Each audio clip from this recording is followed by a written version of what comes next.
Hey guys, welcome to today's full page color tutorial. My name is Sarah, welcome to my channel. Today we will be working in a page from Imagimorphia by Kerby Rosanes.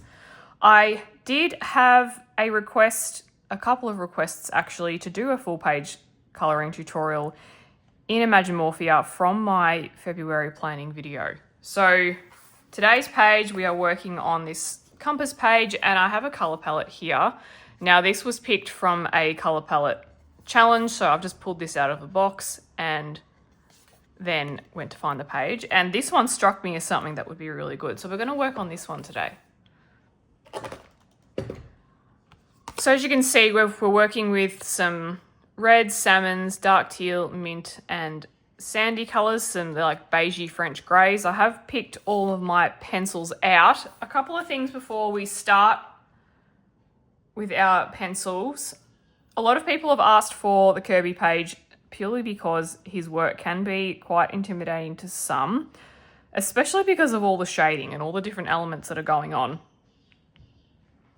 So I kind of want to, my whole, I suppose, point of doing this is just to show you and guide you through some of his work so that it doesn't feel as intimidating going forward for you guys, so that you feel like you can approach Kerby's pages with confidence. So a couple of the ways that I will approach a Kerby page is, number one is to visualize the page without all the shading. And when you do so, it actually isn't too dissimilar from, say, a Johanna Basford page or Hannah Carzon or anything like that. So it can actually be quite doable. So, and the shading is also there as a guide as well, which is really handy if you're learning how to place your different colors on the page to create shading. Kerby's already kind of done it for us and he's showing us where to place the different pencils. So I find Kerby stuff quite helpful as I am practicing some shading techniques. The other thing too, and I found with Layla Julie's stuff especially, like when you're working with beautiful intricate pages, is that when you first look at it black and white, it's a little bit confusing to see everything that's there. Once you start coloring, it'll start to bring the other elements into focus. So always just start with the biggest thing that you can see and the biggest thing that you feel comfortable working with, and as you color, the rest will kind of come forward for you naturally. So it's definitely, there's two approaches. It's like, yes, we need to be looking at the page as a whole and just try and imagine it without the shading, but at the same time focusing on individual elements will help bring the page together. So I hope that helps us break it down a little bit. Now I will be working with Prismacolor Pencils today out of our color palette, and the background I will be using pan pastels purely because I have quite a few pan pastel colors in these shades and I'm going to blend them nicely together. Another option is the Neo Color 2s. I do have some of these darker colors in the Neos. I just don't have, the other greens that I have are just a bit too light. And to be honest, I haven't really done Neo Color 2s in any coloring books and I don't know how it'd go on this particular paper. I haven't seen it done in Kerby stuff, so I'll use pan pastels. So feel free, if you have pan pastels as well, feel free to use those, or you can use pencil, or if you're comfortable with Neo Color 2s in this page, then feel free to use them. You could use watercolor, you could use stick pastels and shave some of the pigment off, but we'll do that at the very end. With pan pastels, I like to leave those till last. So let's get our supplies out first. Let's move that out of the way. Now I have, just so you know, I do have a bit of a color combination cheat sheet for myself here so that I can go in with confidence and know exactly what I'm coloring. So usually for the tutorial videos, I like to have a bit of a plan. I might deviate from this plan. As you can see, I've added a little bit of bright green and I think it goes really well with the other colors. I've added that in because there is a little bit here. And as I was looking at it, I thought, oh, that green looks really nice against all the other colors. So I added it in because I didn't want my page to look too monochromatic. I feel like, I mean, apart from the mint and the dark teal, I feel like everything just would have ended up red and brown. So I've just added in a bit of extra color, just because that's just the style that I wanted to go for with this page. And because we've got so many elements to color, I want to try and highlight all of those as well. Okay, so with our pencils, now I have gone ahead and sharpened these, so you might want to do the same. So I've got Scarlet Lake. So yeah, just going through the reds. This is Crimson Red. It's just the names shaved off. I do have spares. So I have a whole bunch of spares in here that I will pull out as these pencils run out. And I believe some will during this page. Poppy Red, 922.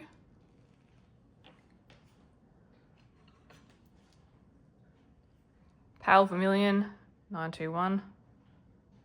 I hope that's how you say it. I love this pencil. The reds and the oranges are so creamy. Salmon Pink. So I find it is easier to go and grab your pencils beforehand so you're not getting up all the time. Light Peach. Or that so you don't feel like you're having to pause the video all the time and go and get bits and bobs.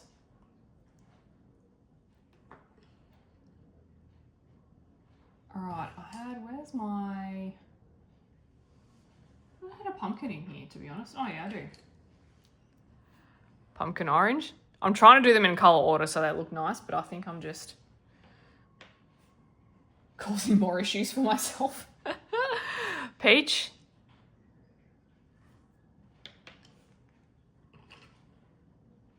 Deco Peach.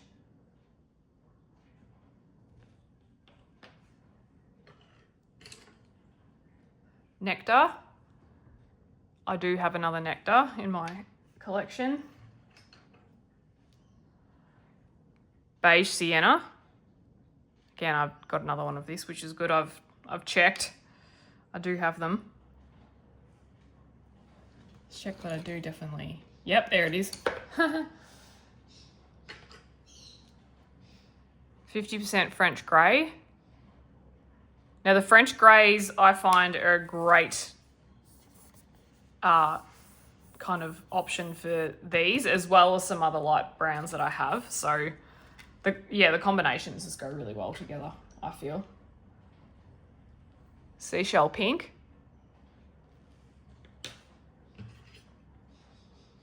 30% French grey.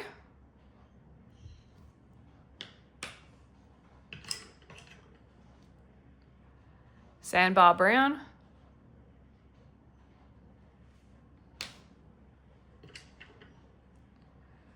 Chocolate.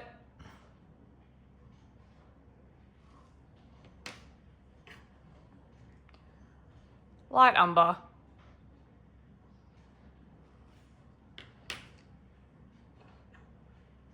Sepia.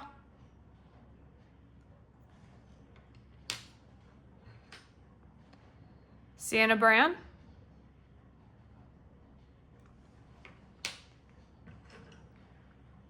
Burnt ochre, whichever way you say it. Tomato, tomato.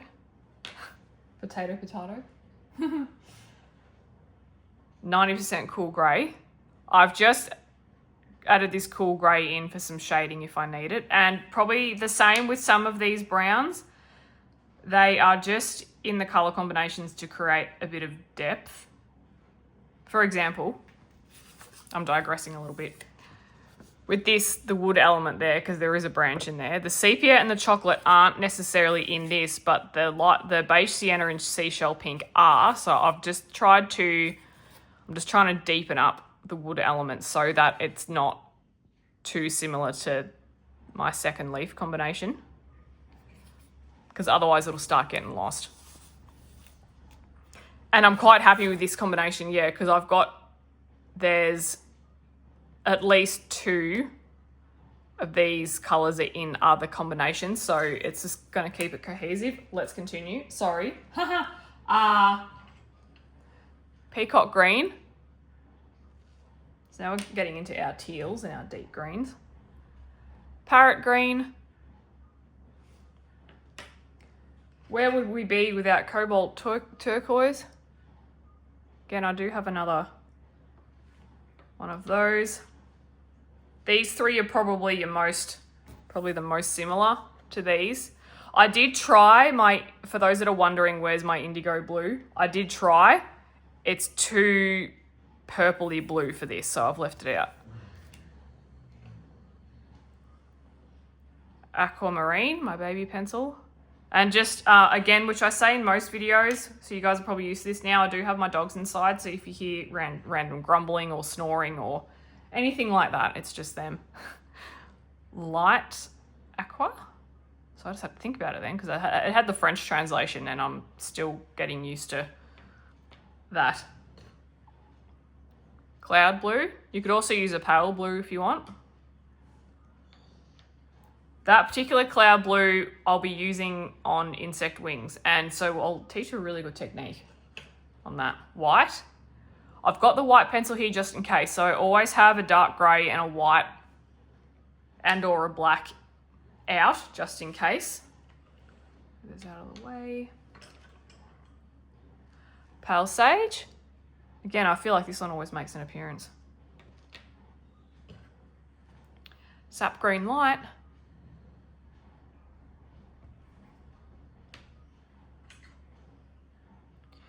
Apple green.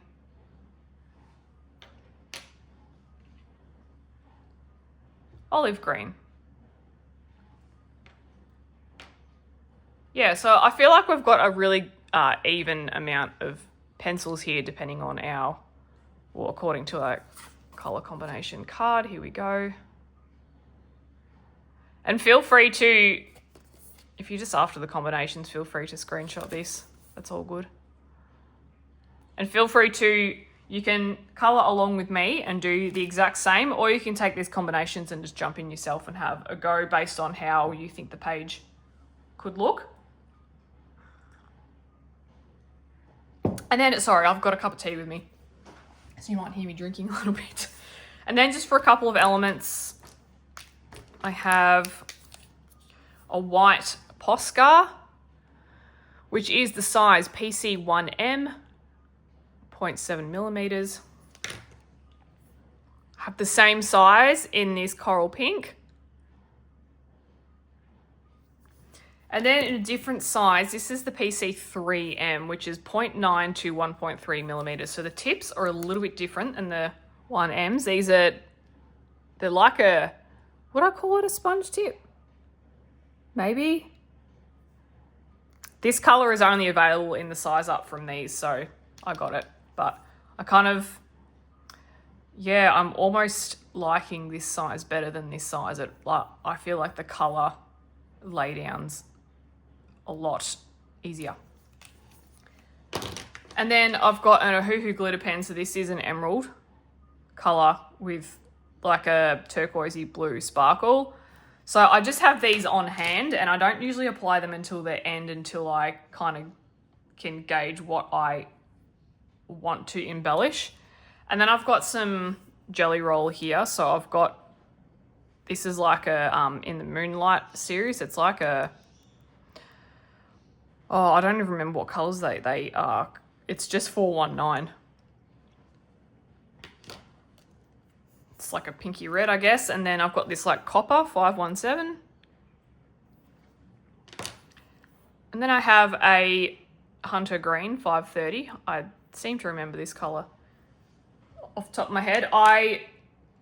Depending on how we go, I'll probably go and grab a white Signo as well for the wings, because I feel like these will be a little bit too thick, potentially, maybe. And then I might go and grab some other ones as I'm going, depending on how the page is looking. Sometimes you can't grab absolutely everything. You just have to wait and see how the page is going to turn out before you start.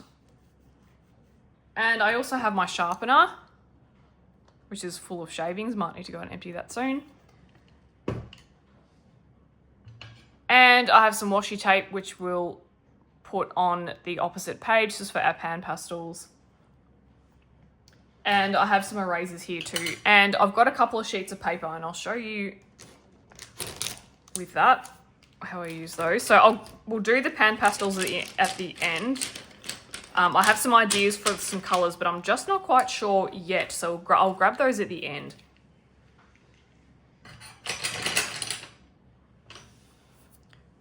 Okay, so let's get our colouring page. Okay, so with this, piece of paper goes behind it, just so that, because if you're pressing really hard, that ink will probably start to imprint on the next page, and we don't want that. So this is just to protect this double page spread behind it, which is very beautiful. Double page spread, I might do that one.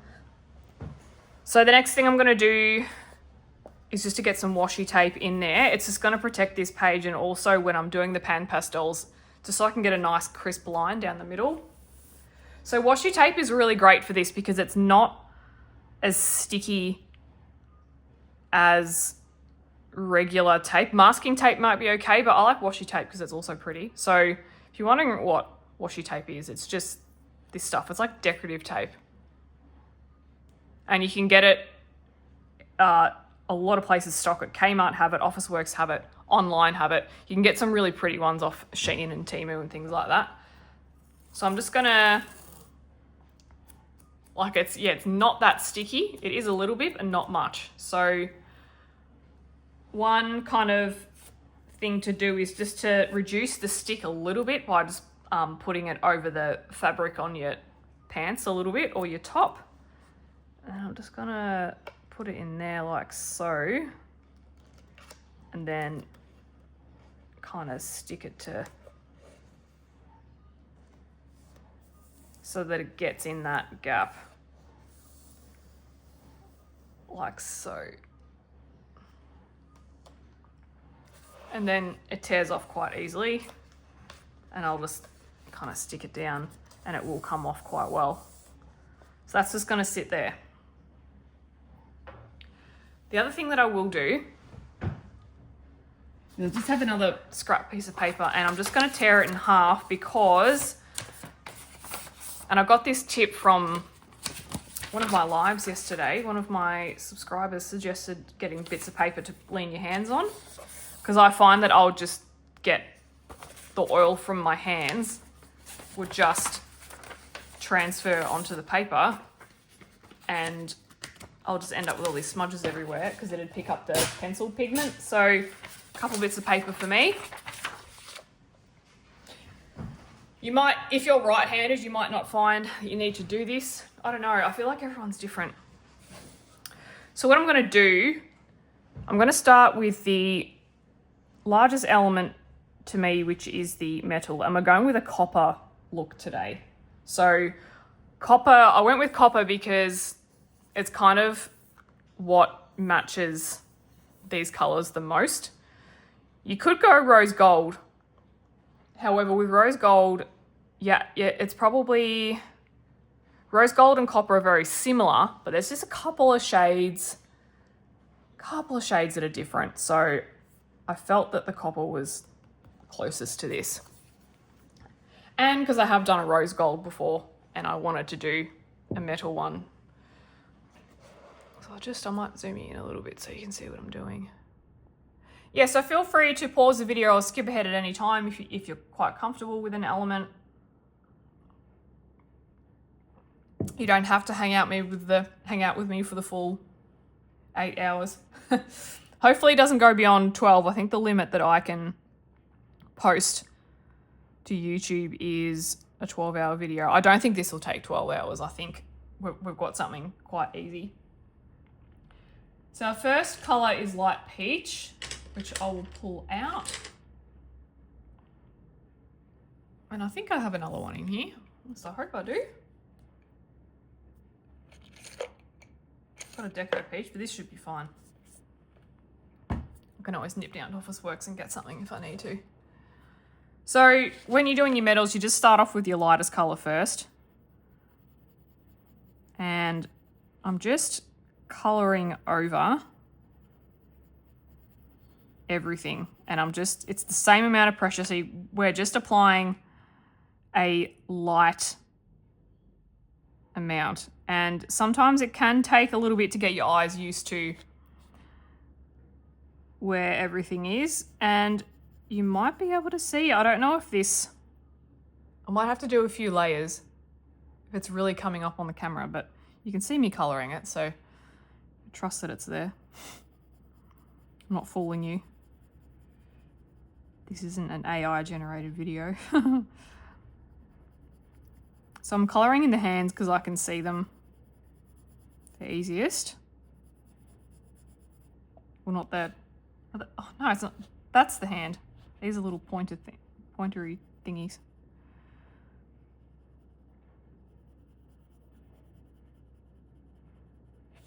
Hang on, I should actually have my... There we go. Didn't have my paper over it. How's that? I'm still getting used to it, but I like having the paper here because I'm not as paranoid about oil from my hands. So just a light pressure because we are adding multiple layers, so you don't want to go too heavy from the get-go because then you're just going to burnish it too quick.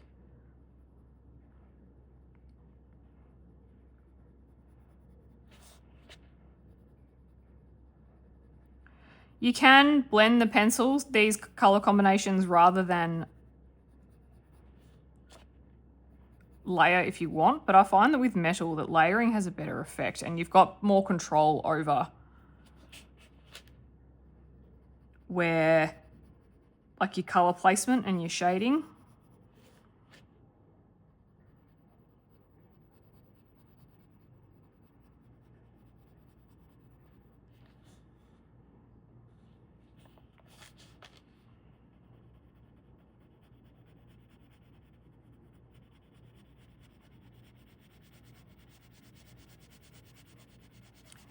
And now with your metals, because this is the lightest colour, this will be the highlight colour. So just get it to a point where you're happy with it.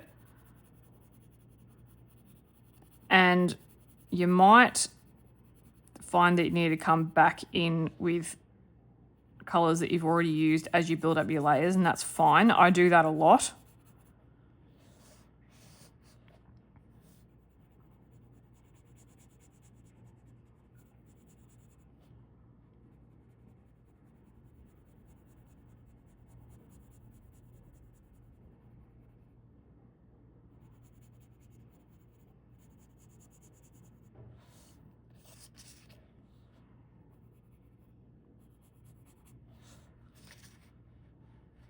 All right, let's go to this cog. Actually, I'll just darken this up a little bit.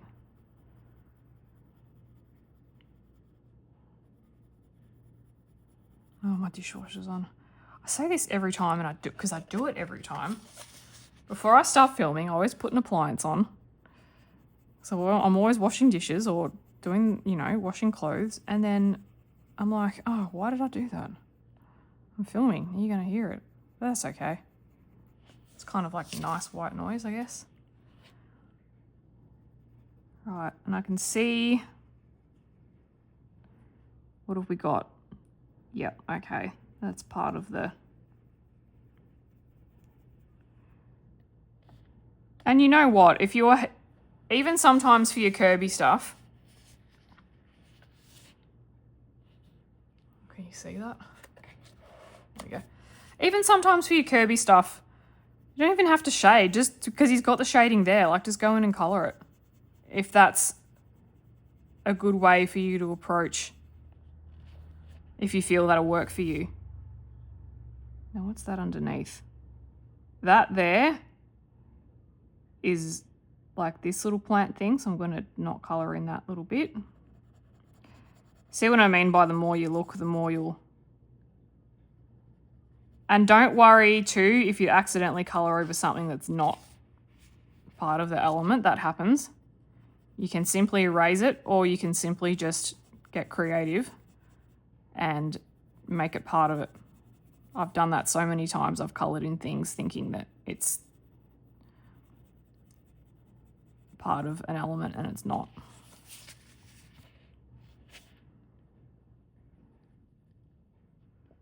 So still light. I'm just going over everything. I'm not necessarily trying to avoid the lines. It doesn't matter to me because I'm just getting this is the first layer of colour that needs to go down on the page, so I'm not worrying about colouring it in sections. That kind of happens in the next bit.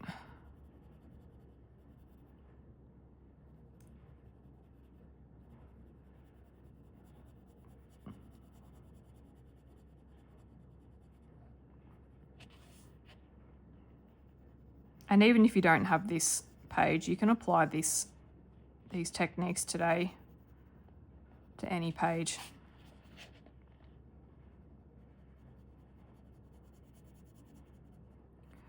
So yeah, I think this will be a fairly long video, but that's all right. Majority of you guys, when I put requests out to see what videos you want, majority of you guys are into these longer videos, which is great. I like them too because I get to chat to you and teach at the same time. Now that to me is like a bolt or a screw, so I will colour that in. But again, don't worry if you're not sure where things are. Now on the camera you might not be able to see it, but I can see it. But you'll begin to see it as we layer it up.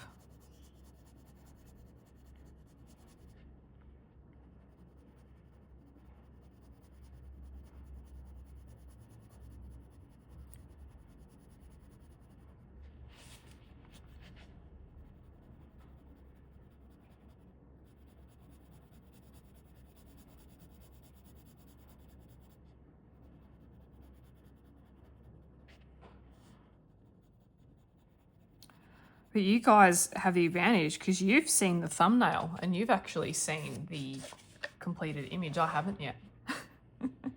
You have an advantage. You are in the future. You know how this is going to turn out. Hey, lucky. Me, I'm flying blind a little bit. You guys are like, we know what you did. We know how you did it. Well, not how, but we saw where you put the colours. We know you don't.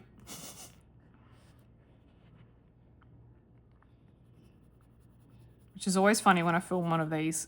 Because when I do the colour alongs, I'd film the intro last just so that I can talk through some things. But with these ones, I don't because it's obviously because we start from the start.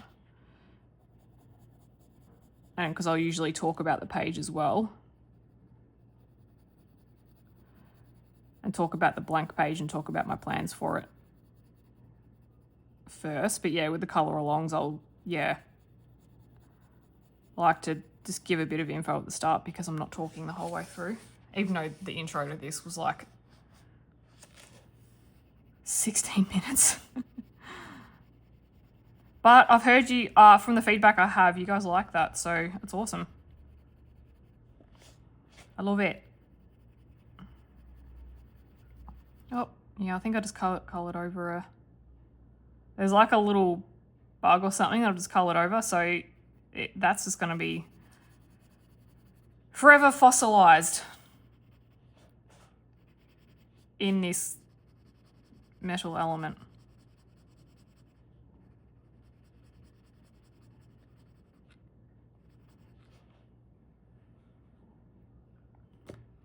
Running out of space. I'm going to bring this over. Running out of space. I just want to have my page close enough so you can see it. You can see where placing everything. Oh, I've just noticed that there's a ring at the bottom of this. See what I mean? As you colour things, you'll start to notice where more things are. Yeah, your eyes just do amazing things. And I'm going to have to sharpen this. It's getting a bit blunt. I'd probably get to that point where I'm like, yep, needs a sharpen. Because I've got to work a bit harder to get colour down.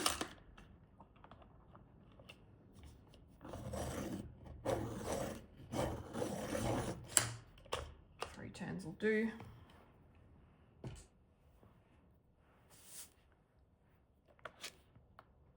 Much better.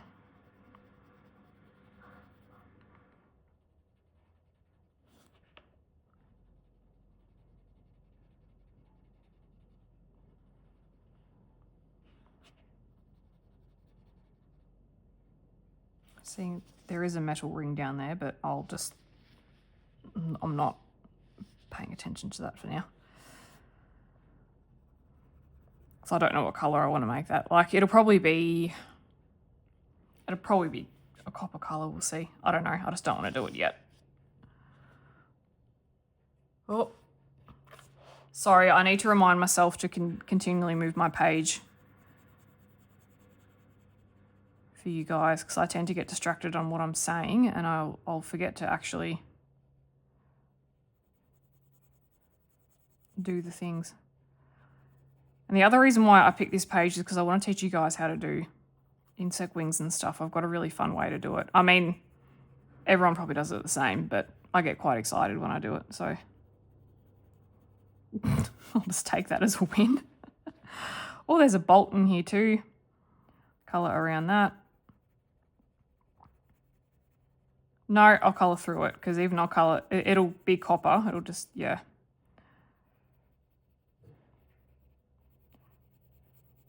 So yeah, don't be afraid, just to make decisions as you go. I think with Kerby pages as well, it's definitely that kind of approach.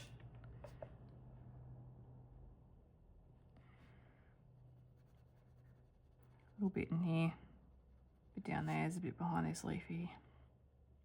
Sometimes if you just try and like follow it with your, like follow the circumference with your eye, you'll be able to see it. Personally, I'm not a huge fan of like all the different random stuff on here, but it's part of his style and I respect illustrators' individual styles. I think it's what makes colouring so fun. Now there's a couple of bits up here. So the last part is it's just a bit in here that I can see. And if it's your first, again, if you're going in the first time in a Kerby Rosanes book, just pick something that's the easiest for you. He does often have easier stuff. Now, this is interesting because there's the clock disappears there. See that? Which, okay, it's kind of broken. I like it. Again, I didn't notice that until now. So we can work with that. Easy done. They look really nice with the backgrounds.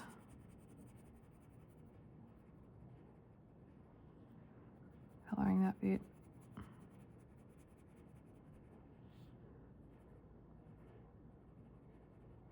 Right, now that I can kind of see where everything is and I've got that first layer down, apologies if you can't see that very well, I'm going to go in and I'll just darken it up a little bit more.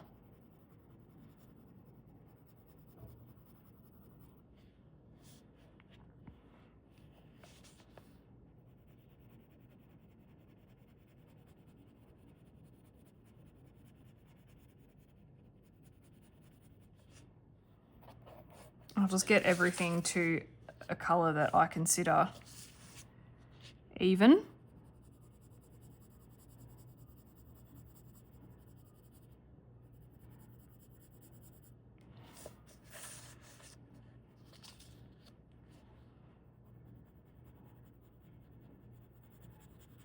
Hopefully you can start to see that.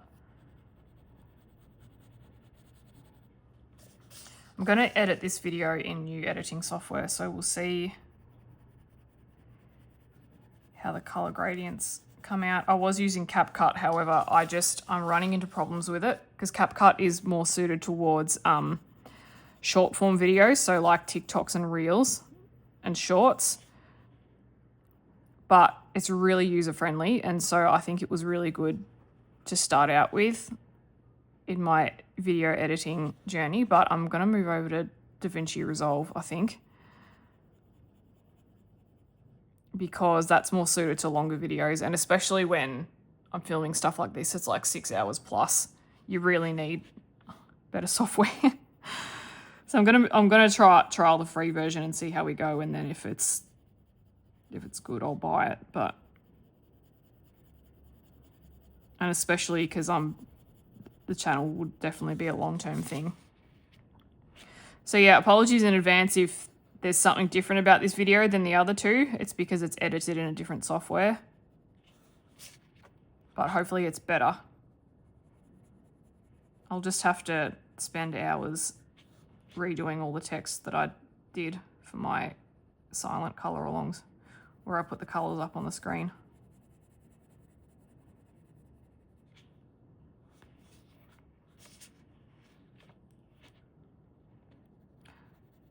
Two, just keep rotating your pencils just to get that like even wear down on the core. Keep it nice and sharp. When I mean rotate, like I'm just twisting the barrel.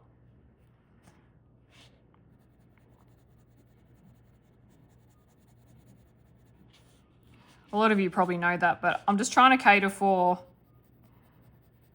you know, this could be your first colouring tutorial, or it could be your 100th colouring tutorial that you've watched. So I just want to cater for everyone, because I would like to, the vision I have for my channel is just being helpful and available to beginner and experienced people, just everyone across the spectrum, because we're all at different stages. No two colorists are the same. So yeah.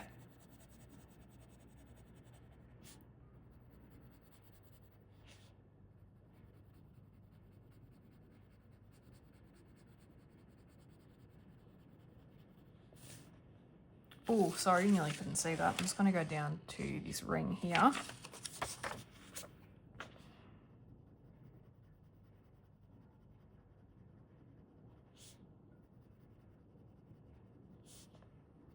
You get what I'm doing though, because I'm talking you through it, but still I want you to see, because you might just be sitting here watching it, you know.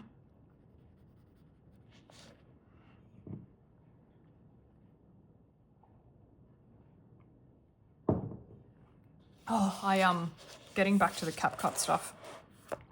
I had major dramas over the last couple of days with a colour along that I filmed on the weekend, and I edited it, and then just to get CapCut to export it was a nightmare, and it somehow turned the video into a 50 gig video, and then when it exported it, it's turned it into a 242 gigabyte video, which is huge. So I'm uploading it to YouTube, and I can. YouTube's video limit is 256 gig. So I'm just under it, and the reason why I decided not to compress it is because I could lose all the color grading, I could lose the quality, and I didn't want to download random compressing software onto my computer. And I thought by the time I did all that and, you know, redid the whole thing again, YouTube would have uploaded my video. So I'm just like, so I'm just leaving it. It's upstairs on the computer uploading at the moment. So it'll probably take about 12 hours plus, I reckon, to upload. But yeah, if you're interested in a Layla Julie colour along, hopefully that's there by now. We'll see what video gets uploaded first, this one or that one. Okay. I'm just looking at this element here. I think that's wood. That's part of that. I know that it's in a different direction, but it's certainly not metal. So I'm going to leave that.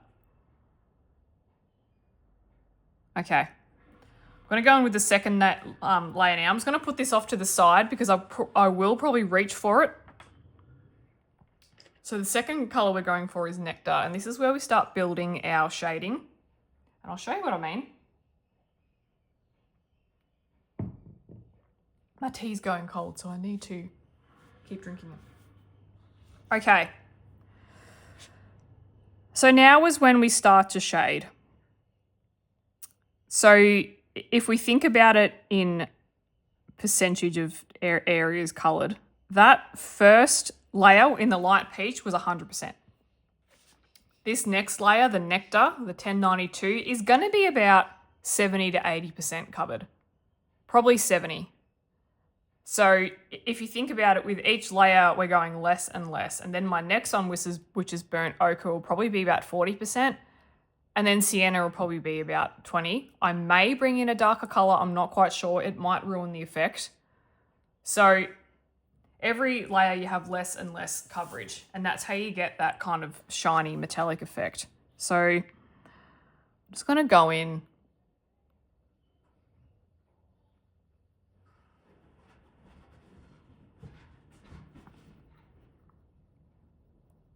From the darker corners and just start bringing it in.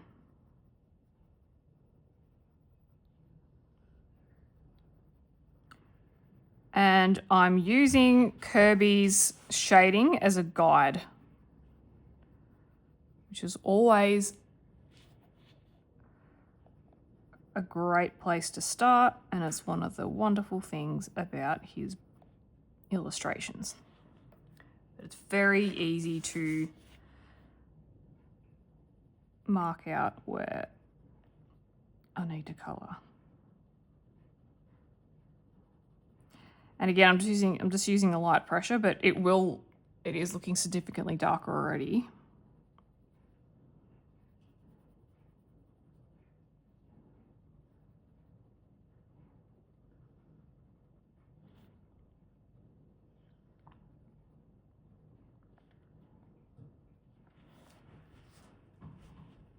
Now you might have different ideas of where you want to place your colours, and that's fine too.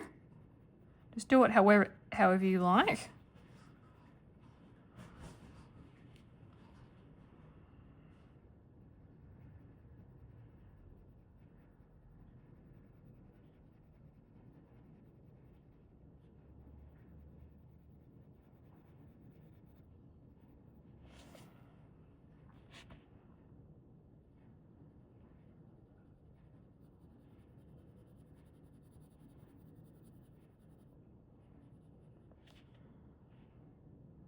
And I'm just doing a bit of, I know there's no shading here, but I'm just adding a little bit.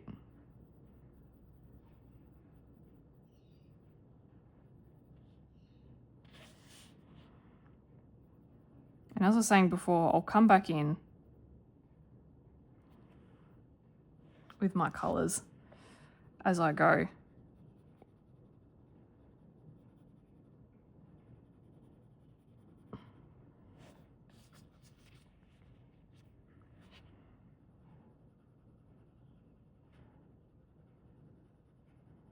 Metal used to really intimidate me, but I love colouring metal now. It's just so effective. And it helps because you apply the same theory with other colours.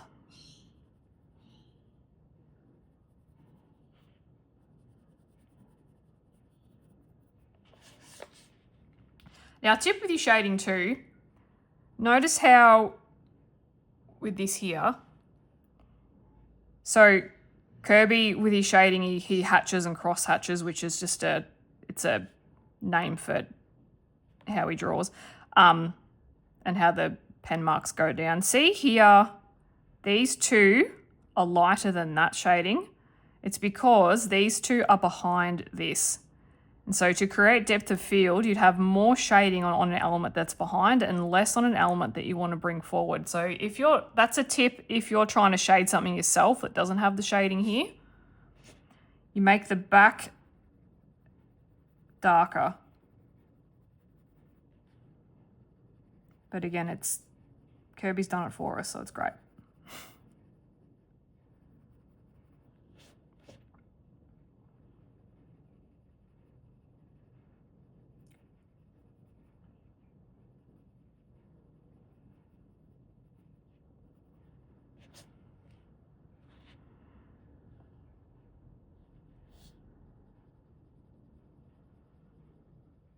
And I use, with Kerby stuff, depending on, I use, in terms of my pencil, the way I actually colour, I'd change between scumbling, which is that way, and straight, which you would have noticed, but it just depends on what it is. If it's metal, I usually go straight because metal has that kind of streaky look anyway.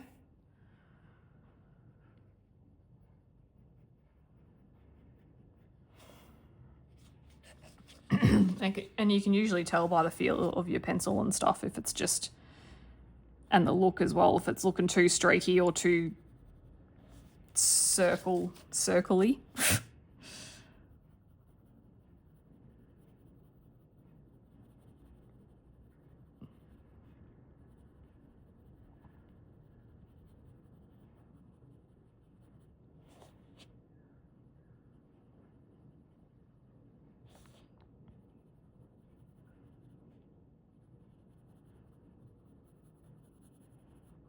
Oh, I should mention too, you probably know this, I'm not a professional artist. I'm just your average gal. So, who loves colouring. So, I'm going to teach you, but there might be a more professional way to do it. I don't know. I'm just teaching you what I've learnt. I'm saying, don't hold me professionally to this. You guys know that though. I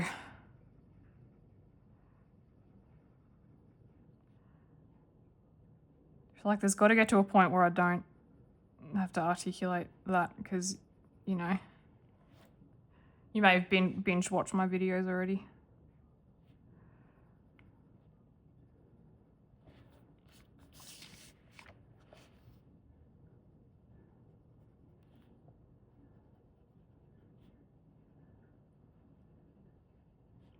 Just going in and filling in these little bits.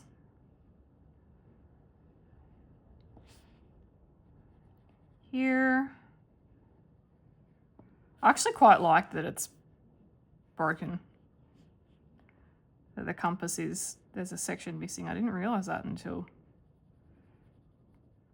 I try not to press too hard when you're shading because otherwise the copper colour, like there's a couple of ones where I've accidentally pressed too hard and it's just too pink because the effect is not about the individual colours, it's about the relationship between those colours and what they produce together harmoniously. But yeah, with metal, there's not really one colour that stands out and sings, it's all together. So you kind of don't want to go too pronounced with one. It might just, it'll just be, oh, I need more of this and more of that so that it all balances each other out.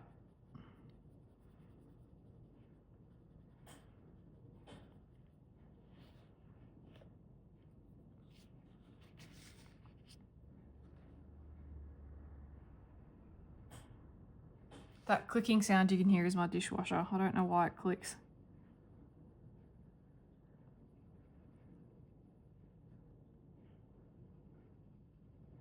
But anyway. Oh, this is good, this is good, this is good.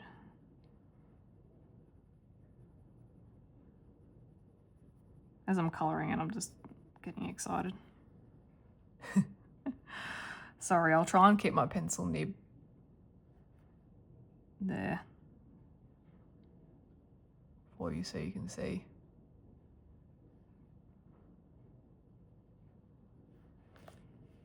Is that better? Yeah.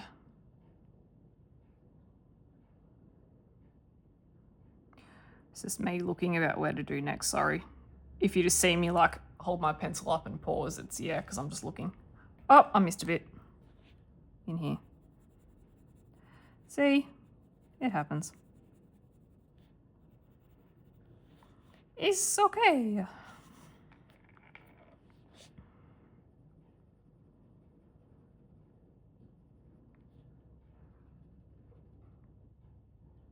And it really is like just about going in, adding layer upon layer upon layer.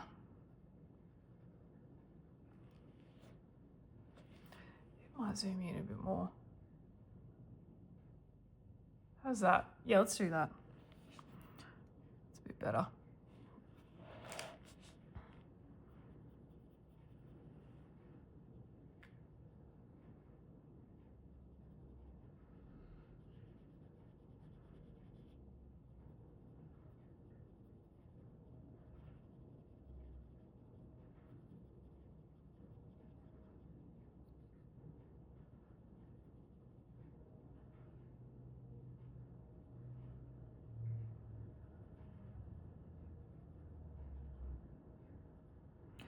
And sometimes it just helps to break it down piece by piece.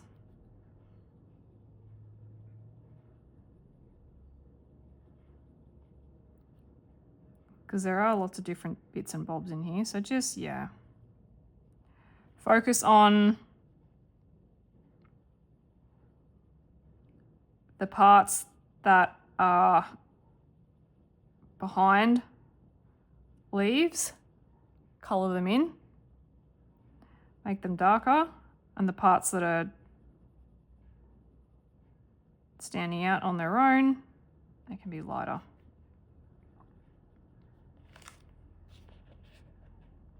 Just play with it until you've found a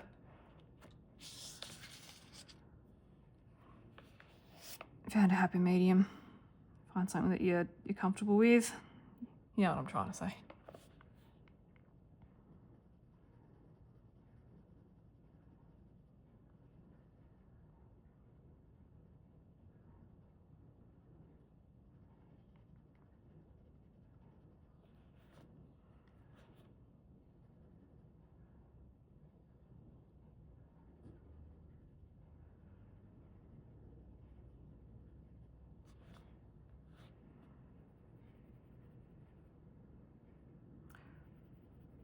Sorry if my phone is like focusing on my thumb.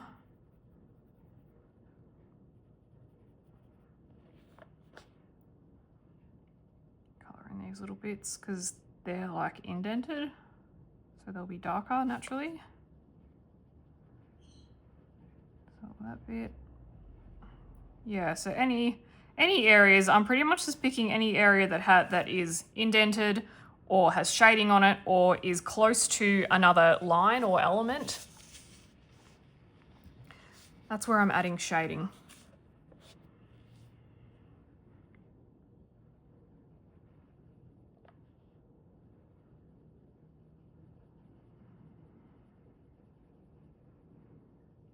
Bit under there.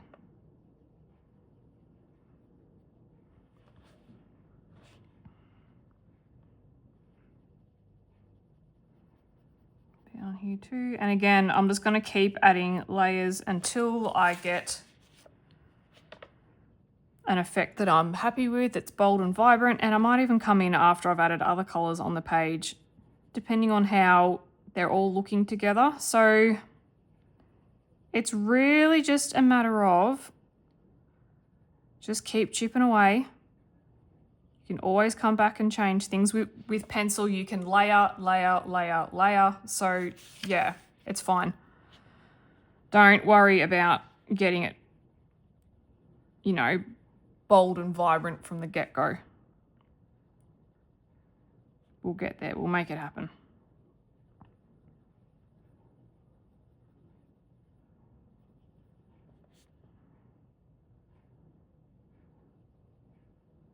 Bit around this little spiky caterpillar.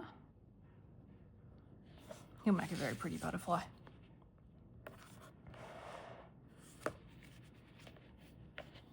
Oh, there's another bit there that I missed. See? Just a missing the bits.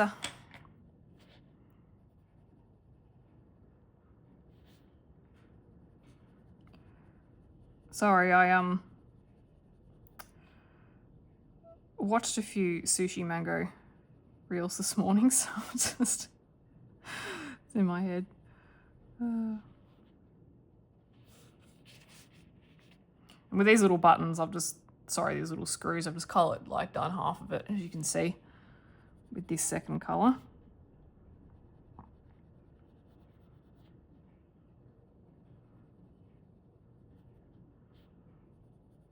Oh, do those ones. A bit of there, a bit of there.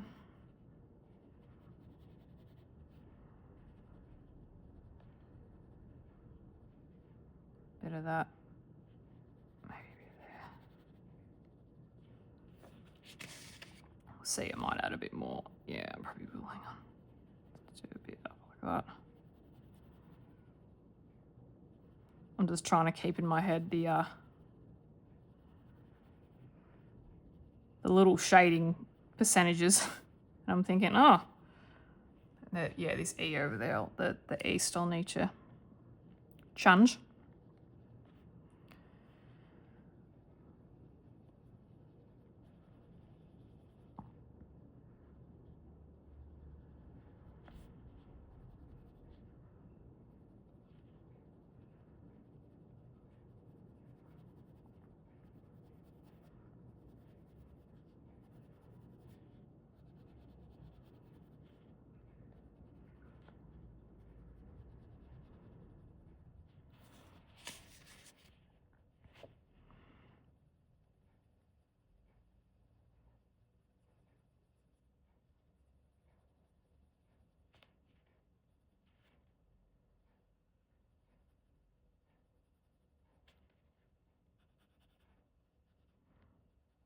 And the shading's important too, because you want to, because metal's quite shiny. So the more shading and contrast we've got, the better. And the more we're going to be working to achieve that lovely shaded look. If you're looking for a tutorial on how to colour gold, I do have one up on my channel. I do some cake stands. It was my first, I think, full page colouring tutorial that I did. I believe it was. I think so. Could be wrong. Can't remember.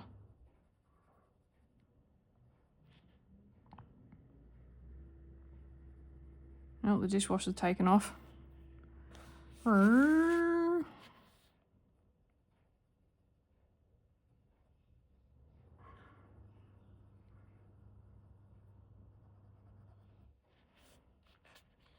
Oh my god, you can't see that, sorry. Heck. Sorry.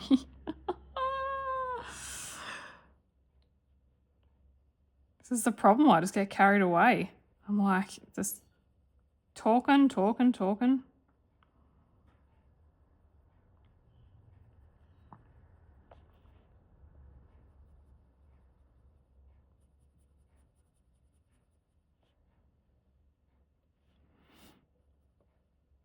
Now I'm getting darker and then lighter on this because it's rounded, so I'm just trying to, yeah, give it that rounded effect. It's come up quite nice.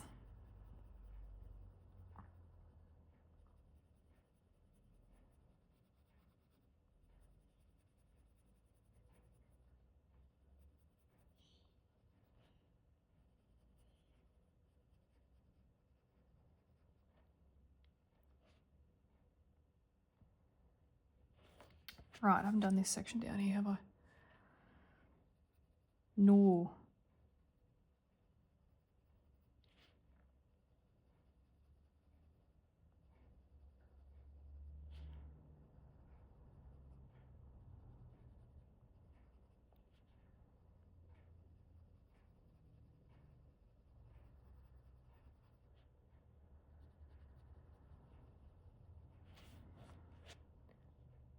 Just down there, you can see that. That's good.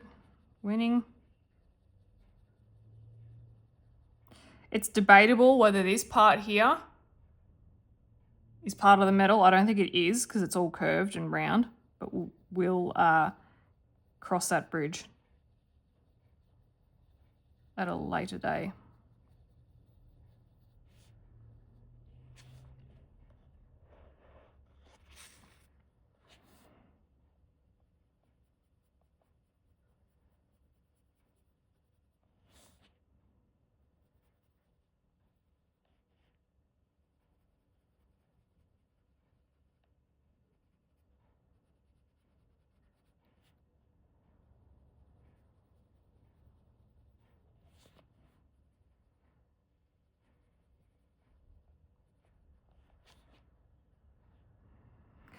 I also, as much as I'm thinking about where to put this, the shading, and as much as I'm focusing on where Kerby's put it, at the same time, I'm just freestyling it.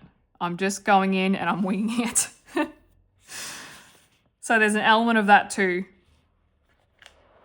Freestyler. Rock the microphone and stereo straight from the top of my dome. Yeah, you don't want to hear me sing. Let's not do that. Don't make me sing. No, don't make me sing. I'm one of those people that words just and phrases just remind me of songs, and then I'll start singing it.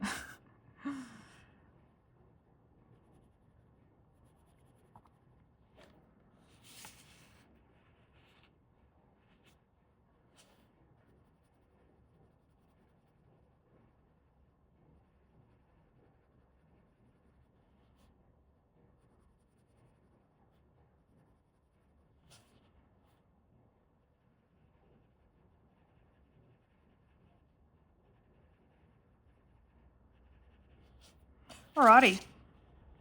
Pretty happy with how that second layer is looking. So I'm going to go in with the third, which is the burnt ochre. So it's 3 out of 4. That's sienna brown. That's the end one. Where'd you go? Here it is. The burnt ochre. 943. And again, I'm just going to go maybe like 40%. So less than the nectar. So it's probably more going to be sticking to Kerby's lines, maybe. And I will go back and darken a lot of this up because it is looking a bit light. But it is easier. It's much easier to add more colour than it is to take away. So going light is better. It's the better way to do it.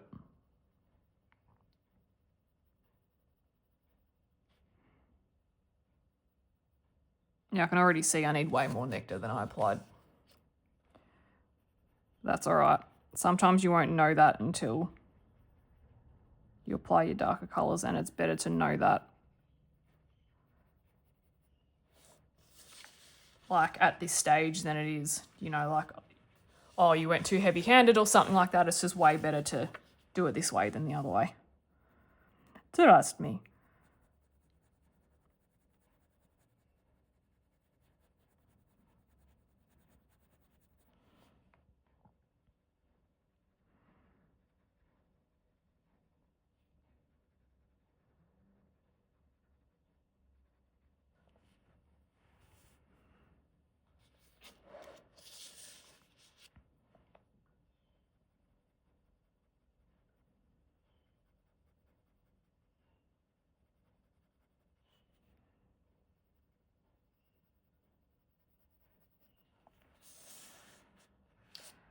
It's coming together though. It's looking nice, isn't it? Oh. Quite nice.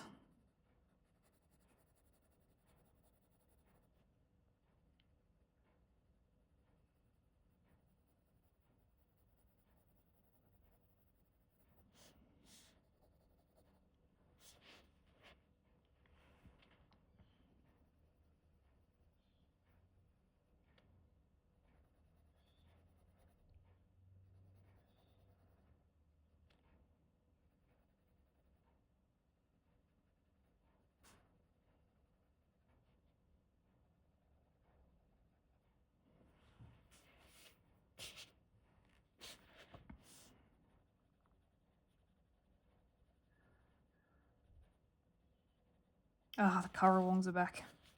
We have these beautiful currawongs that are in our suburb, and prior to them being here, I'd only ever really heard currawongs in the wild, out in a rainforest or somewhere, or just out in the bush, but they are here, and we had them the other day in our bird bath. Oh my gosh. They just look like, they're like big crows with white bits on them, on their tails and stuff. But yeah, they're bigger than crows. They're beautiful, and I just love birds, so felt like it was a really, oh, you can't even see that. Heck, I'm so sorry. Just felt like it was a really beautiful treat to see them. Because yeah, we have a massive terracotta bird bath that's hanging from our magnolia tree, and they come and drink from it. I need to put some birdseed out. Yeah, so you can see how this is, it's looking nice and curved. And I will come in more with the nectar. The more I'm looking at this, the more I know that I need to come in more. But that's normal. Again, so much better to do it that way than...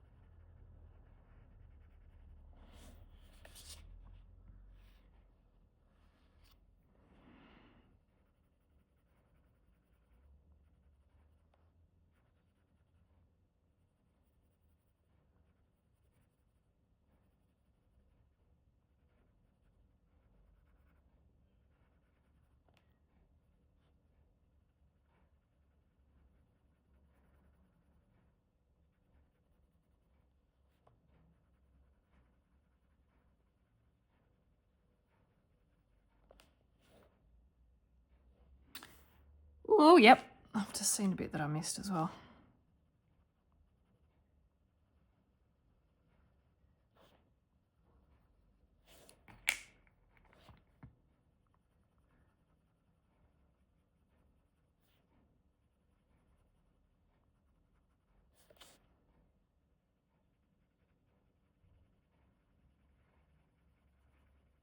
Just making them darker because they are behind these trees.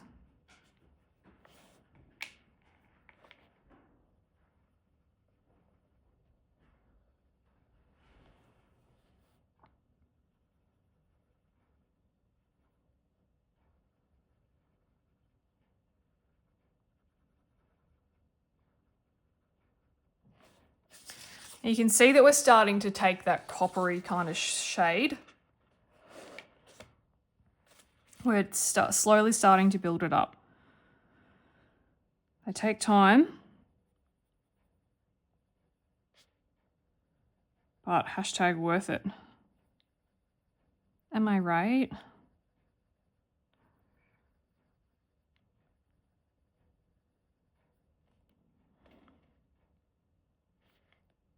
Almost to the point where I need to sharpen this because it's getting a little bit blunt.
I've also got my oil diffuser on and it's making like tinkly sounds.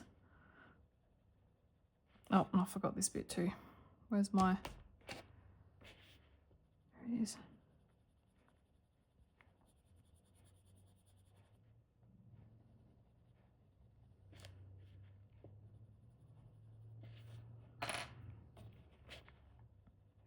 Dogs are going crazy, so I put some lavender essential oil in to hopefully calm them down a bit. It seems to have been working.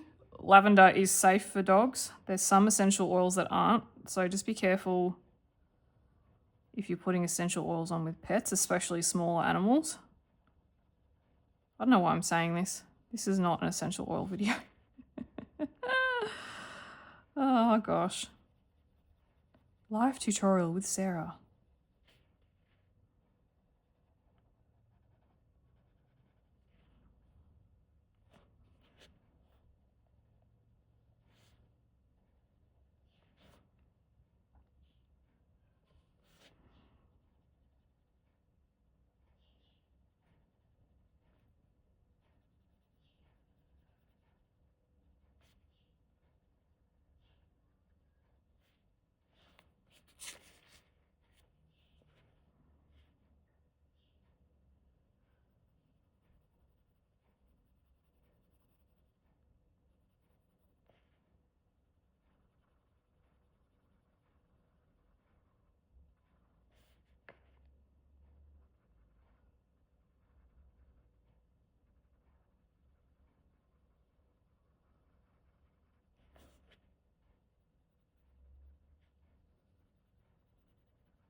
Just keep on. Oh, I'm just going to get my nectar again, this little section there.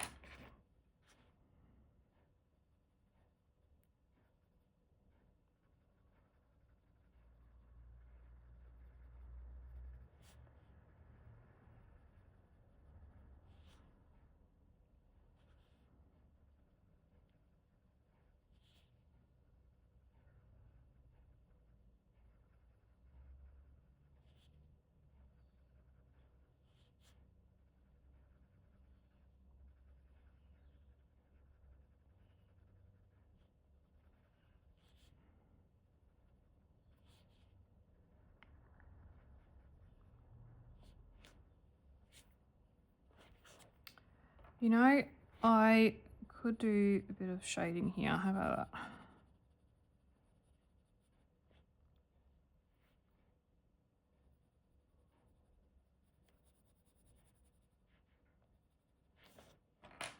I'm going to add a bit of this.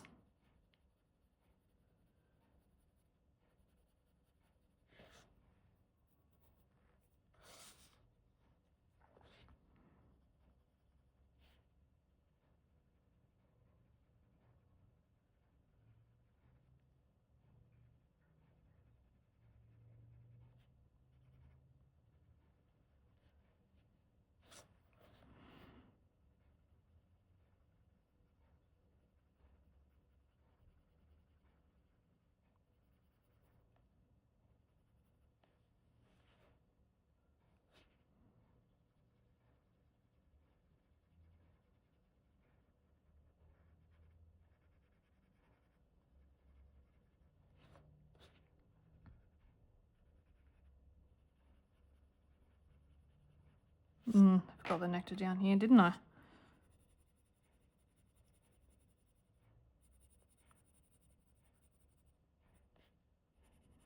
Yes, you did.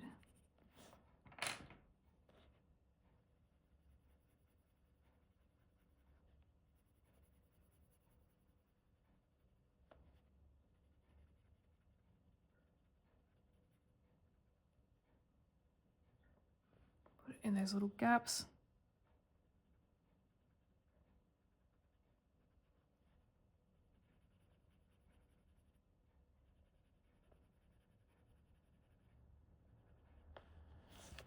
Right, let's move on to this ring.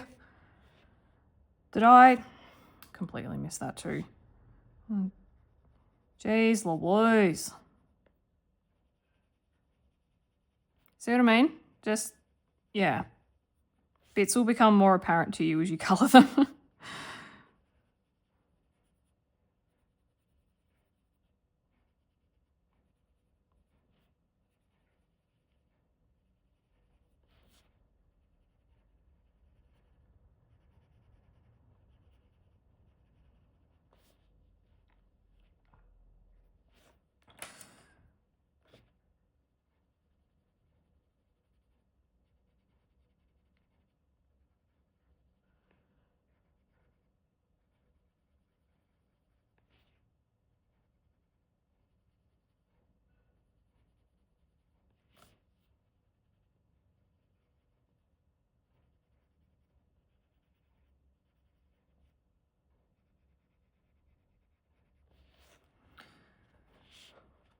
Right. Moving on.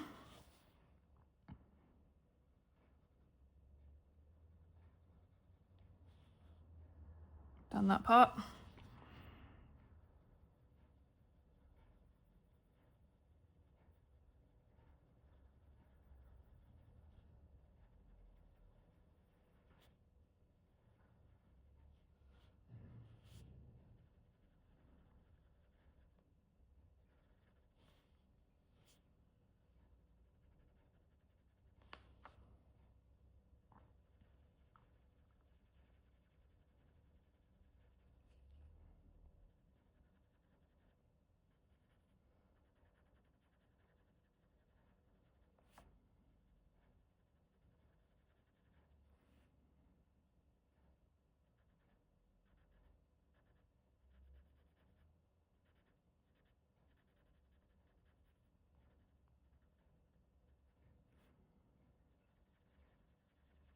Do that bolt in a minute. Probably come back at it once I've done all the layers on this and I'm happy with it.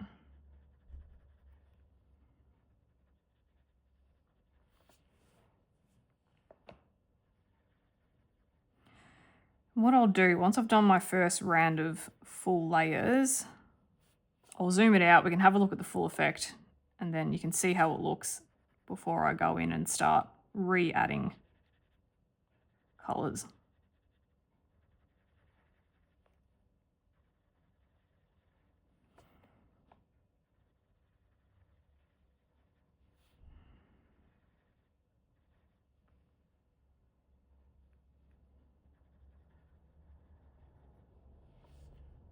Which I'm almost there with. It's got one more layer.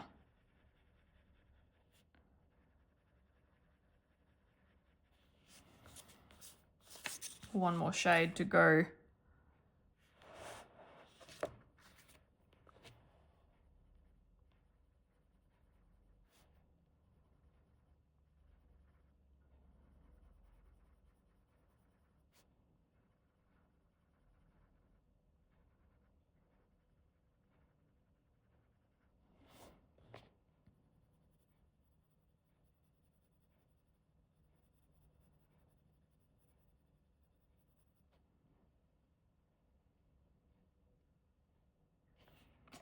Okay, let me just have a quick look.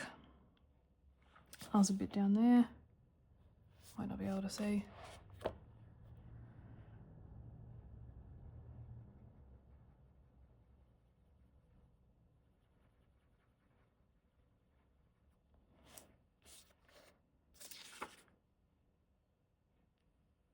Right, it's gonna go with my darkest color now, which is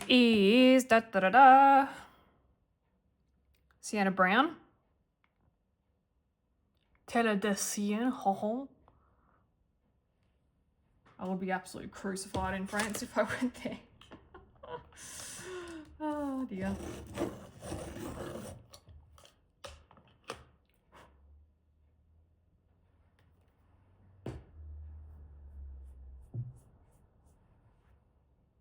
Okay, last colour, and again I'm not going to do as much of this as I did the burnt ochre.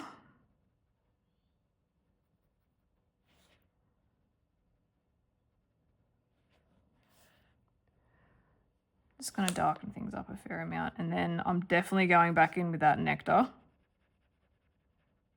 And probably the light peach as well, but definitely the nectar.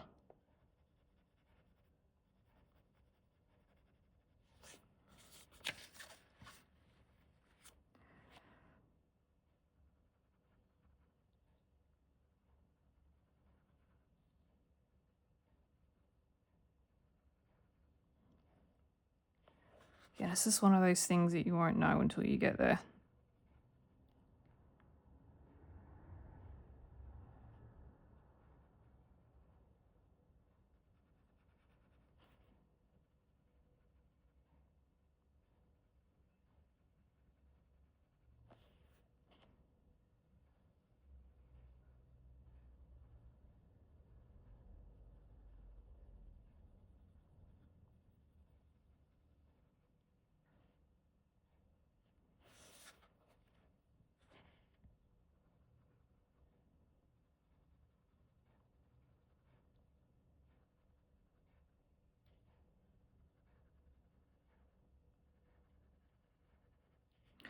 And I could go a color darker than this, but I just don't want to, because it's copper. I don't want to lose that reddy brown, that real earthy kind of. I don't want to go too much out of the color scheme, so I'm just a little bit hesitant to.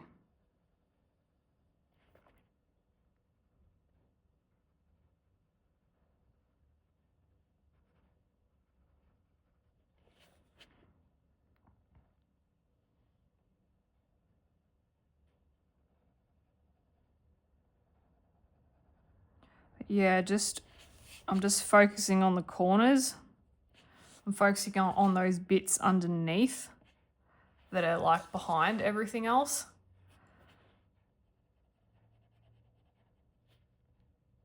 Focusing on little, like the darkest shadows.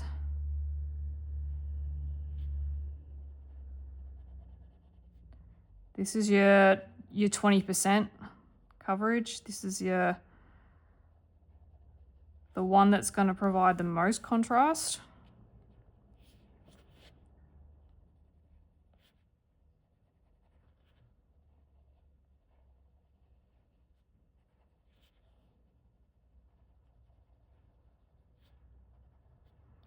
Because yeah, the relationship, the contrast between this and the lightest color is what gives it that depth.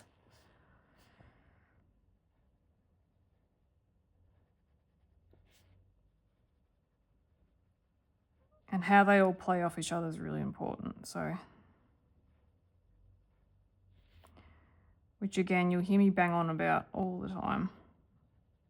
But I feel like it's important to say, so I feel like it's, yeah.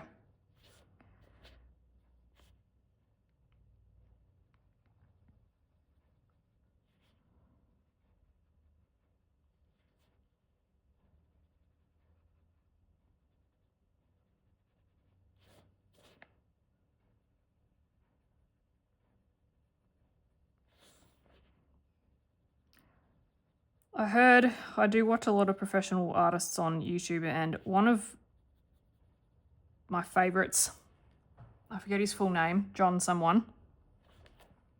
He says to fight for your midtones, which couldn't be more true. In this situation, I've got to really fight to bring that nectar out, which is a mid-tone color. So it couldn't be any further. Yeah, it couldn't be more true.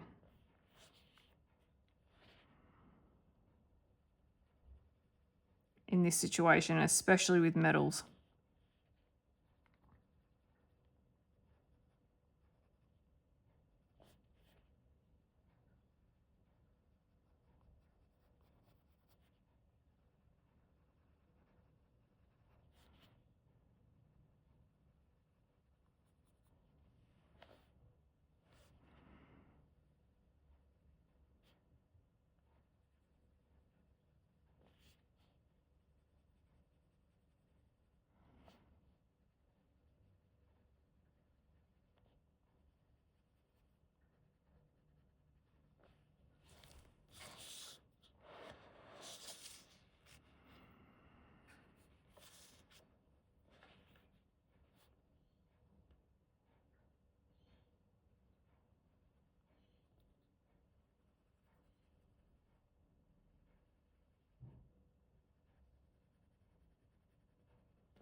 All right, I'm just going to work on each side.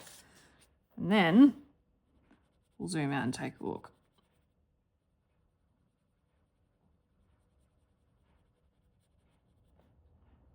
East side, west side.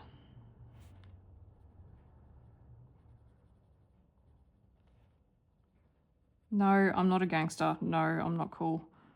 I'll just say random stuff.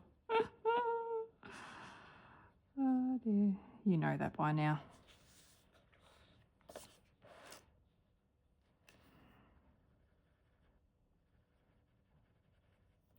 We know, Sarah, we know.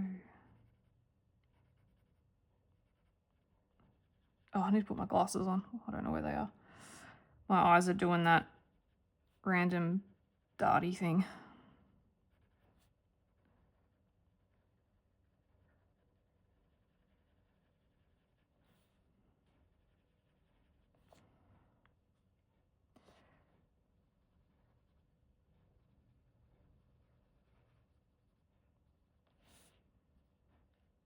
Right, so this is the first.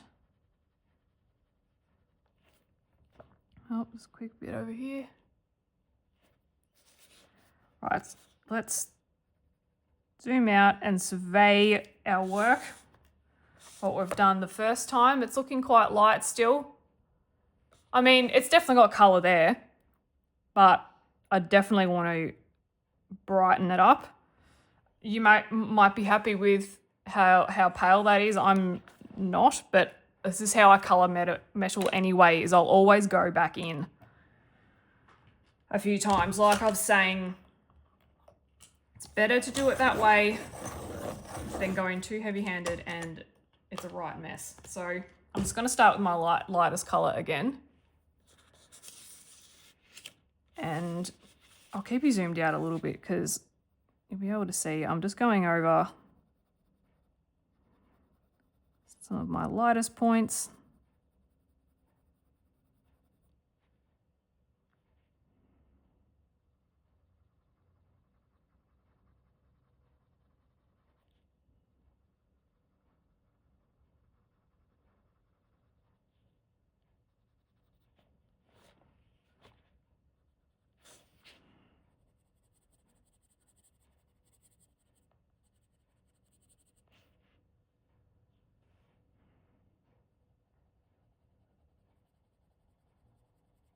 So just go over the areas that you feel are too light or too white.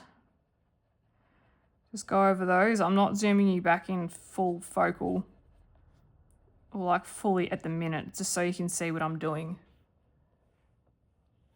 from a zoomed out perspective and you can see it change. And because you don't have to follow this detail for detail, just start to darken up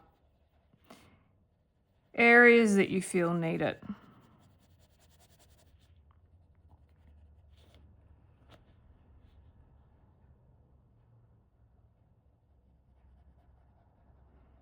Yeah, I've really got to work on that nectar.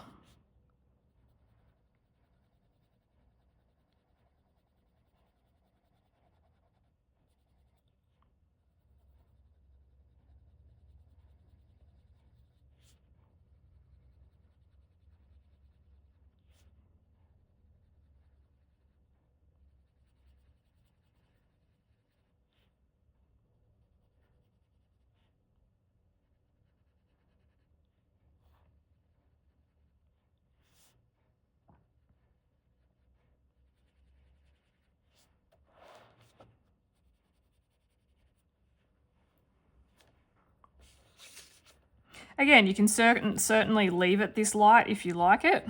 It's personal preference, really.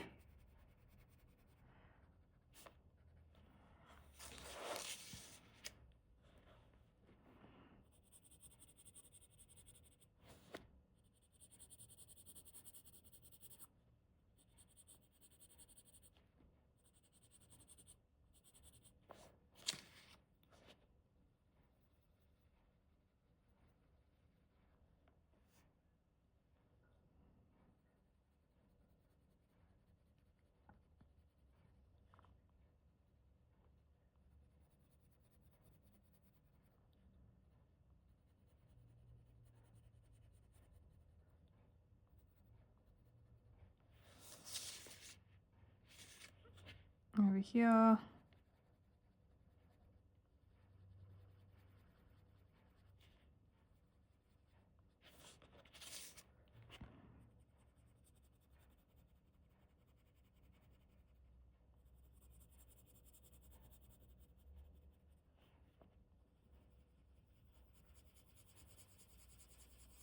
I'm really just being not rough, but I'm just chucking it on, love. Placing it down nicely. Yeah, she'll be right.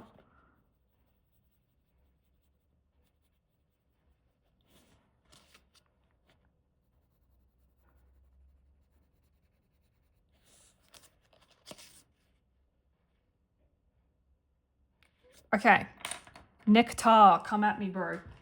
It's gonna get it nice and sharp.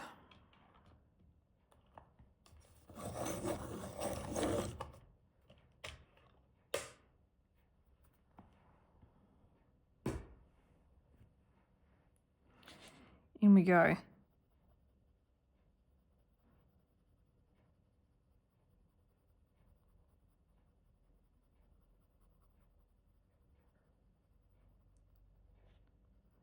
It's a fine balance. You don't want to go too crazy because it's pink.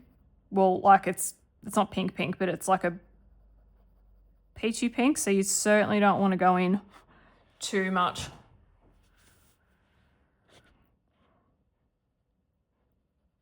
Still try and have it blended with your colours nicely.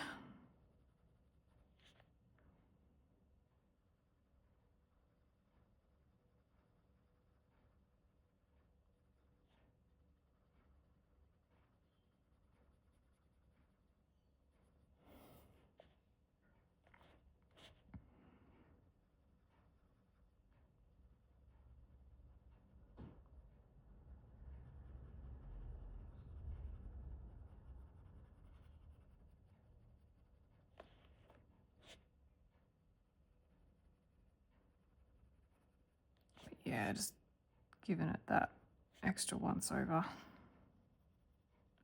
I'm going a little bit harder than the first time, but not so hard that it's just like completely sitting over the top of the other colours. I'm still trying to blend it.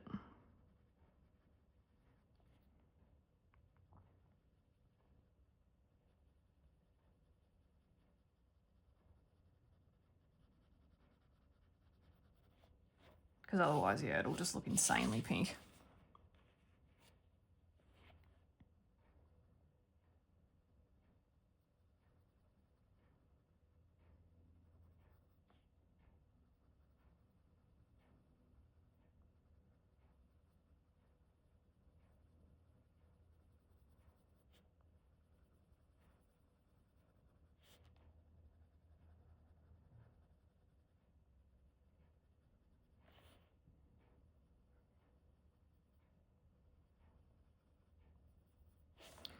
I'll go over that with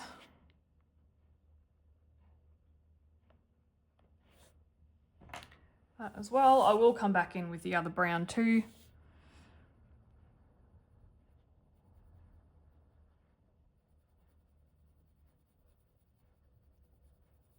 We'll see how many layers we get until I'm 100% happy with it. It's getting there. It's pretty close, you know.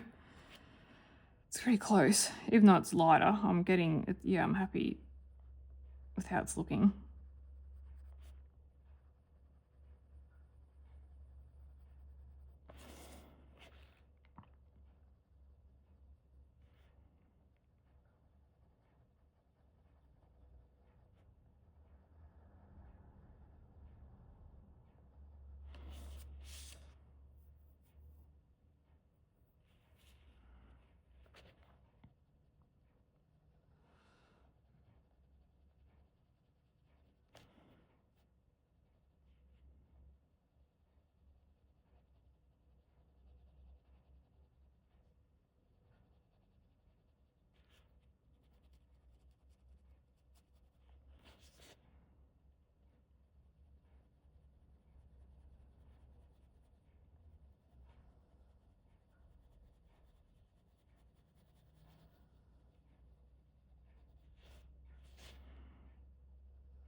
Yeah, it's got to darken up this part.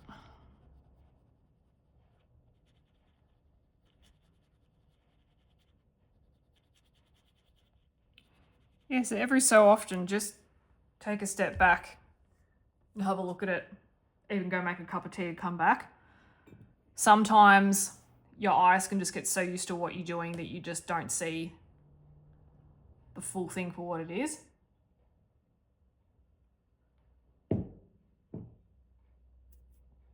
It's the same thing with any type of production in terms of, yeah, like producing things. If you're at it for a while, just take a break and come back to it.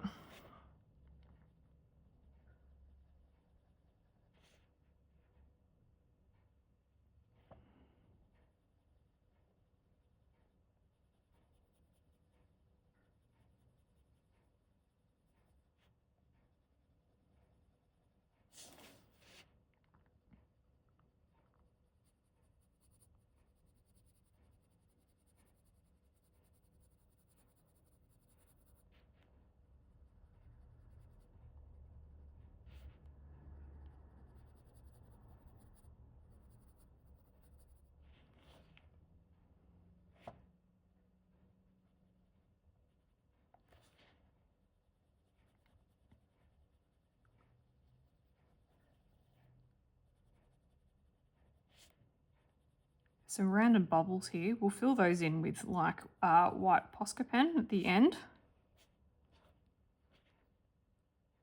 Don't want to necessarily do that now. I like to leave all that.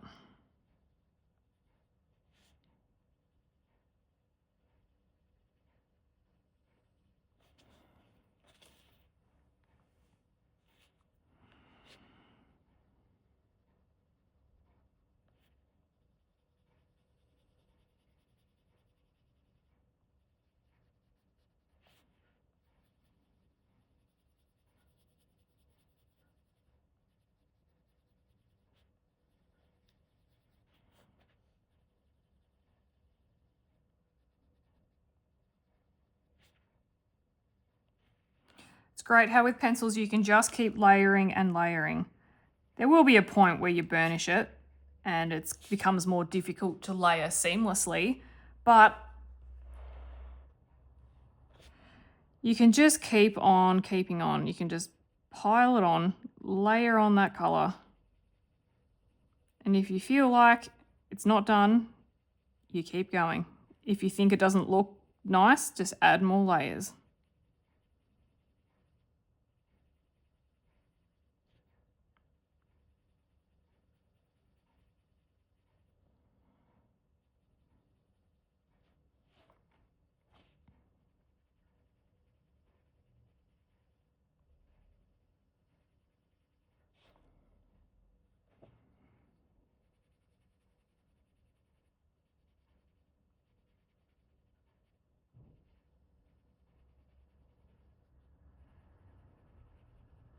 Is that an ant? No. An ant problem, and sometimes the ants go rogue and end up at random spots. Just going to sharpen again.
Okay, how do I want to approach this? I'm just going to go this way.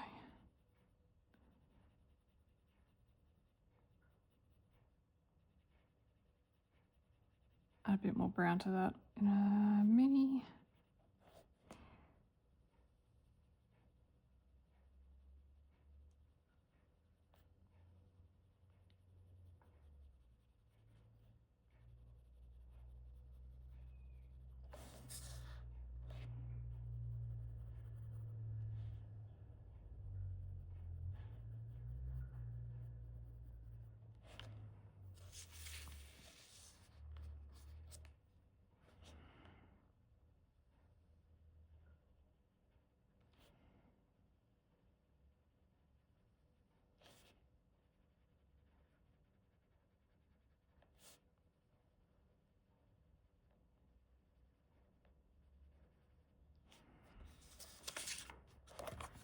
All right, bit up the top.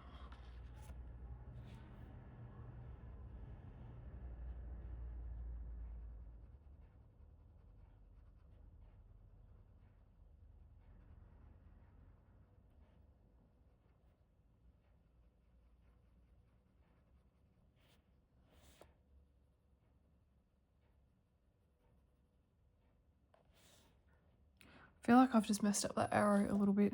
Oh well.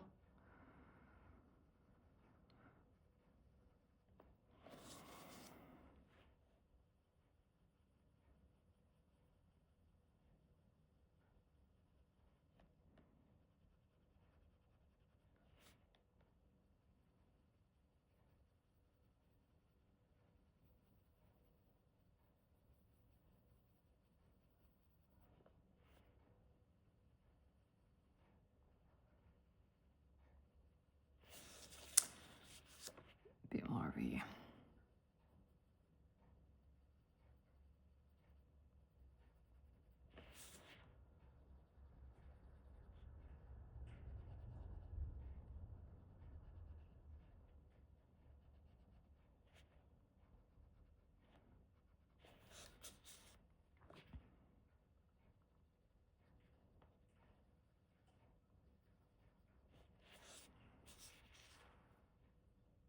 Right, we're getting there, gang. Getting there.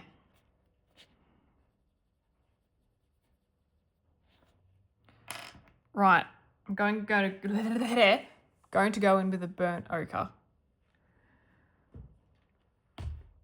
Which I think, actually, no, that's sharp enough. Okay, just a little bit. I feel like we're pretty good. Just a little bit in some of the corners. So the burnt ochre is not the darkest.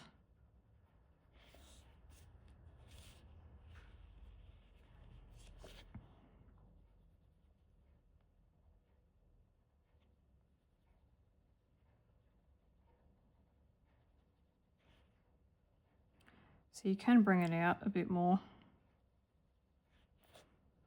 Let me just...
do this little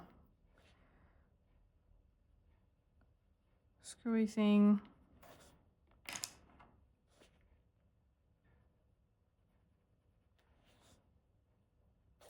And I'll get that darkest colour in and I'll pick it up in a sec.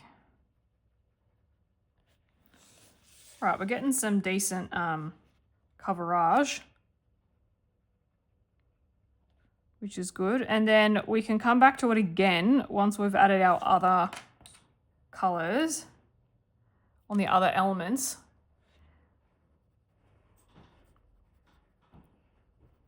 If we feel like it's warranted. Now I'm pressing a bit harder.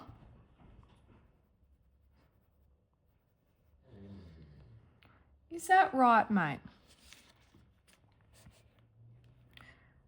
Oh, I forgot it.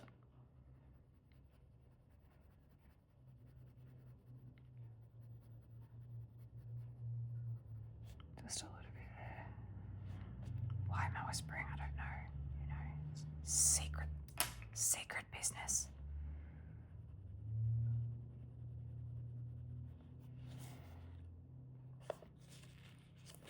Okay.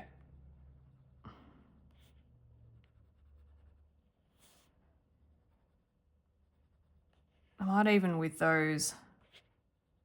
these little divots in the middle there, you could even, for example, I might go in with a bit of sepia just in the middle bits because it's not going to change the colours too much. It's just going to darken things up a little bit. It's not going to get rid of the copper. So I feel quite comfortable adding it here. It's not going to take away from, yeah, the balance of the colours that makes copper. Just on these middle bits here. And it's getting quite hard to press and get colour down. So I know that I'm close to finishing my layers.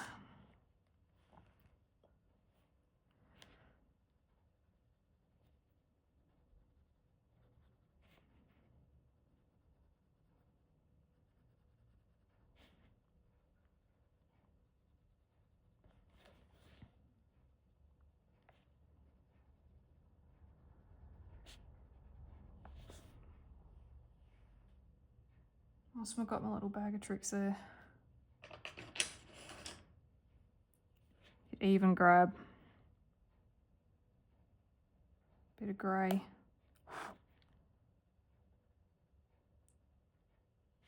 Darken up some of them. Just the real shadowy bits.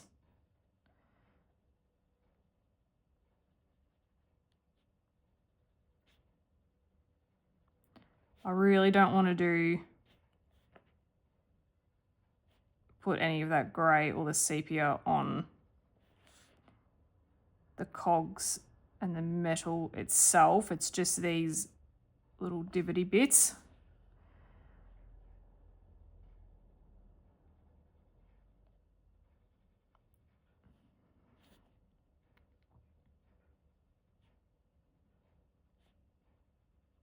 Trying to create a bit of contrast.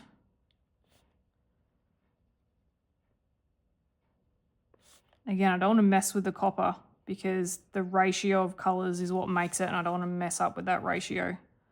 I'm sure it makes sense. Well, I hope it makes sense. You know what I mean? Darken that up too because we've had some pigment on that.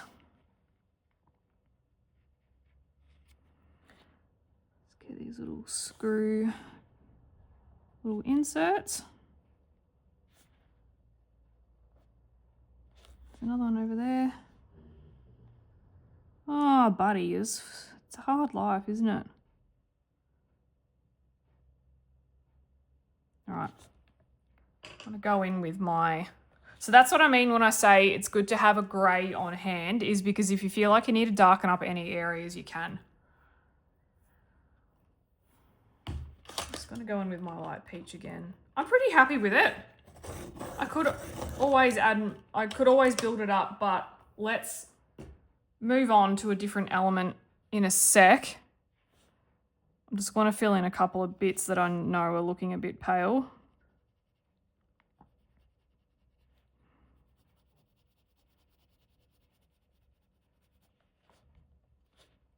And that kind of need a bit of burnishing as well because they're a bit liney.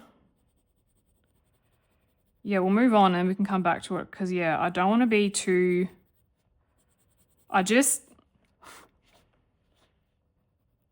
Yeah, you know what I mean? I'd rather come back to it than do it too much and then like it not be coppery at all because I've just hit it too hard with a brown.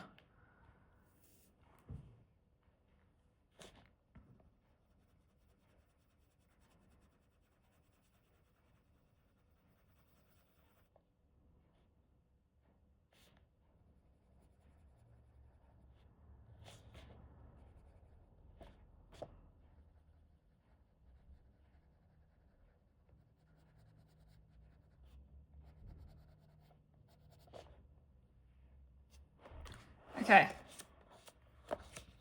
let's move on to other elements. And yeah, you can see how much pigment I'm picking up on that paper too. All right. And next element I think we'll do will be the leaves. So as you can see, we have, oh, there we go. We have many different types of leaves here.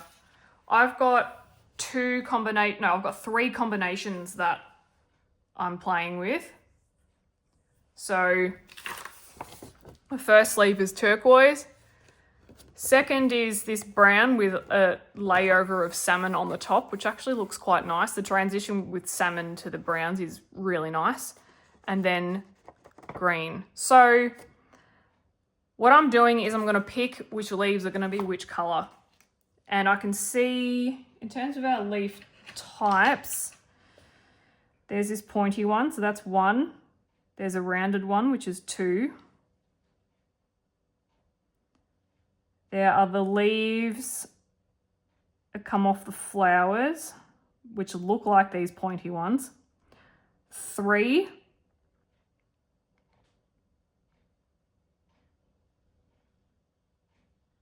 One, 2, 3. Yeah, 3, as far as I can tell. Maybe 4. But what you can do is you can match. You can match some. So I think because the flower ones, the flowers are coming off these pointy leaves. So for me, pointy leaves are going to be green. And the rounded ones are going to be turquoise. So I'm going to get out my olive, apple green, sap green light, and my pale sage, as we had before. So get out your green greens, so like your yellow greens. And we'll make a start. I'm going to start on the center one, just because I can. And rather than layer, I'm going to blend. So I'll start off with the leaves and I'll do the stems in a minute. So this is the olive green, and this is the only olive that I have. So I may need to get another, hopefully not. So I'm just starting off medium to heavy pressure, scumbling outwards and getting light.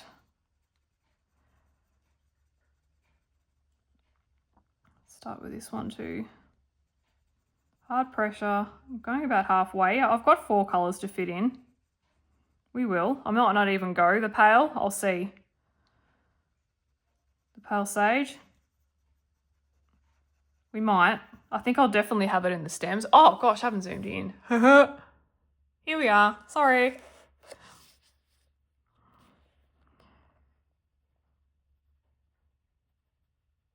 You can see what I'm doing now.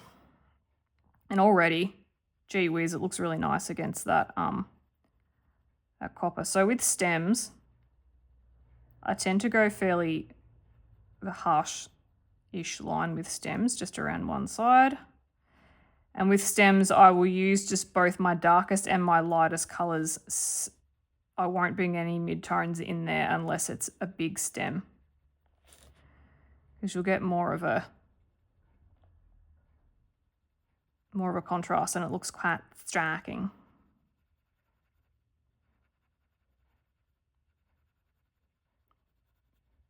Again, I'll do the whole leaf.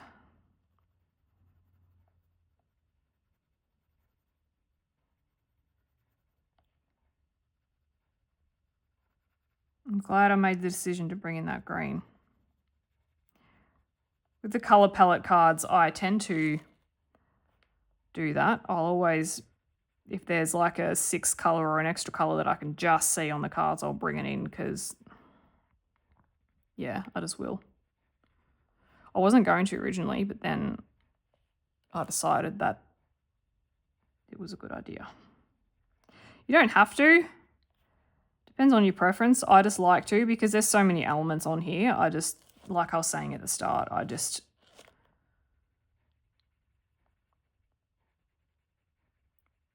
want to have options so that everything's not brown.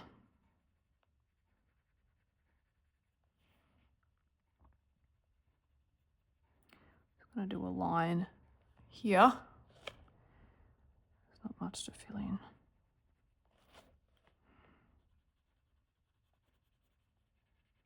This is a bit more of an area, so I'm just going to hard pressure scumble outwards.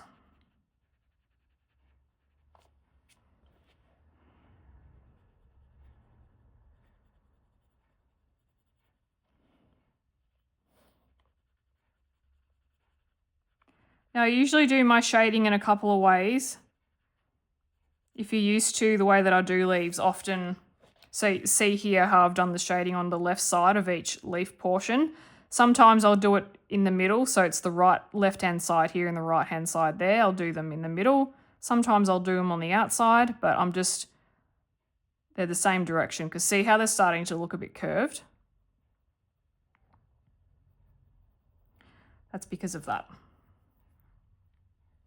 That's because of that. Then with Kerby's leaves, you don't have to colour, you know, like each segment layer as I do. But Kerby's, you can, but you don't have to.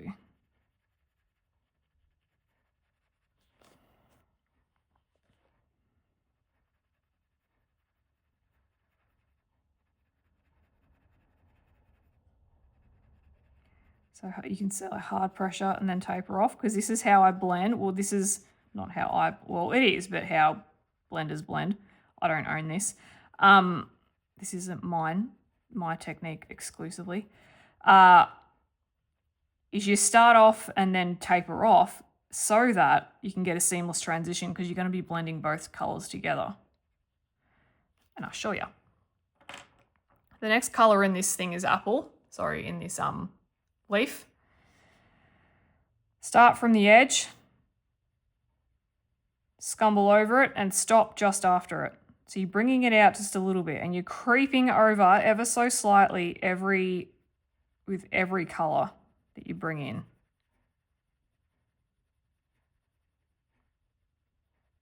I'm going to leave a gap there. Now this apple green, I don't really want it to be, it's more of a mixing color. If you can see here, it's dulled out a fair bit by the sap green light. So I will be going over the sap.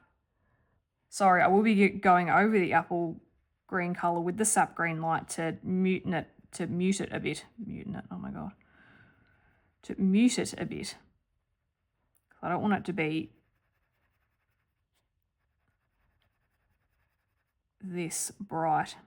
And again with pencil, it's not like mixing with paint where you're doing a true mix. This is just laying the colors over the top of one another, and the pigment particles are layering together to create an illusion of a new color. So I've been taught.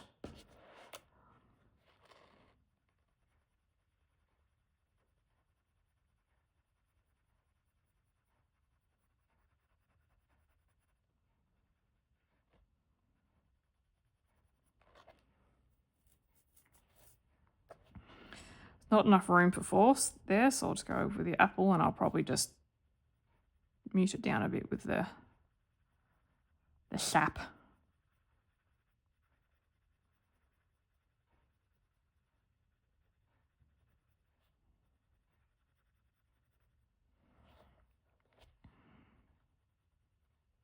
I can probably just leave a very light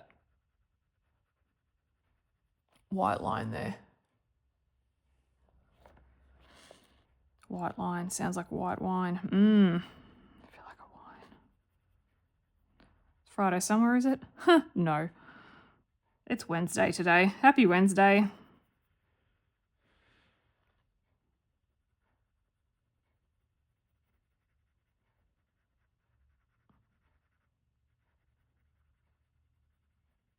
If I'm going too fast, just feel free to pause the video at any time. I should have said that at the start. All right, I'm going to go in with the sap green light. One of my favorites, actually, that I haven't really... I used to use it a whole heap at the start, but not so much now. So I'm just going to bring that out to just... I'm going to blend that in because otherwise it's going to stand out a bit too much. And I'm probably going to come in with that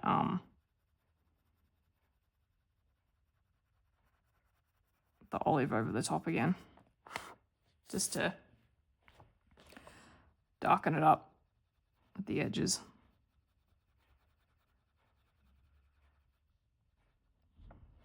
I mean, you could use dark green. The dark green's just a little bit more blue than the olive.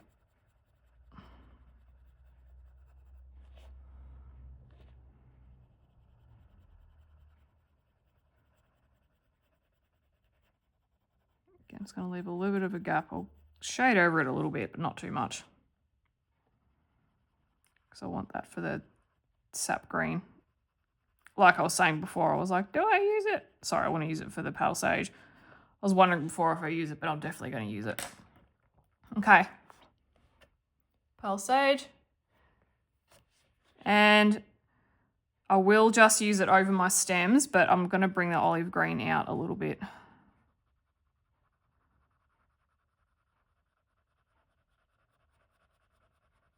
And you just blend it all together. See, we've got some nice... Oh, I forgot to do it on this, on the sap on this leaf. Beg my pardon. Oh, ma.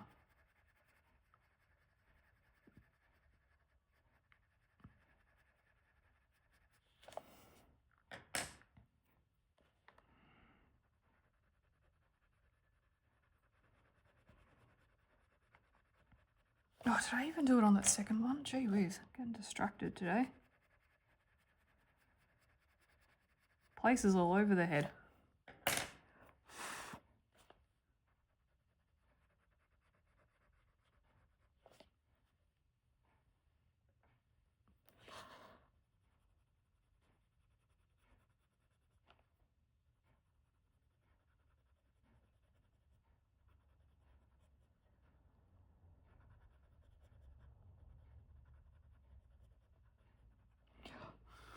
All right. Just going to come back with the olive green. Just going to bring it out about there. Down the center. I'm going very light. You can start to see some of the shading come into life already. So then it's coming with my lightest color. So the smaller space you have, it's better to use more contrasting colors for stems, because they're super sticky, as in like a stick, they comes out really well. And you can see like the contrast is quite nice. I'll come in with this olive green again and just get some of that middle going again.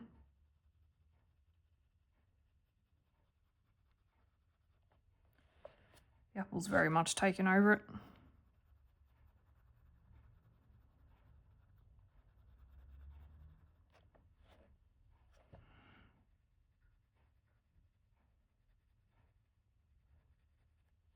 About you, but I'm finding that this paper is quite, I have to work harder to get my pencils to be more vibrant.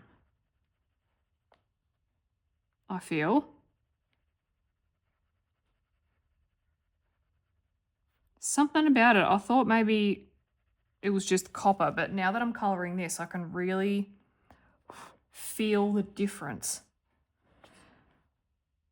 We'll see how we go with the other colors, but yeah, I feel like I'm having to press a lot harder to get vibrant colors than I usually do. You kind of want to do a bit of shading under Old Mate here, but a bit hard.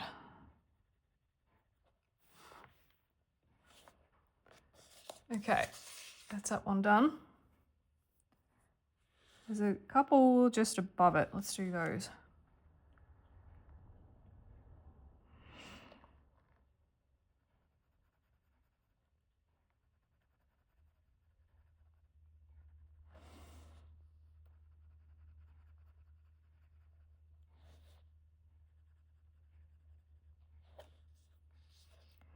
At the very end, if there's anything that looks too pale, I'll just come in with some greys and we'll darken it up. Again, we'll see. I'd prefer to just be Captain Cautious and come back later rather than just bullet a gate and just muck it up. I don't want to do that.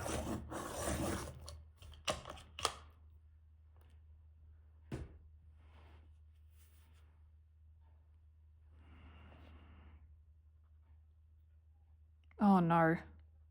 Oh, wiggle, wiggle. That broke.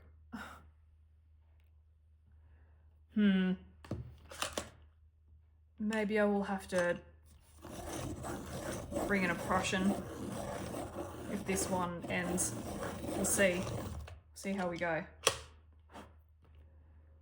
I should be okay, but it's only this big and I'm just that big, and I'm just mindful of how much can fit in the sharpener. So I may have to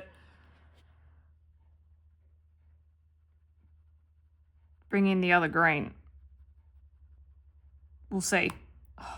Hopefully not. Now, because these leaves are small, I will probably not do the apple green. I'll just go straight back in. Sorry, you can't even see that.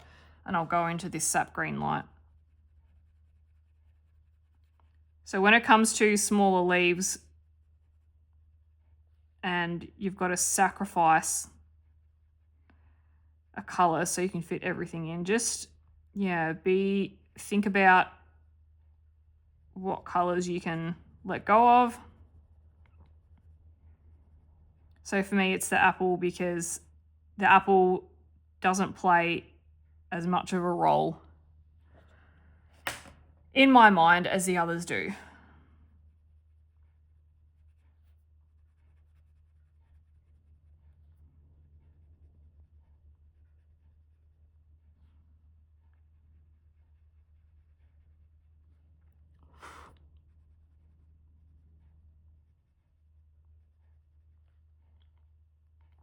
Okay, and there's this one too. Now these leaves are coming off a branch, which will colour later. So I'm just going to work on the individual leaves themselves.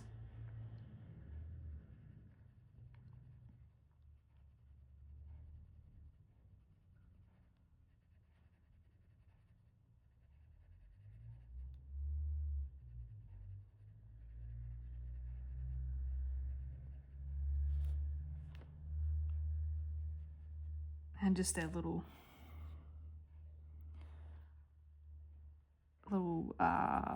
twigs that they're on.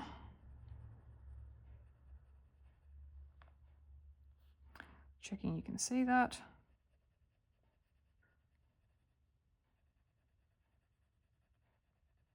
Starting from the edge and working my way in.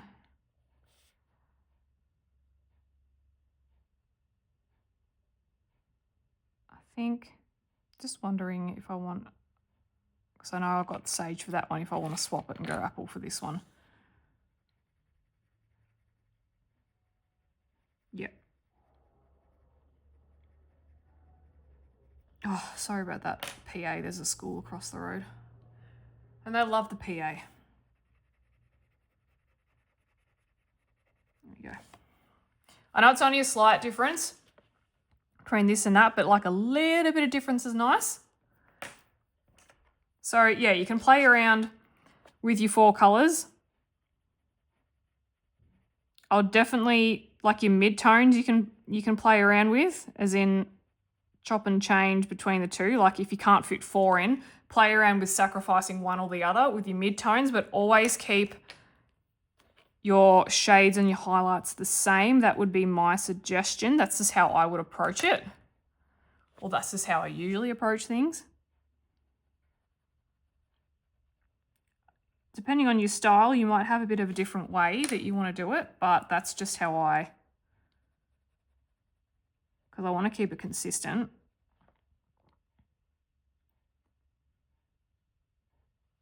There is a couple of leaves here. There's 2 leaves there, and there's that little bit up there too.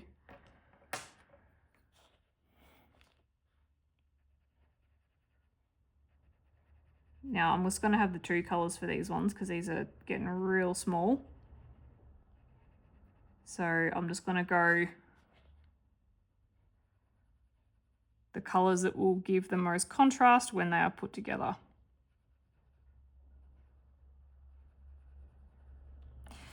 You know, the whole opposites attract.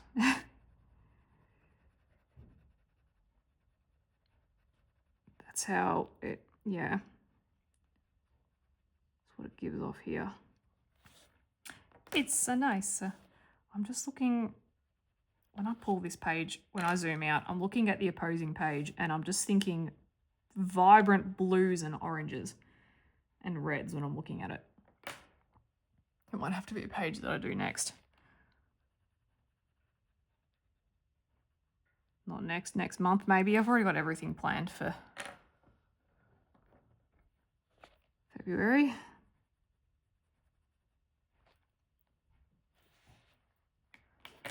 Okay, this leaf. Again, don't worry if you miss leaves. The more we go around, the more you'll see them because they'll just pop out at you. Yeah, so with Kerby stuff, just, yeah.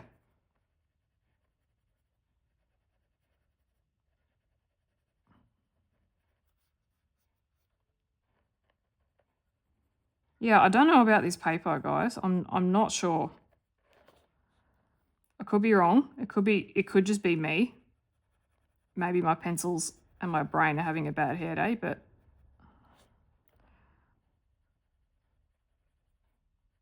it just doesn't feel as vibrant. I'm sure it'll come out fine.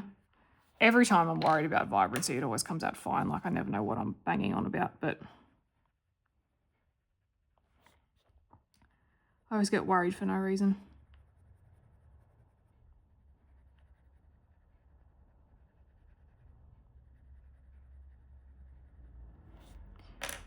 Yeah, it's funny. Like even me who YouTubes, I still overthink it and worry about things. So if that's any consolation, there you go.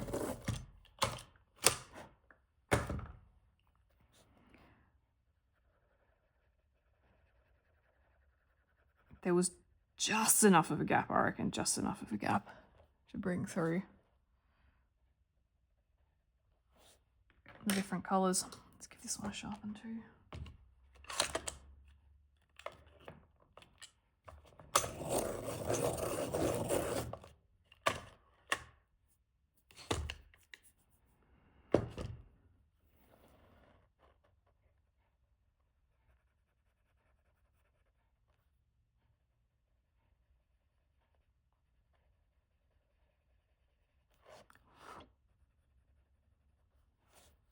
All right, there's that one.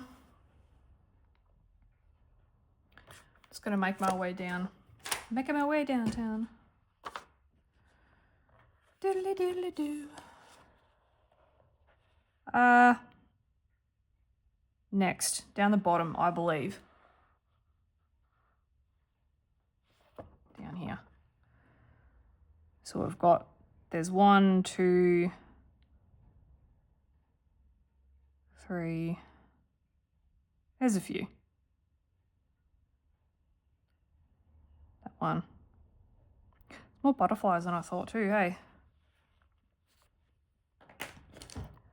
I know what I'm going to do for the bugs. I just have to think about the butterflies.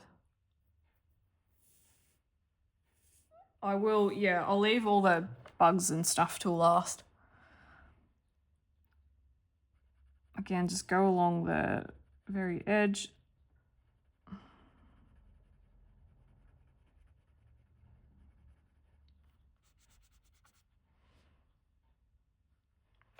Maybe it's just because I finished a Hannah Carlson book and that paper is like so delicious. I don't know. I'm just swapping the line is going from left to the right hand side over here just because he's had shading there, so I'm just following it. And he's got some stems coming up as well, so we'll follow that. See here how the lines don't completely meet on the end. So I'm not going to start there because that says to me that that's like a leaf spine, and I want that to be contrasting, so I'm not going to touch that with my darkest colour.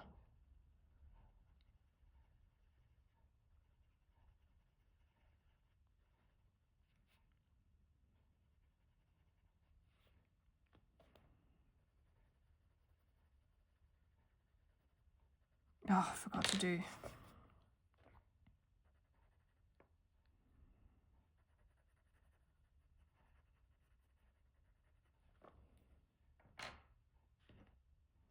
Leave it like that. Sappy sap.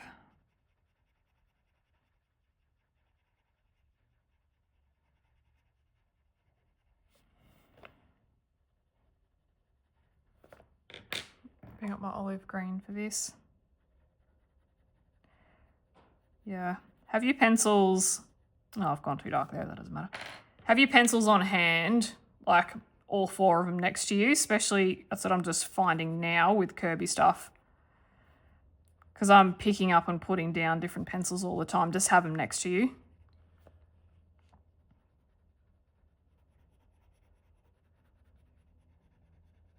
And I'm just going to bring all of that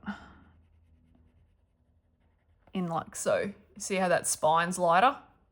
Because if you find with most plants, their spines are. So it stands out more. And then you could like you could bring in some darker colours in there.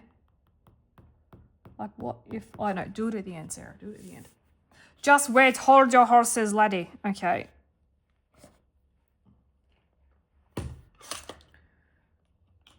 Sharpening.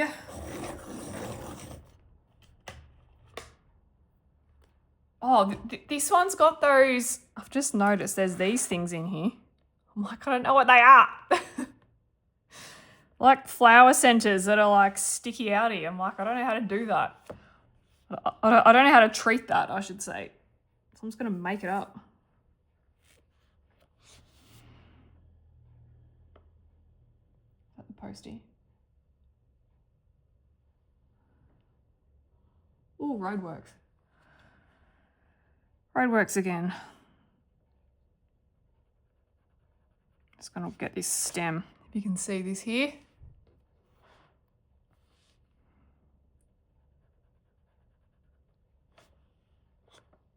Where does this go? Where do you go? There. It's there. Because that's there.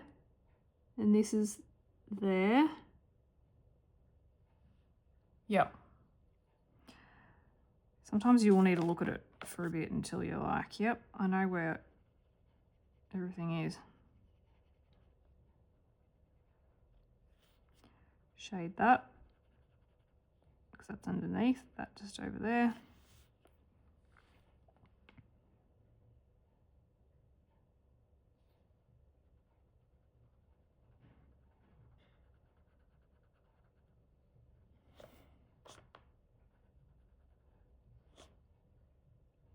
Apologies if you can hear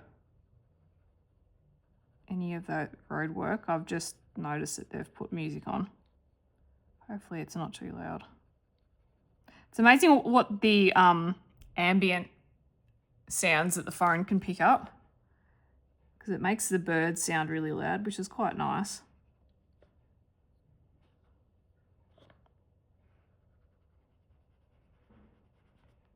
But yeah, it's amazing what...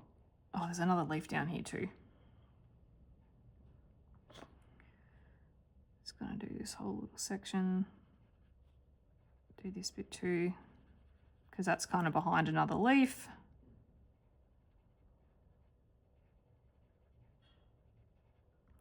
Yeah, so you'll probably see I am, as much as I'm trying to do the leaves the same, they're not carbon copy of each other. You pretty much, especially with Kerby's, each leaf will be a little bit different. So you treat it a little bit different. Just like you would if you're doing your nails.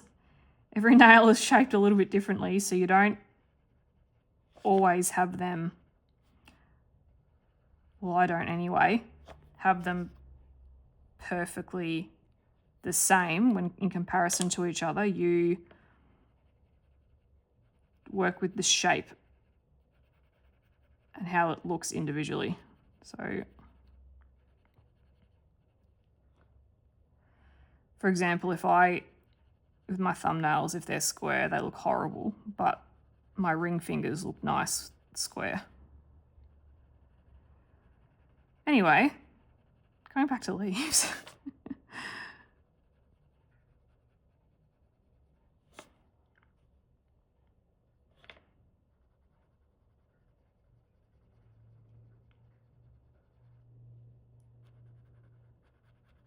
I was doing a lot of the leaves separate, but I'm just trying to, I suppose this couple of plants are quite close together, so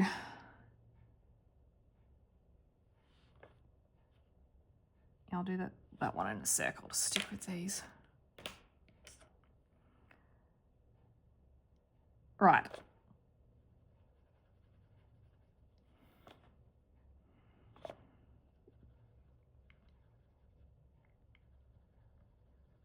This is apple green. You'd know the combo by now. If not, I do apologise for assuming.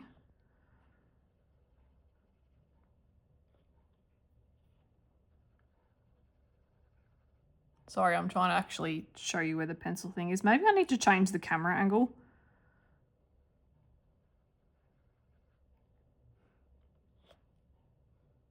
Potentially. I filmed this in like 3-hour segments because that's what my phone battery is able to handle.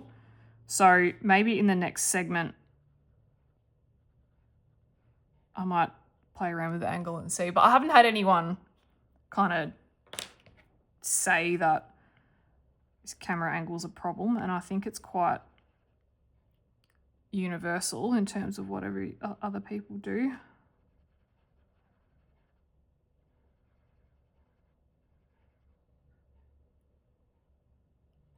I think it's all right.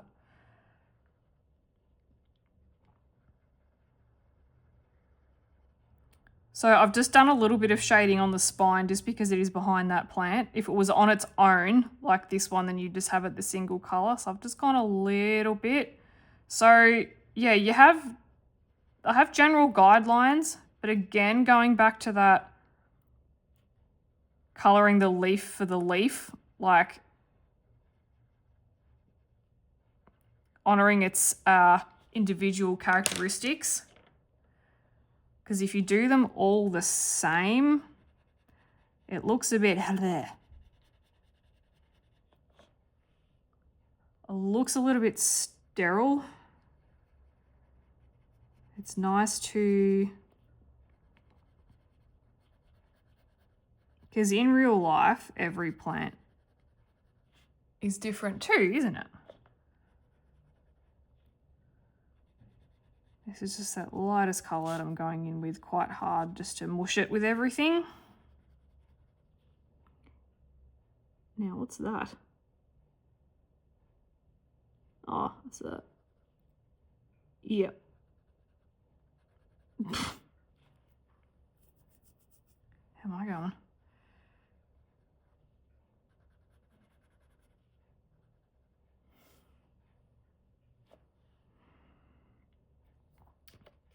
Okay, is the next one. And I've just noticed a couple of flower stems as well up further. But I won't touch them yet because I don't know. Because I can see a theme with certain types of flowers and certain types of leaves and stems, like they're matching, so I kind of know what to do there. But there's some other ones that I haven't really picked up a theme yet, so I'm not going to figure that out just yet. All right. I've got two separate ones here.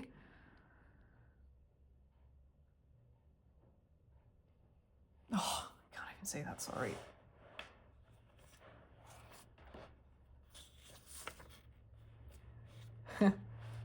This is the other thing about full page color-ongs. They're not nicely edited, you know? It's just, it's raw. It's like, here we are, we're doing a thing, we're live.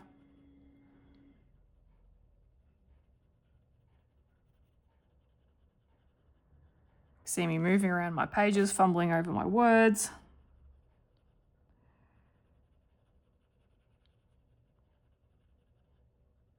Because trust me, I'm not going to sit through 8 hours of footage. I do write down, say for example, if the dogs go troppo, like I have to cut that out because you don't want to hear that. But if I were to write down the time for every little blunder or every little time that I wasn't, you know, missed moving the page for 5 seconds, I'd be there for 2 days straight. So yeah.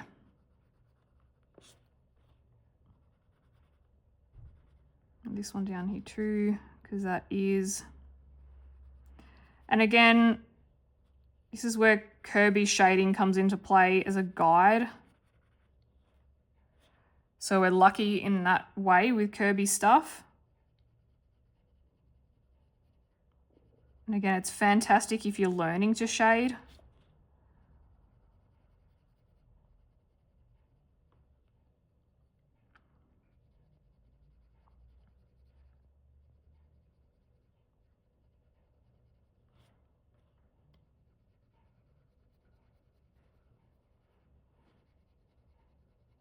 But yeah, I mean, if the footage is longer than 12 hours, then I will have to cut it down, but hopefully not.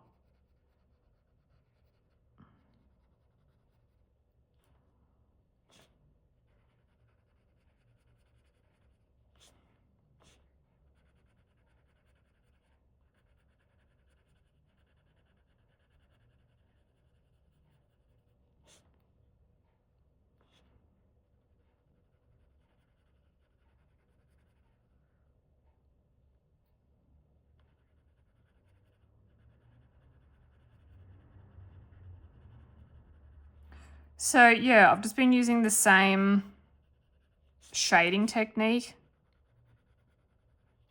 through the whole way. That's a bit backwards, there we go.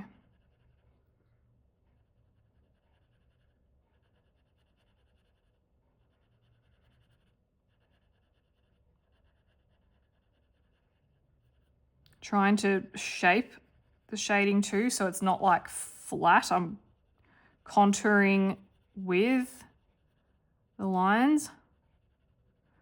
I was never into contouring with makeup, but if that's something that you like to do, then yay for you, because you have already got the skills you need for shading in colouring books.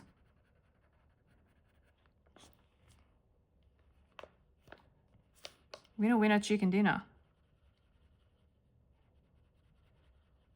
And I'm trying to keep the same side of each leaf roughly shaded. So you can see here, these sides are the same as those sides and those sides too.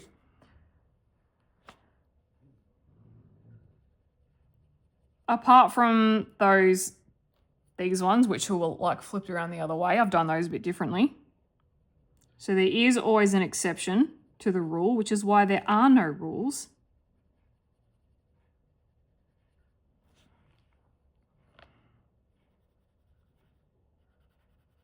Only guidelines.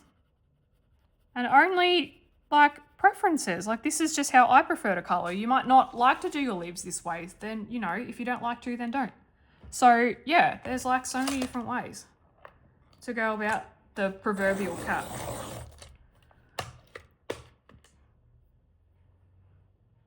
I don't really like to say, you know, like the phrase is many ways to skin a cat. I don't like that because I like cats. I like animals. All animals. Just not spiders, I don't like them. They're not animals. They're spawn of Satan.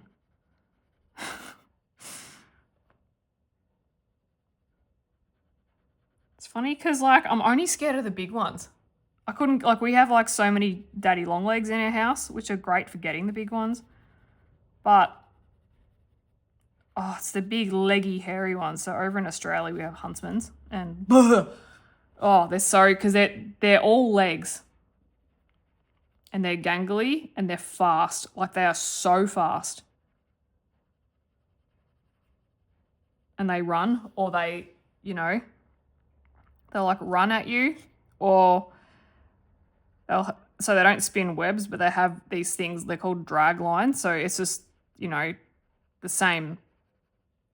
So they don't build webs, but they use the same stuff to like, you know, Tarzan from one area to the other. And there was one time where there was one on my laundry wall and I hit it with a shoe, not realizing that it had a drag line attached to the ceiling, and it like Tarzaned at me and nearly got me in the face. Oh my god. Yuckies. Yeah, I'm not someone that can leave them. If there's a huntsman, they have to die. Like, because they come back and get you. Like, they just have to die.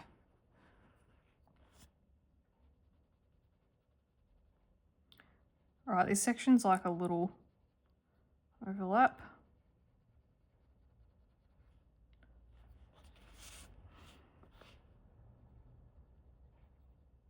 Anyway, that's my little 411 on spiders. I've just done this the wrong way. That's all right. That's the little insight into my phobia. I'm not phobic about any other animal, like, you know, poisonous animal. I'm not, which is ridiculous. Like snakes, don't care. Mice, couldn't give a rat's. Pardon the pun. See what I did there? Yeah, mice couldn't care. Moths, love them. But spiders just kill me.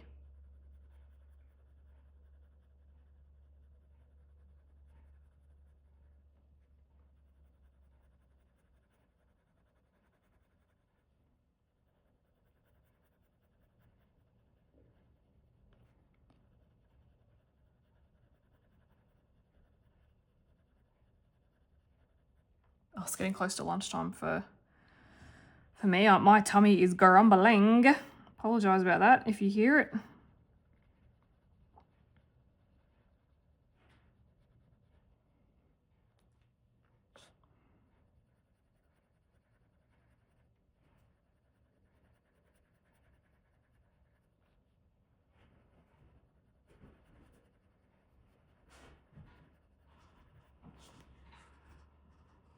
Just paying attention to getting all the apple in the right spots, because it's going to be easy to miss bits, I think. Some of these thinner ones I might forgo the apple.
Okay.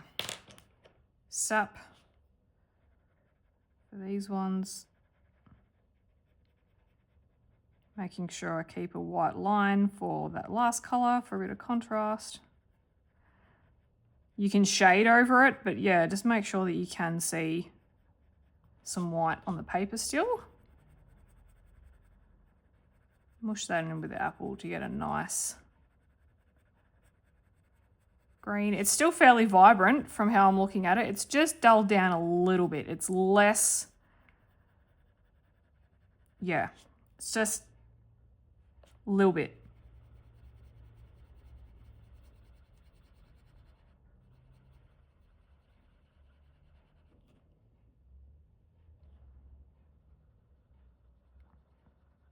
And less white here because that's underneath.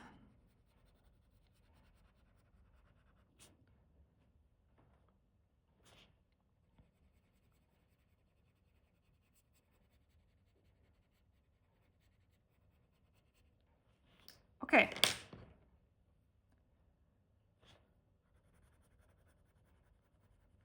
Going over the top. Oh yeah.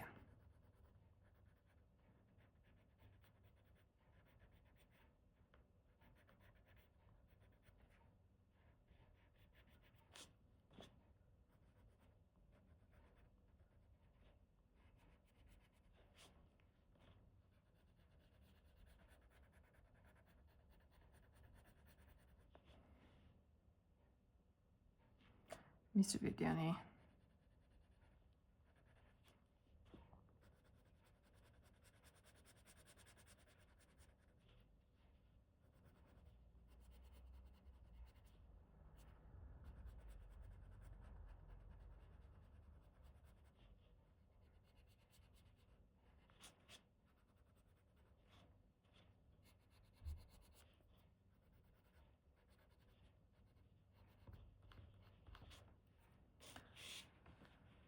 Right, quite happy with the way those are coming up. Again, I'll probably have a look at darkening up everything at the end. See how we go. Oh, got this little bit up here.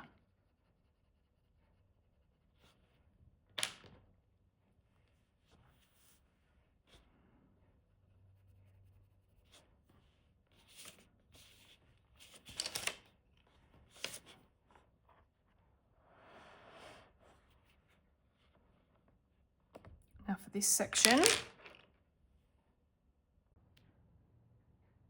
Right, I've changed my angle just a little bit to see if that helps. If you don't like this angle, just let me know in the comments, but I think you'll be able to see the pencils just a little bit better. Let me just take it down just a fraction. Here we go. Sorry about that. All right, we're now going to do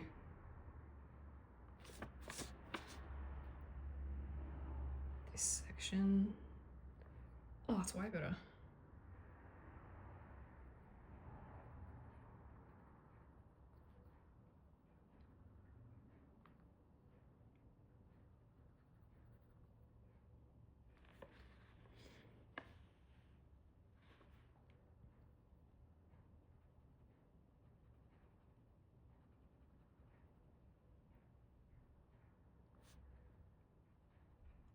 Yeah, tell me in the comments if you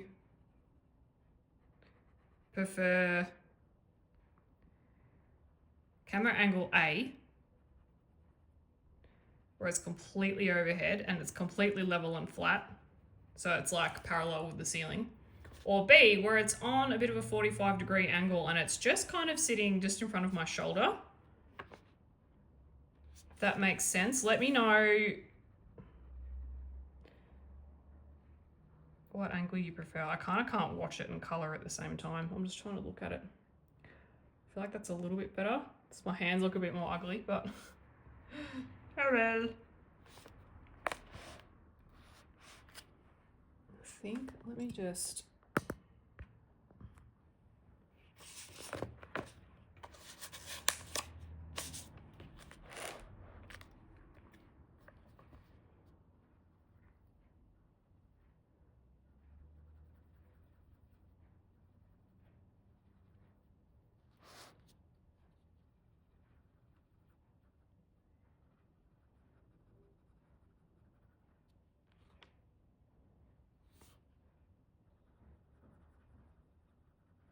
Yeah, so I'm just following the same, it's just that olive green, following the same process.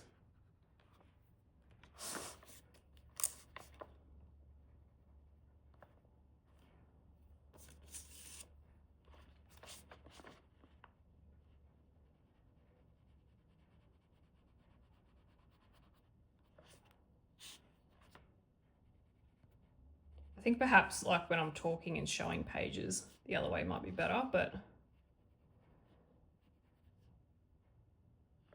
when we are actually doing our tutorials, perhaps we'll benefit from this way. And I can zoom out just a little bit and bring this closer to me because it is very on a funny angle at the minute. Right, I'm just looking because this one looks like a bit of a different leaf.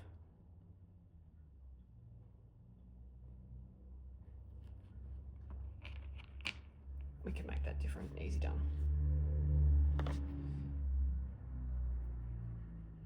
Going in with the apple green again.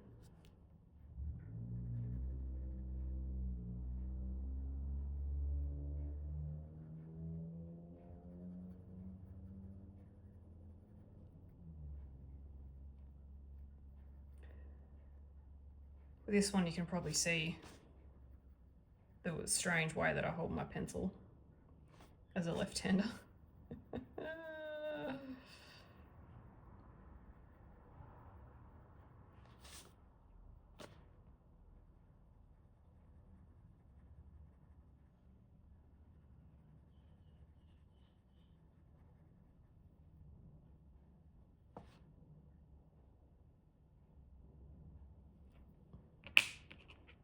Okay, sap green. See that? Yep. Just get that in the edge because that's underneath. About there.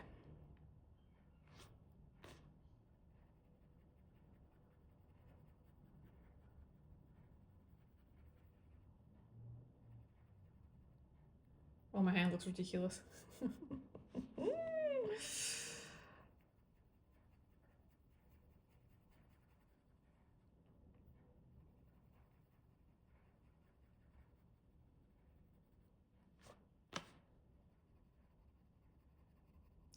Creating a bit of a, giving that leaf a bit of a backbone just by shading in that there.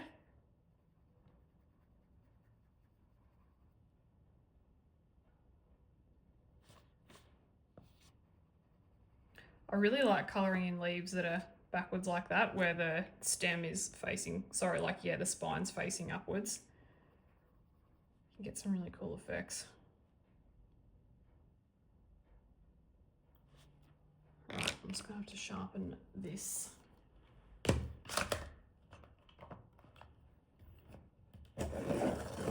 I think, yeah, this could be a good camera angle for the pencil work, and then with the pastels we could go back the other way. The good thing is that the camera's on a massive arm, so I can move everything around.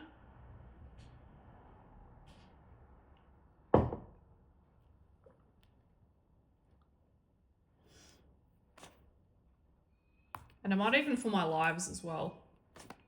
Rather than this way, I might turn the camera the other way.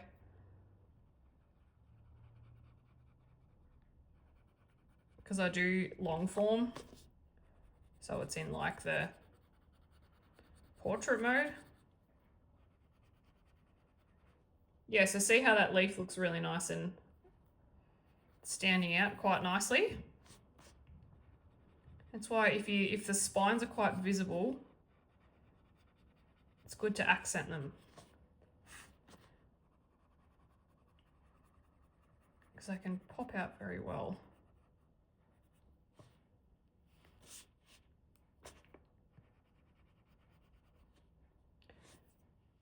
All right, let's move on up.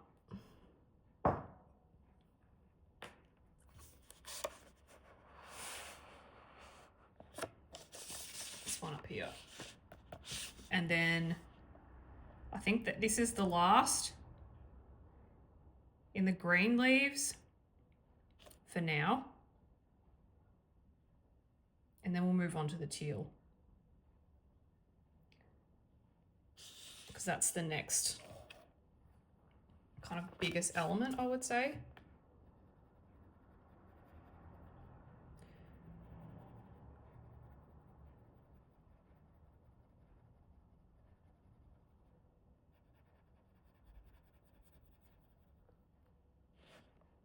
And that little leaf there will make the same.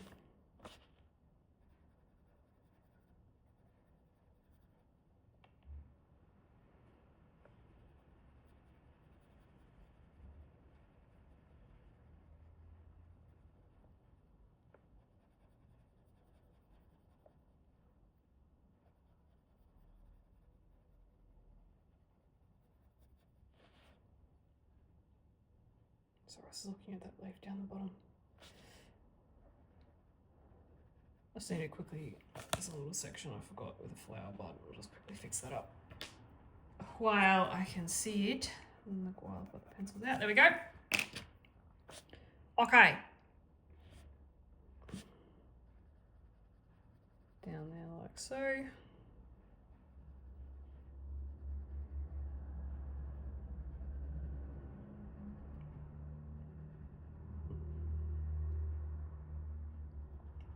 I mean, I could hold it like that, but I don't know.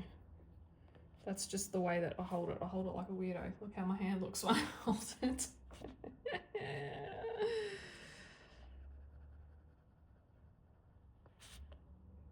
The joys of being left-handed.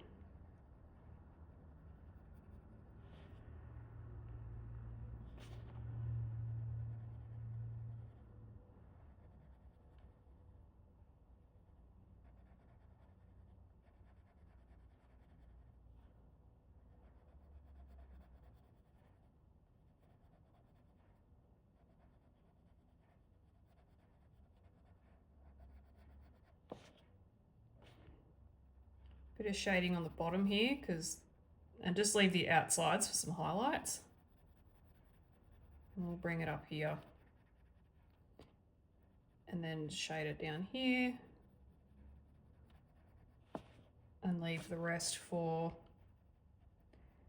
a lightest colour.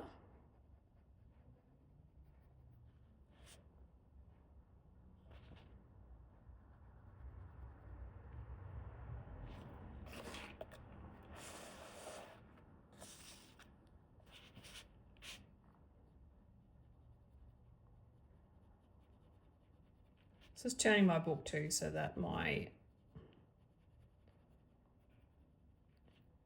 don't want to put my hand or my wrist on an awkward angle, especially when you're sitting down and doing a long colouring session.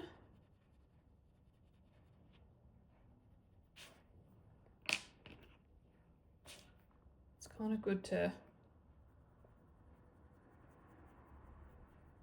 just have your hands in comfortable positions as well.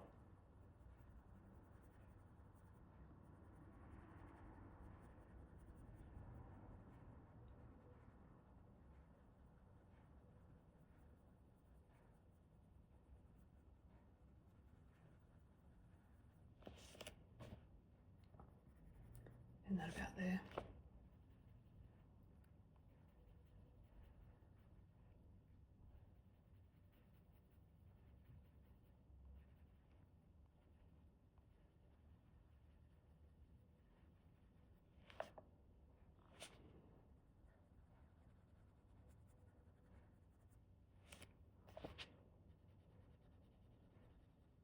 It's such a nice day outside. The air smells really sweet. It's delicious.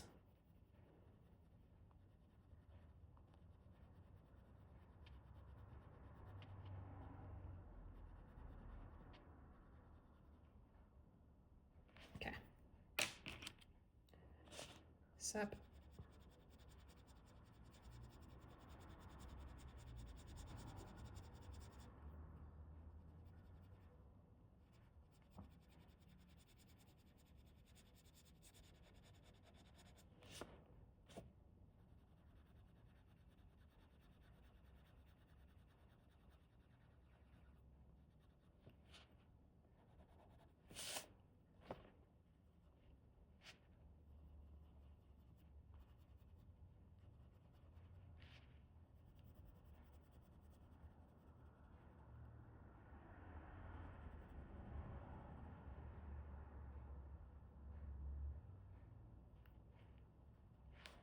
And then going in with our lightest colour, finish that off.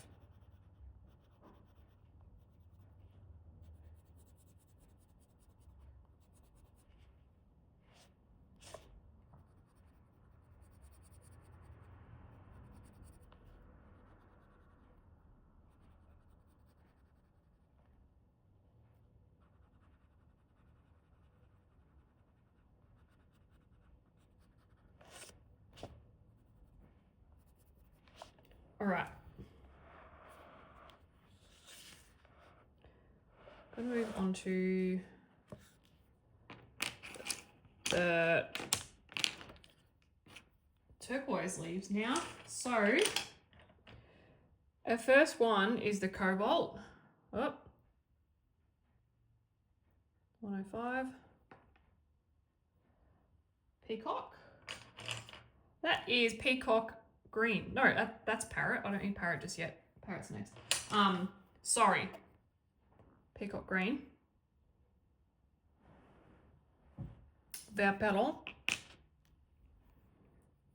Parrot green.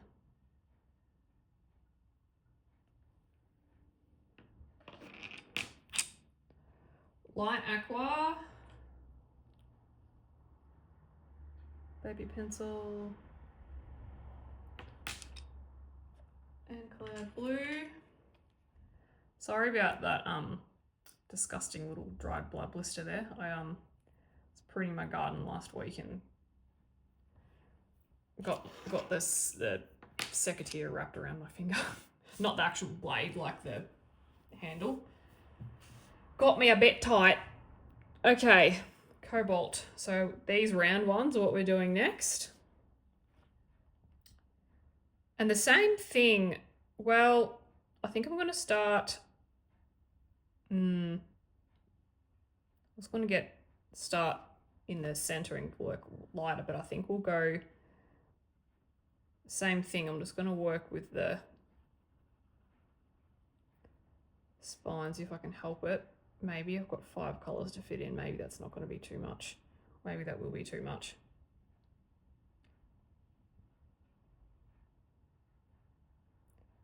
Sorry, I'm just having to think. Yeah, let's do it a bit differently.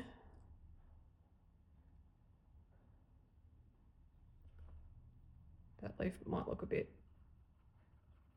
iffy, but we'll go outwards like this. What's behind that? Just trying to see.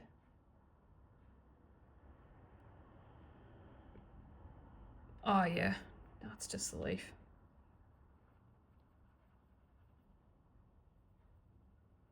Oh, off you go.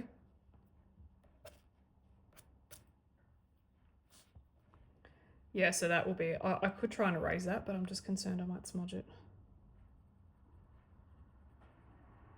There's many different ways you can attack leaves and contour them, as you can tell. So yeah, I was just trying to pick the best way that works for that shape. So I'm just starting in from the spine and I'm just gradually working my way up every little leaf section.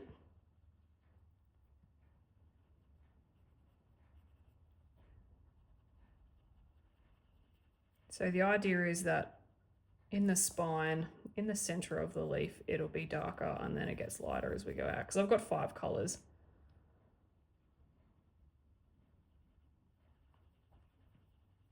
Three to 4, you maybe could have done the other way, but as soon as I put that pencil down, I just kind of knew that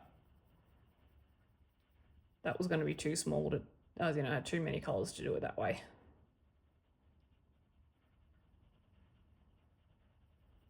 So we'll do it like this.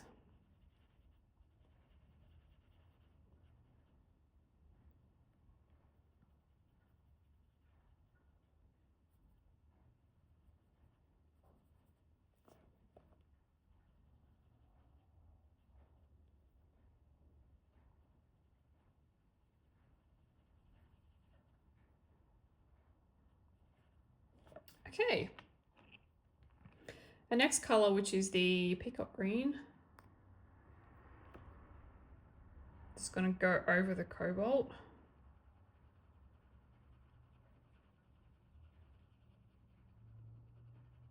Oh, dang, it looks nice.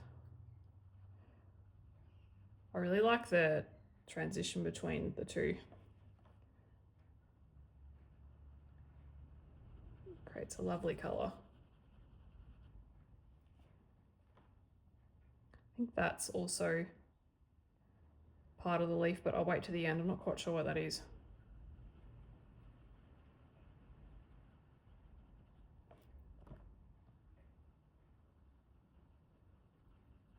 So again, I'm just heavier pressing, medium, light, barely touch the page, let go.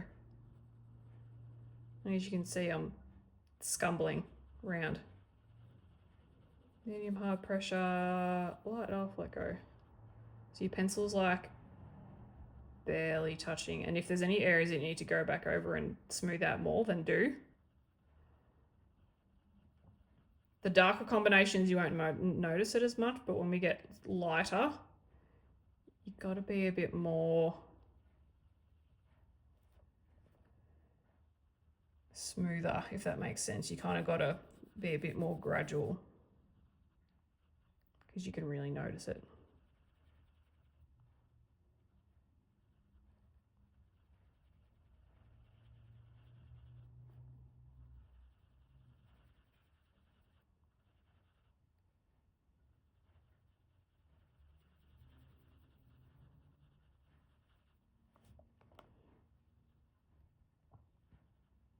The top of it's there. I'll just leave that for a minute.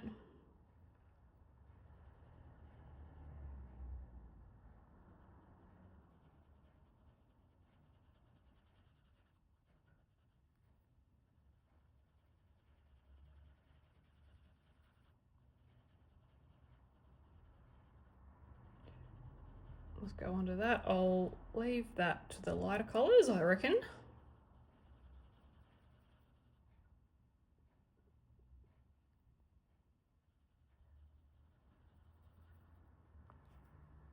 Okay, third colour, where's my parrot green?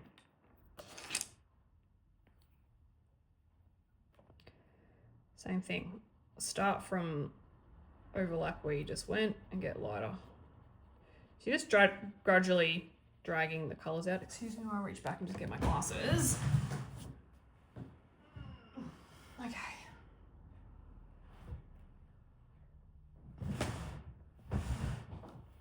Have a sip of my coffee.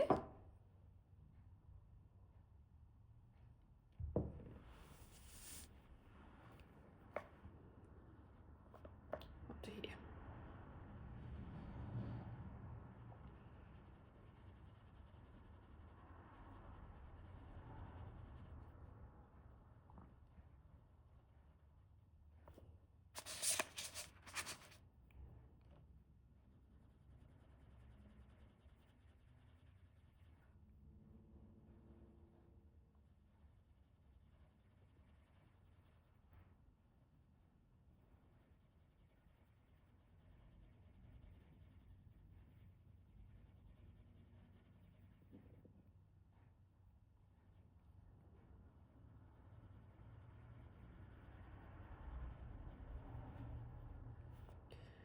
If some of the edges of your leaves, if this colour touches some of the edges of your leaves, that's all right, just really light. Because the last two colours are more, they're not as bold as these, and they'll blend nicely with the dark colour if you choose to bring that out even further. So just, yeah, don't worry if you go out too far.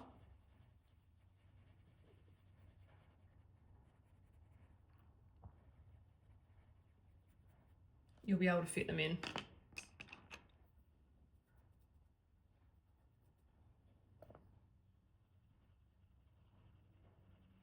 And then I'm lightly going to touch the edge. So it is covered, but it's just lightly because I'll have enough to lighten up the edge with that extremely light blue that we've got And I kind of just want to bring it down in this little corner here, I think. It's just the vibes I'm getting.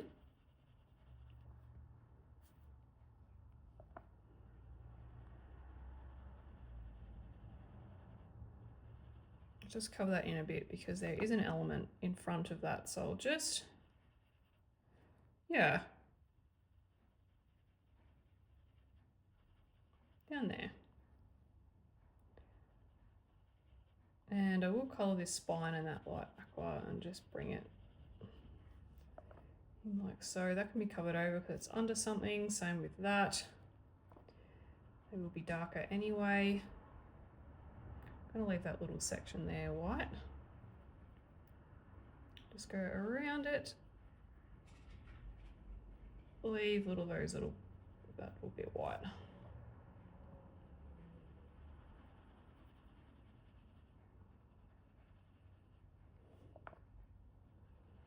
Cover this up because it's under that cork. Okay. Going with my cloud blue and just. Sorry, is this? Yeah, cloud. Yep. Whoop. Oh, heck.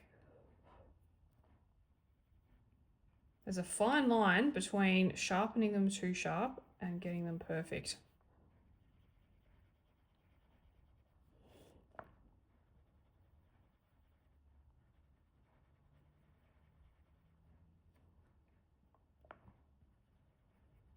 Just mushing them all together. I love the kind of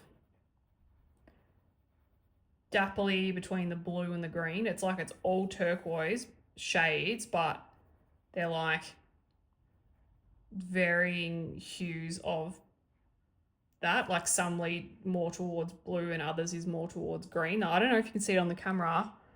You can, but to the eye, it's a little bit more vibrant with the different kind of colours that we've got.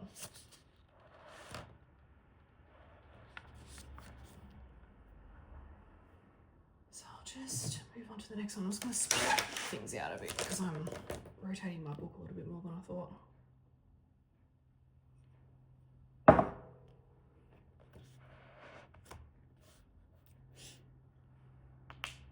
All right, where's my little pesky colours? They're going AWOL.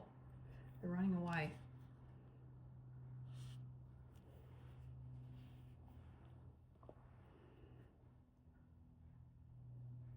Okay, what is this? Yeah, it starts right at the bottom there too.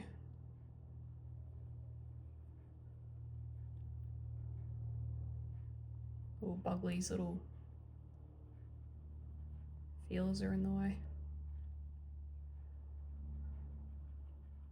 Again, I'm just hardest pressure on the spine here and just release it as you work your way up outwards.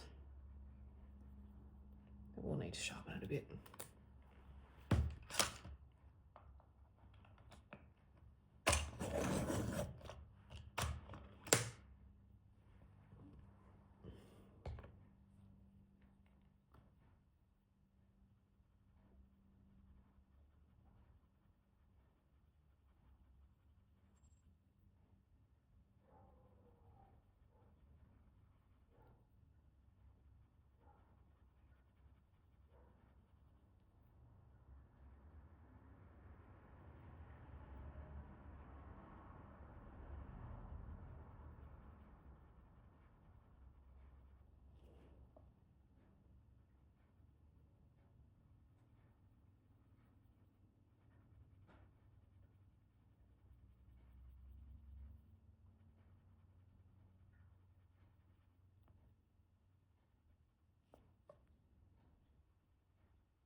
All right, place that there.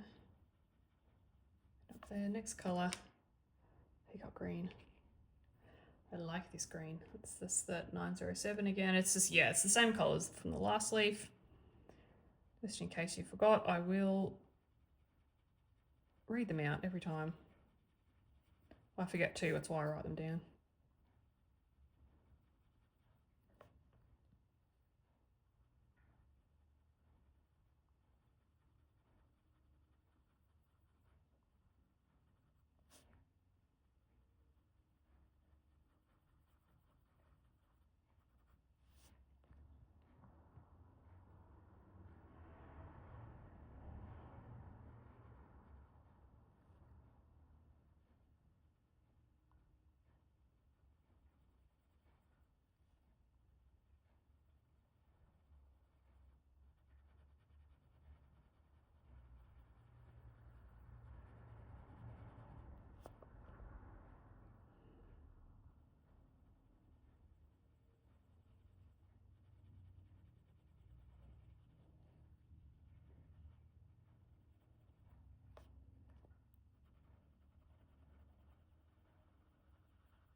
Oh, well, not very, there we go. Okay. Peacock green.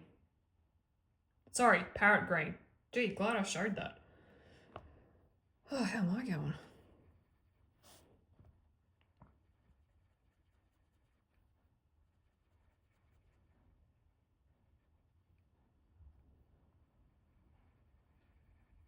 It's a little bit harder to smoosh this one.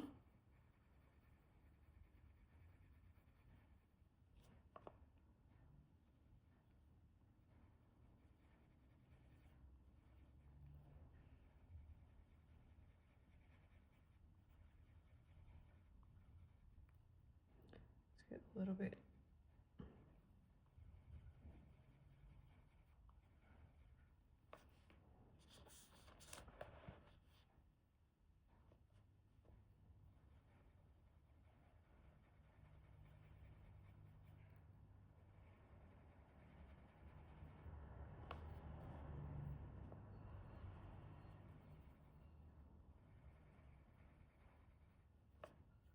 Okay.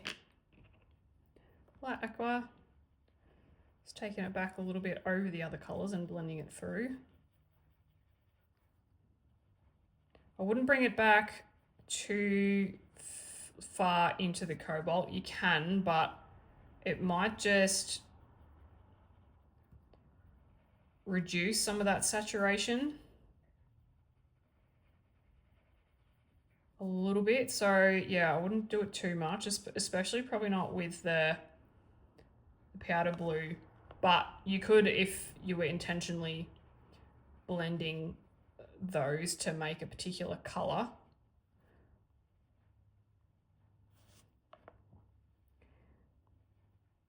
But yeah, just be mindful. So start from this end and work your way down, not the other way.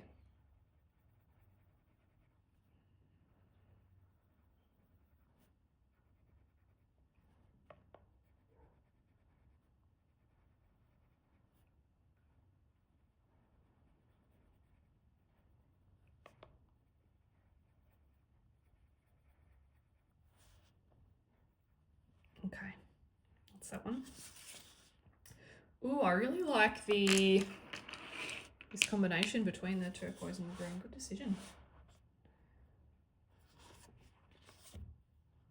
All right, we've got about 3 down here. we'll just focus on these two for the minute.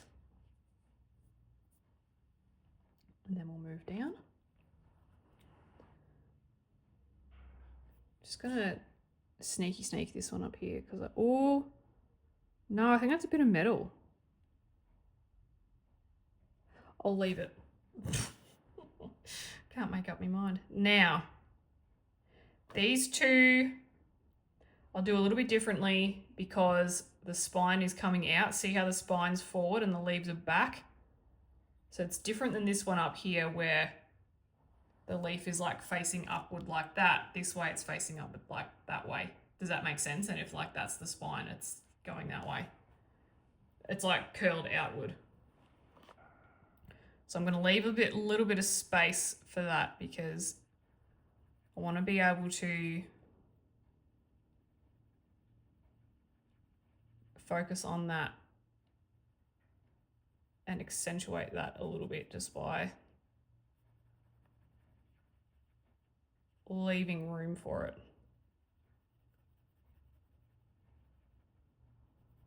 So I'm just drawing a little bit of a line in.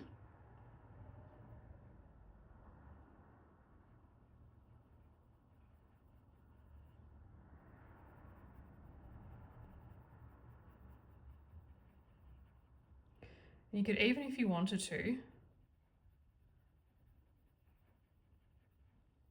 if you've got space in either of the leaves, you could throw in a bit of sap green light. We'll try it on those bottom leaves. I'll show you what I mean.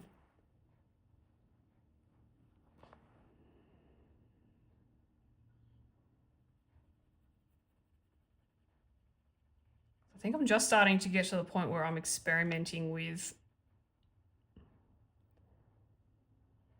other colours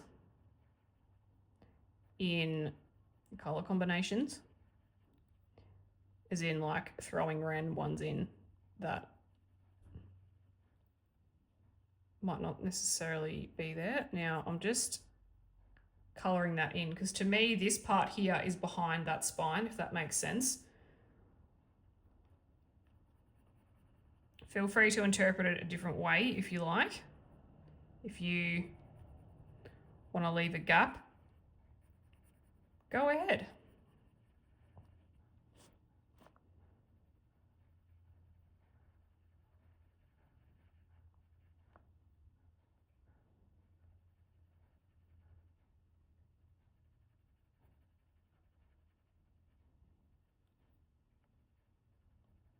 I kind of went too far down there, so I'll just join it up.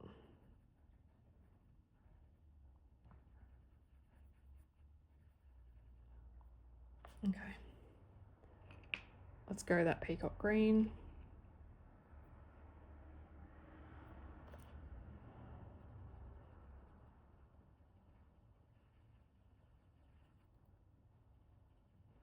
Leave a white space there. Yeah, sometimes leaving white spaces not only on this spine but around the edge of the leaf segments, just on parts of it, can look really cool too. It's just a matter of playing around with it. Play around with leaving, and I'll try and make this bit pretty dark so it kind of pops that out a little bit. Play around with your whittle watter. Play around with color placement and play around with leaving white spaces in different areas on your leaf and see where you can get some cool results. Like I'm going to leave a white space just above this. And there's no rules with it. Again, just have a play. I do this with flowers as well, because it kind of makes it look like their white bits have curled over towards you.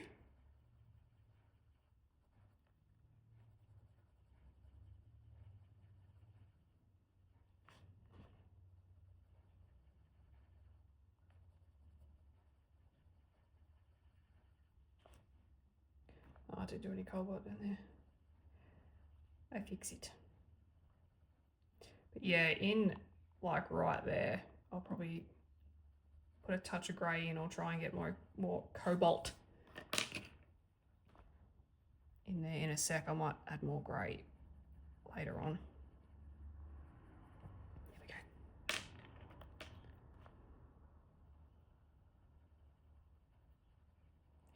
Yeah, so just have a play. Like whether you buy a practice book or... So I'm going to my parrot green next.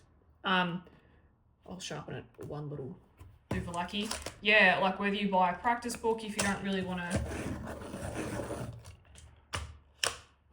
put it in your actual book. If you're not confident enough yet, to me, I'm quite happy with it, unless it was something completely random that I absolutely was not familiar with. But yeah, I'm quite happy just to go straight in, because there's, you know, you could come up with something really cool. So I tend to just go straight in. The only time I won't is if I'm practicing background techniques. If there's a color combination or something with pan pastels that I've never done before, I'll just do that on a scrap piece of paper to make sure that the effect works. That's probably the only time. And then also with alcohol markers as well. That's probably the only time where I'm really thinking about it and I don't want to put it in the book. But most times I just jump in and it turns out all right.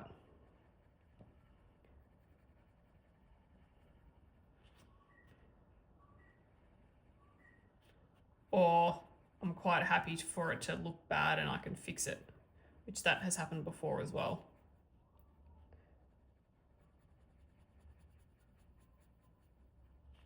Okay, before I, hang on. Let's go, so this is the light aqua. I will bring this in on every leaf, but I'm just gonna leave a bit of a gap, because let's see if we can get the sap green in on some things, and let's see if we can, if it looks terrible, I'll fix it.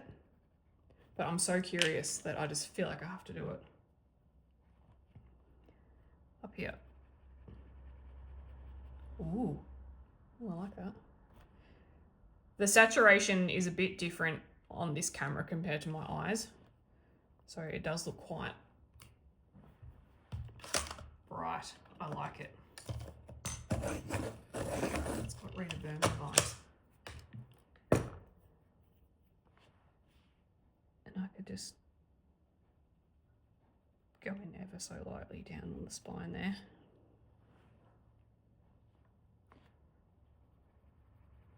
Oop.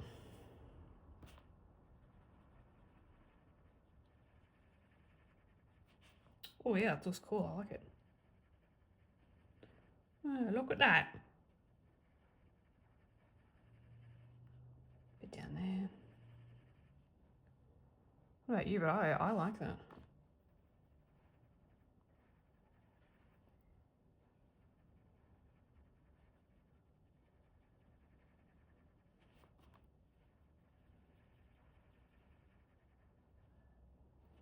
Yep, digging it. So I could probably chuck it up here in some spots. I'll just go over to where the lightest areas are, throw it on a few things. Yep, love it. You don't have to use it if you don't like it. I do. So it's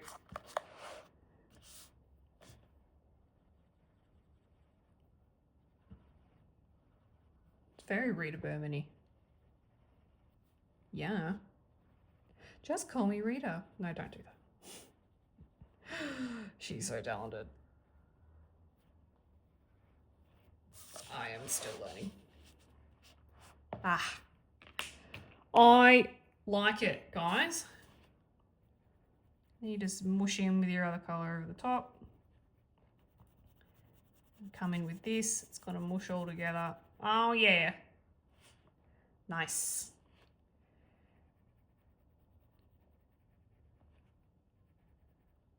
I like to mush it, mush it. There we go.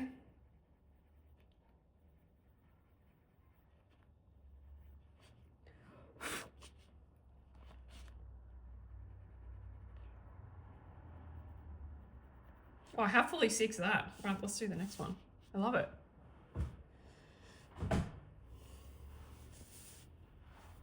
And that works too because I've got that, this sap green light is in that other green combination. It's in that one as well. So that works really well because you're not just introducing a whole other random color. I mean, you could if you wanted to, but I don't necessarily want to do that because I feel like I've got this, there's many shades of many things in this, so I kind of don't want to go too crazy. Right, how am I looking for?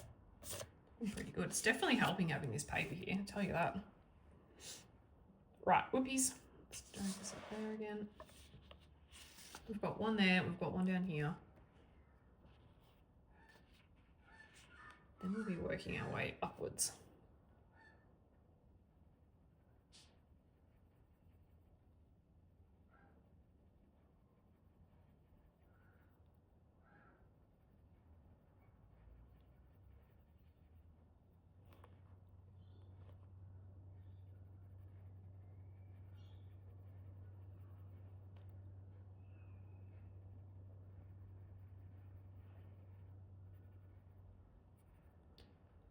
Nearly time for a sharpen, I think.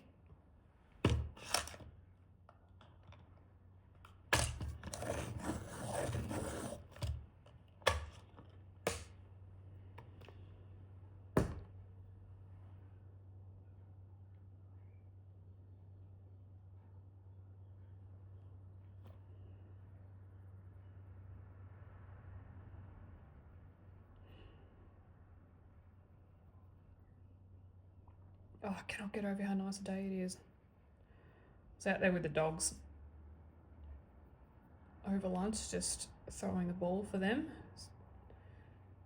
Something about just lush green grass on a sunny day.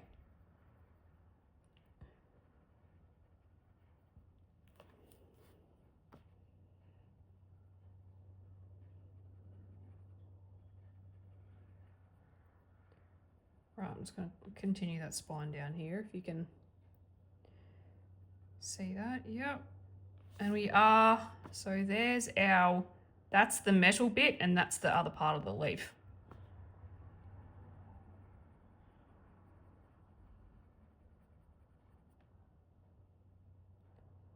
What have we got here? I'm just looking at, yeah, that's the bug's body. Hang on, cover it over like that. That's the bug's body.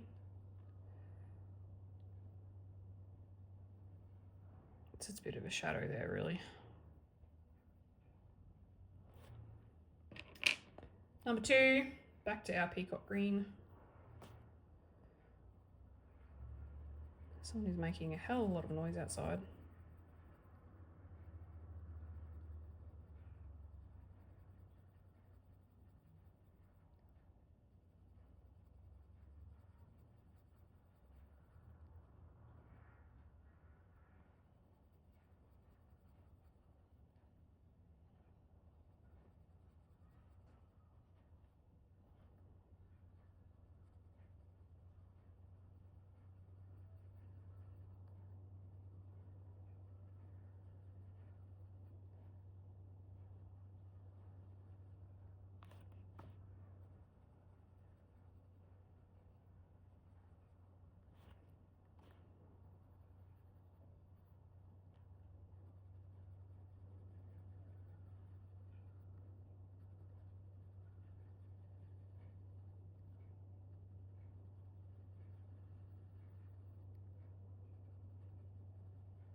Right, third colour, parrot green.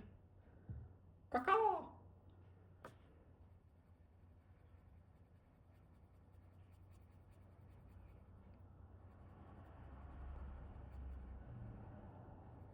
Should actually colour a parrot in the parrot green.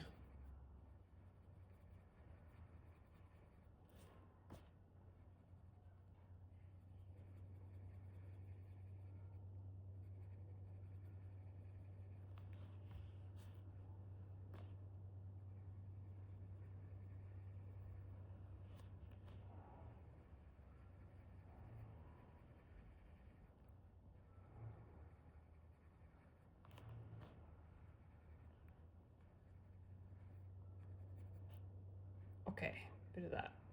Darken it a bit. Next color, light aqua. Let's do this on this side because it's underneath. But down there, I will put cobalt in there too. Cobalt. Heck.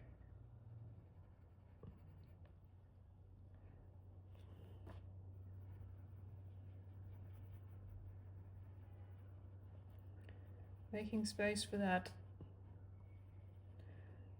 green, which we love, which I love, which I hope you like too.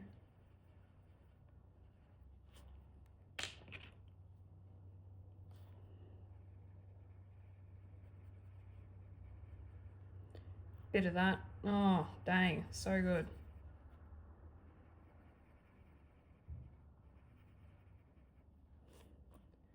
How good is color, guys? How good is art? How good is color? How good is blending things and discovering new things and playing around with different color combinations and figuring out what you like?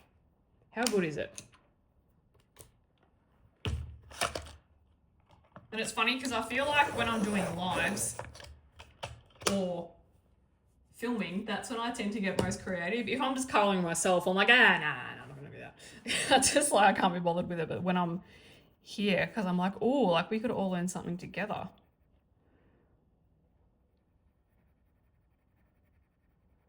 I definitely take more of a creative, not risk, but I'll jump off the ledge more often when I'm filming.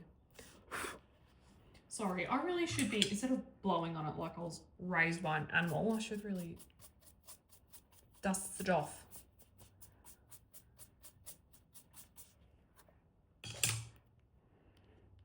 Okay, moving down to the very bottom, there we go. Which wasn't far. Just a hop, skip and a jump. Oh, I'm looking forward to doing these red flowers. Oh, and I'm thinking, let me show you when I zoom out the opposing page, which I don't know if you can see it. You can't. Let me bring it over. It's like ocean, and it's got the same leaves. I could do the ocean could be this. We'll see. Probably won't be this month. I mean, it might, but prob's not.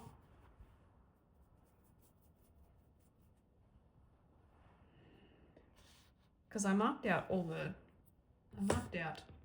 of the pages that I was going to colour for this month. And I feel like, you know, I've got to do it.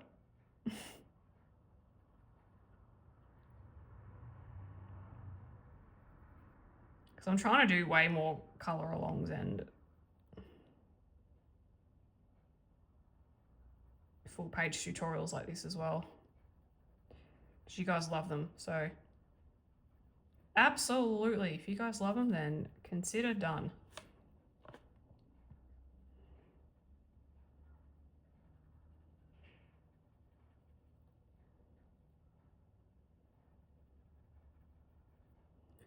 This one I might just need to taper off like that, just bring it, yeah, okay. Darken up a bit down there. Again, this is just leaf contouring as well. You'll get the hang of it. It really is muscle memory. Often now I'll just go in and contour things like elements on a page without even thinking about it too much. So don't feel like too much of an alien if you feel like you just don't have the knack for it. You will. The more you do it, the more channels that you watch that colour the way you like to colour, you'll pick it up. I promise you, I was exactly the same. Didn't have a clue. I couldn't contour or shade to, you know, save myself. When would you though? Okay, peacock green. When would it be a life or death situation and you could colour to get out of it? Like when, yeah. You could shade to get out of it. Oh, there's a bus. Quick, shade.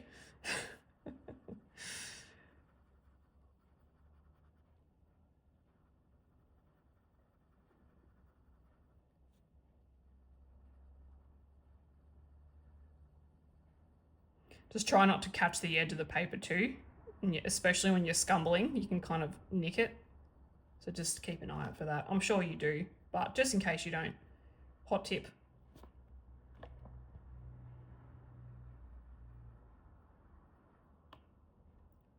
Have I got that? Yep, right pencil. Sometimes I just get a sinking feeling that I'm using the wrong one. Or in the wrong order, I should say.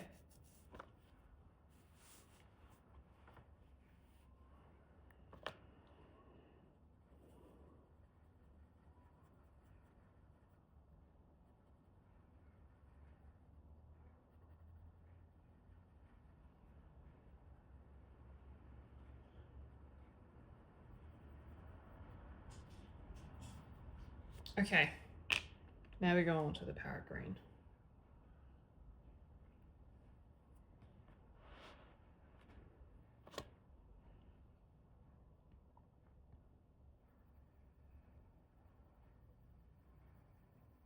It's nearly time to change my nails too.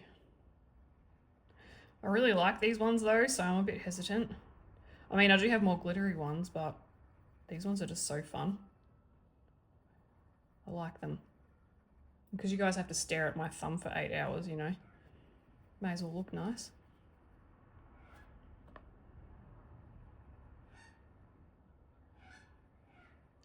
Careful with that edge. There we go.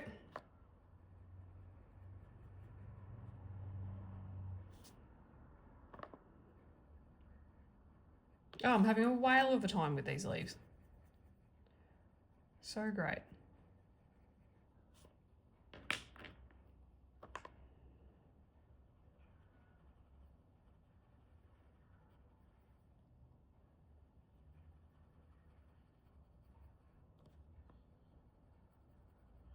It's the light aqua, sorry.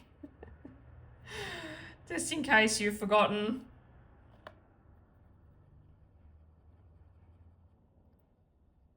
Don't worry if you still forget. I do. My short-term memory is down the toilet.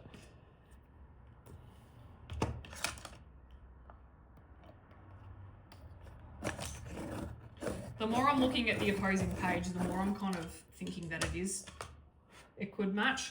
Because yeah, the same leaves are in it.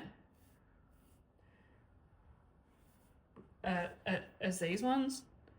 So maybe I will. Maybe I won't. It's got an anglerfish in there too, and I like anglerfish. They're so weird.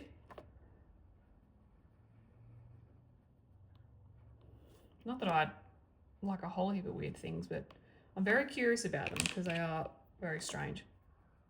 Student creatures. Okay, just colour in that spine. You can leave that white if you want. I just like to colour it in. Okay. Now we are moving on up to the next leaf. Nothing can stop me. We've only got 2 of these leaves to go. Oh, no, I lied. There's one in the middle. Haha. We'll do that one too. Are there any others?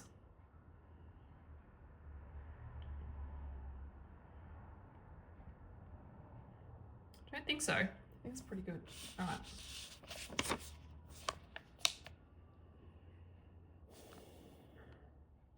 Just check your, yeah, this is a bit of a spine one too. The rest have been innies. This one's an outie.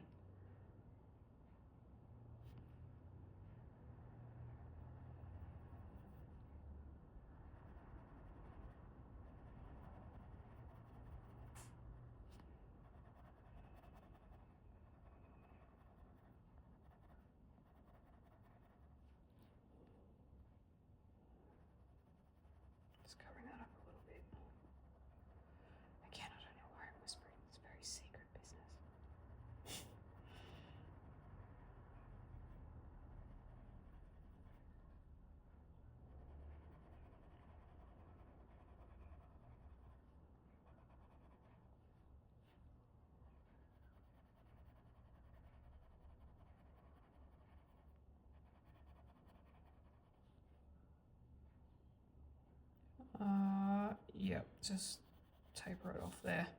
Sometimes you might have to just sketch in or colour in just a bit of a line to taper something off, especially if you're adding something in. But don't stress too much about that. It'll kind of happen naturally as you further you go along in your journey. All right, that was Cobalt Peacock. Well, I need to just give that a bit of a shimmy sharpen.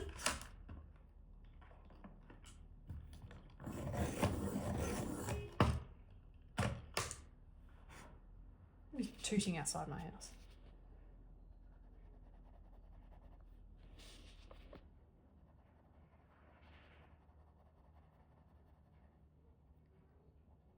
There goes Ace.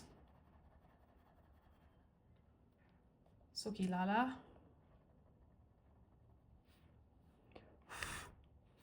Both my dogs are outside at the minute. I think he's just sooking because he wants to be inside on a blanket, even though it's better to be outside at the moment.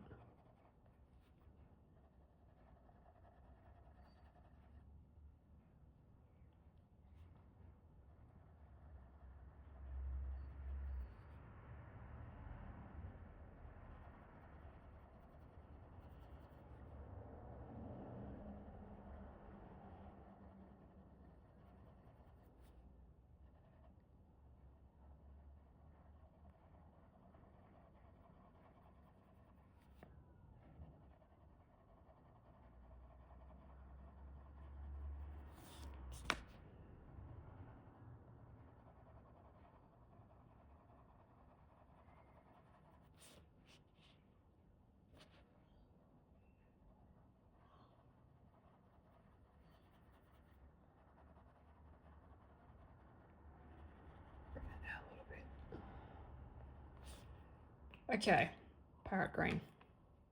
Needs a bit of a sharpen.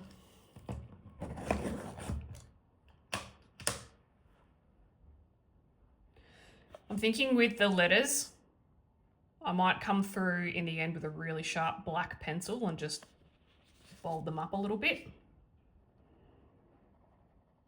It's easier to do that than to try and keep them perfectly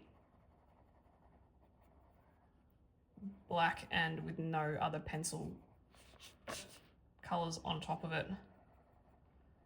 It was easier that way. It was easier to go over it. Fix them later. Whoops, this one out the land. That should be okay because I'll come in with pan pastels, which I'm starting to get the hang of now, so I'm very... Let me just shimmy this paper in. I can feel it catching underneath. There we go.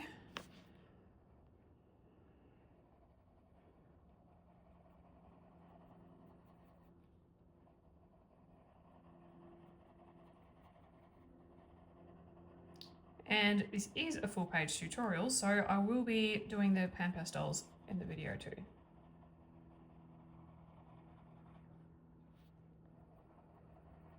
Why not? My next colour, light aqua.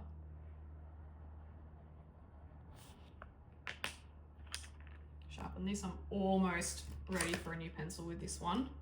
Nearly.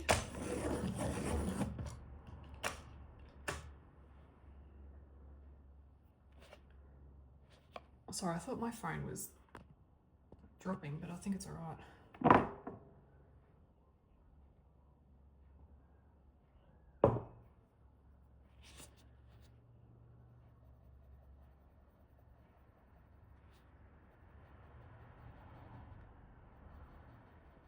I could put a pencil extender in it, but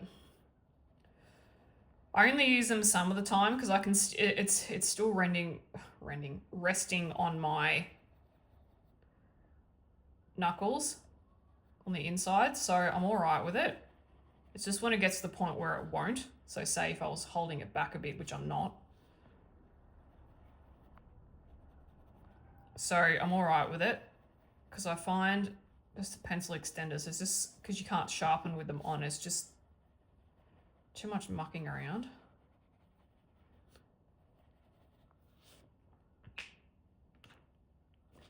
Right, sap green.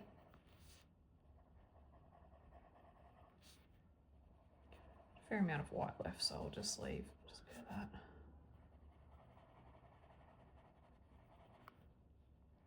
Underneath, because I don't want it on the exact same spot on every leaf. It's a bit too copy paste for me. I mean, it depends. Like if I'm doing a Johanna Basford, I might keep them fairly similar. It really just depends on the piece that you're doing, doesn't it? Sorry, this is just the cloud blue now. Okay, that's that one. Let's do this little one here while we're in the middle. Now, it is tiny, so I might need to adjust. Where's my cobalt gone? It's running away. I might need to adjust how many colors I'm using. We'll see. I'm not going to try and create a spine in this one as it's too small.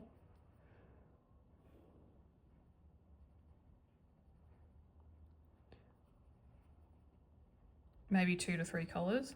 Definitely, yeah, 3. 2 might be a bit too boring. If the leaf was smaller than this, I'll definitely do 2 because you just can't physically fit it in.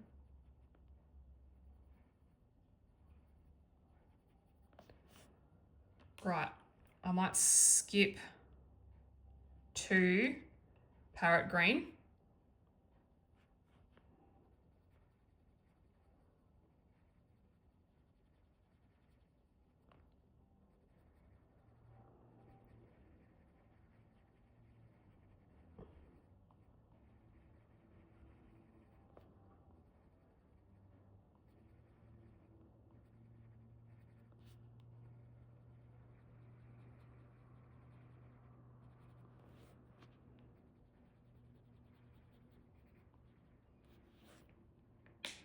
And then I'm going to jump ahead to that sage.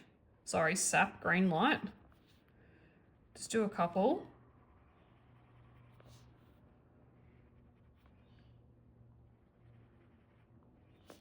And then I'll go in with the cloud blue.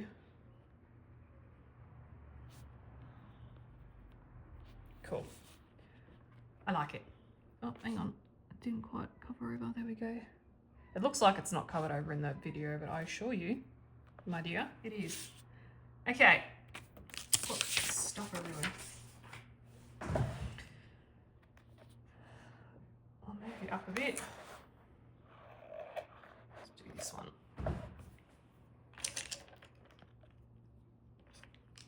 Oh, now the camera's like very much in front of me.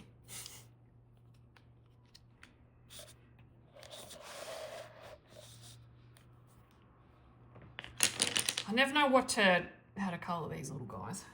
We'll figure it out.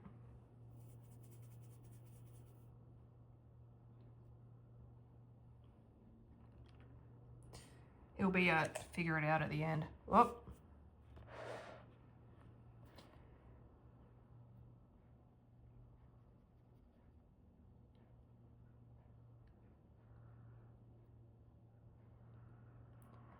Yeah, that's facing backwards too.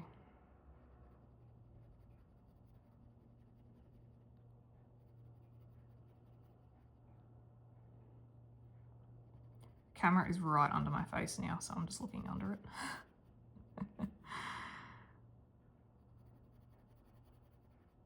Now I'll go up to there. Oh, maybe I should have done it the other way. Oh well, we're here. We're here now. Done now, move on.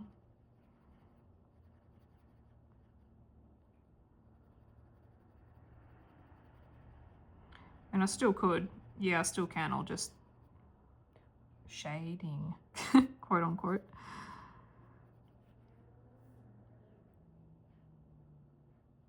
Yeah.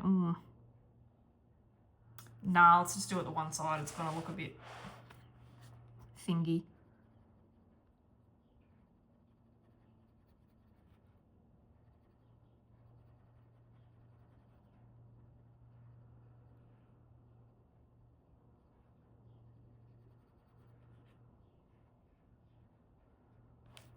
I'm not even putting this down.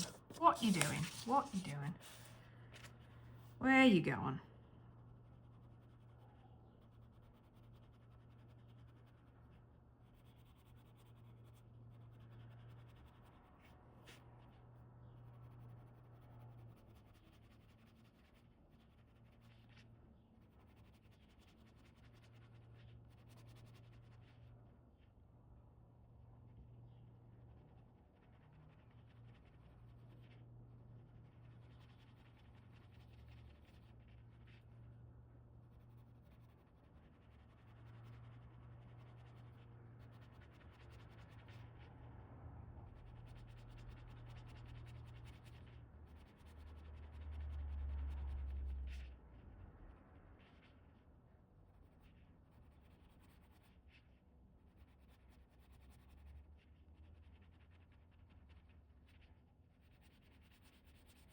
Taper it off there.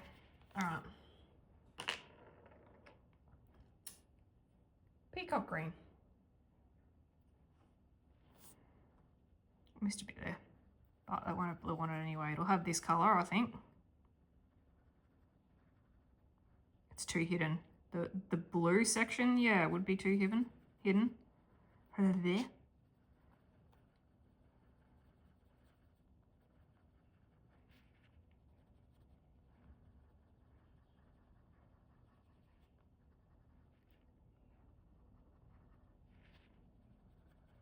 As annoying as I find these, they're kind of cute.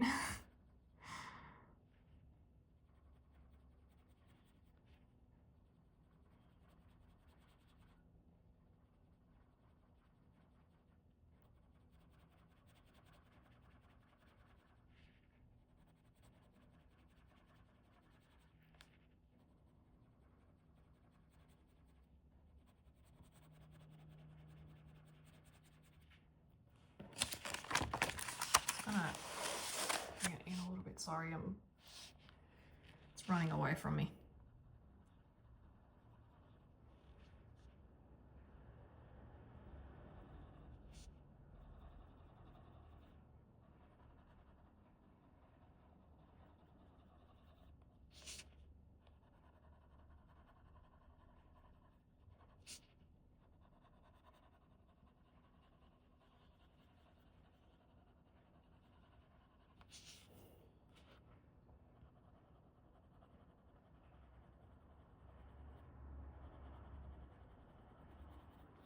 Okay. Parrot green. There you go. Help if I hold my pencils the right way.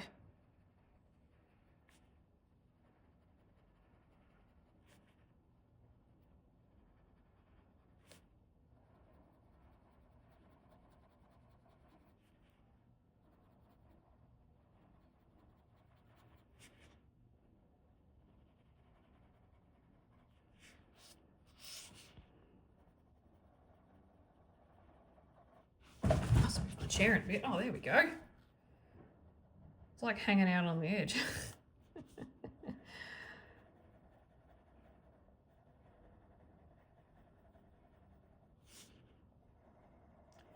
camera angle is good too because I don't have to sit on my legs to try and see the screen because I've got the timer right in front of me.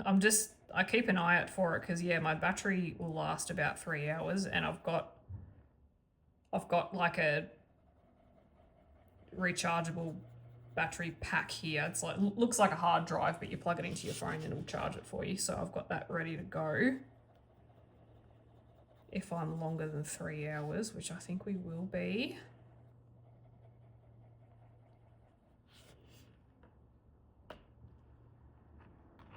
Light aqua. Dropping my pencils everywhere. Light aqua.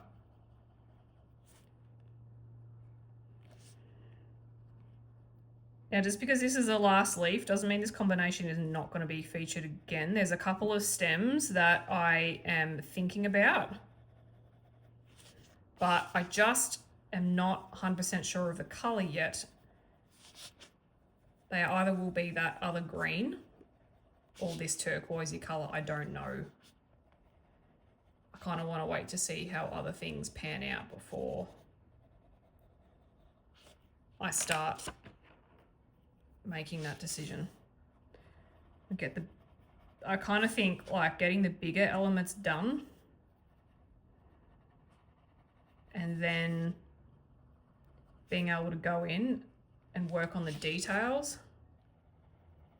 So it's like big rocks first.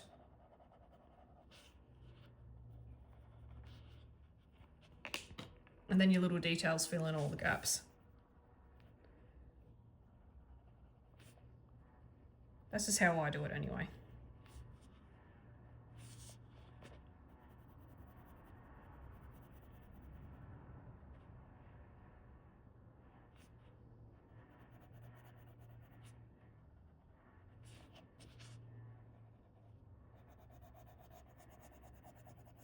I'm pressing quite heavy just to mush it all in. Okay. So that's those colors. If I zoom you out a little bit, you can see the angle that I'm on. So see this page here? Yeah, I'm kind of thinking like I could match them because I quite like the turquoise color. Yeah. Right. Now we will do, I've got a couple of extra leaves that we might do. There's this leaf here. And then what else have we got? Yeah, that leaf there, a couple of stems. I might do the flowers first before I commit to that being a different green. Or I had like another leaf combination which was brown and salmon, so I might do the flowers first before I make that decision because there's only one of them.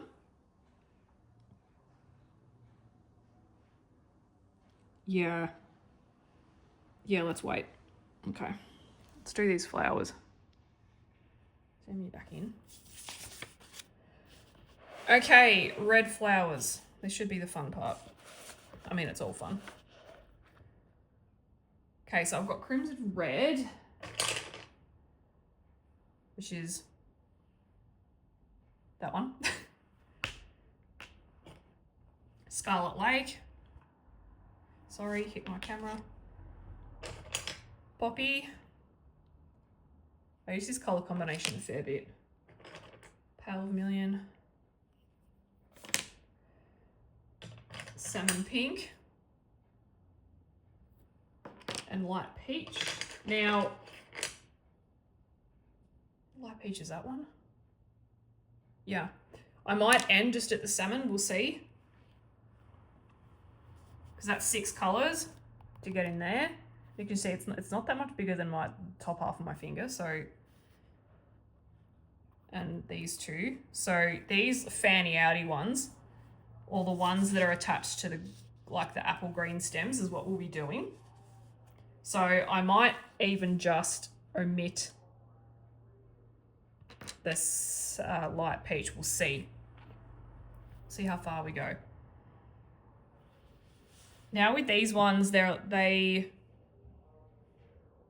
shading's a little bit different. So this one will start inwards and go up, and this one will start here and get lighter, and that'll be light too.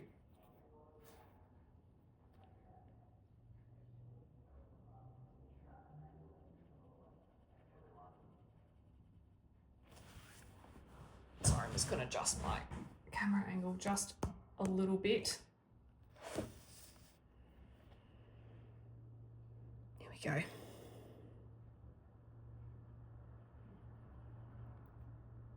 I shouldn't apologise, I'll just do it. You might not even notice.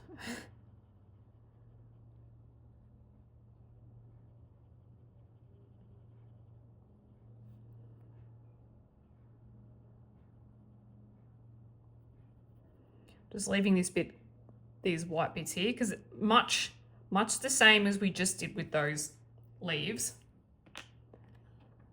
Makes them poke out a bit and it looks cool.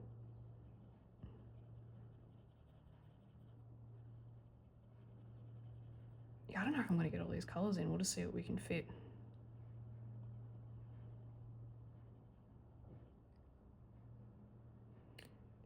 darker.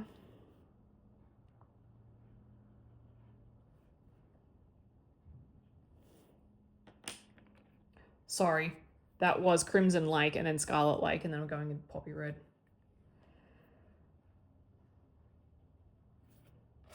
Jeepies.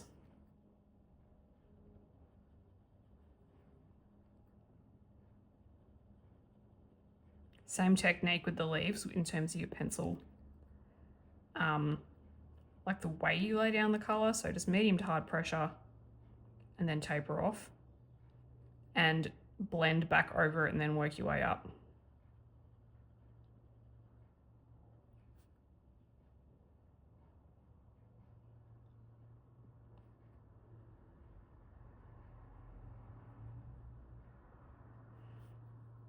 Okay.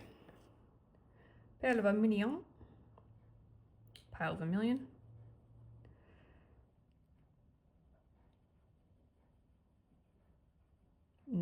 Maybe I will just have that salmon, we'll see.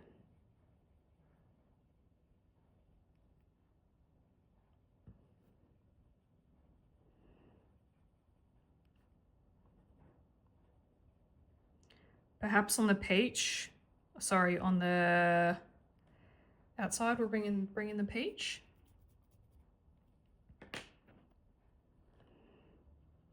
Oh.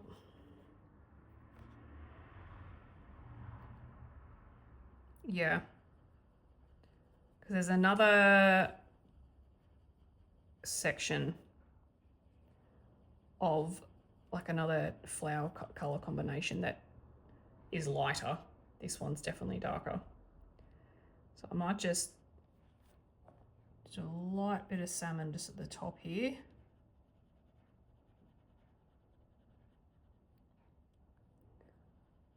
I don't know about you guys, but the more I colour flowers, the more I'm noticing when I'm out on my walks, the more I'm looking at them and noticing the different ones, and the more I'm appreciating different colour flowers, which I think is really great. Especially when I'm doing the Layla Julie stuff. Oh, so that looks cool. What we could do, I'm gonna dust, where's my little Dusterino? Oh no, oh there it is.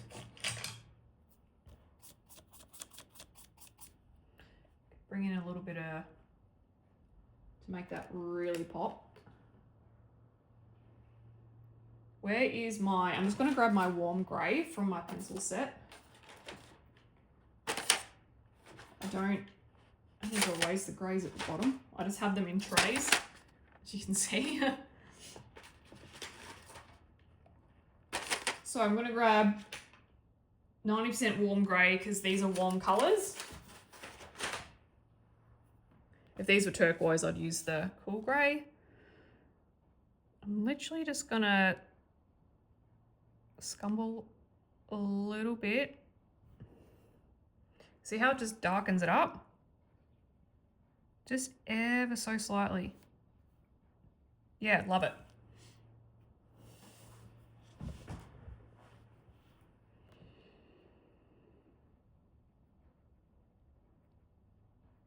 And again, if you're not quite sure where to put your grey, just look at where Kerby's put the most of his, like where more of his lines meet. Okay, now I'll move on to these two flowers. I am actually just going to remove my jumper. It is turning out to be quite warm. Quite a warm, lovely day. For us, it's February, which means it's summer in Australia.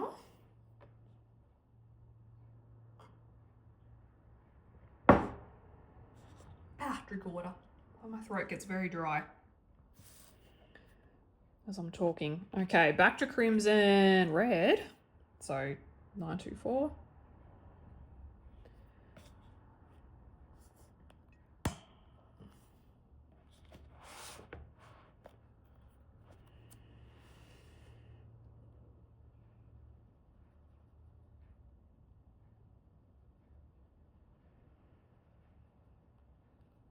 Oh, that turned out really nice, eh?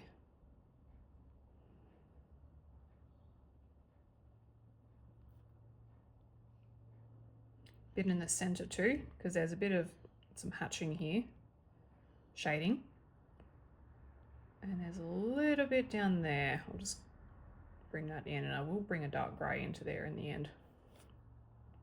All right, Scarlet Lake.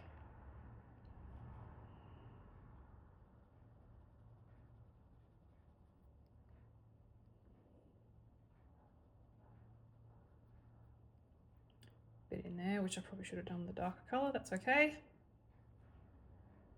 And I'll bring in some reds here, but it won't be this dark.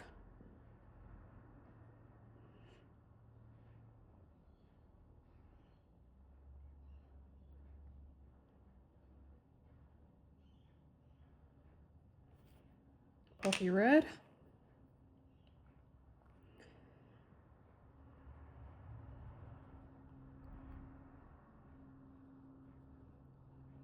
Yeah, just about there.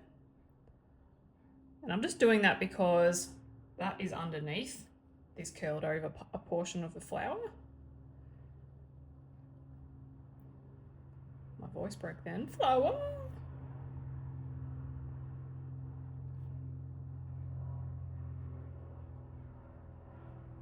Okay. Power of Vermilion.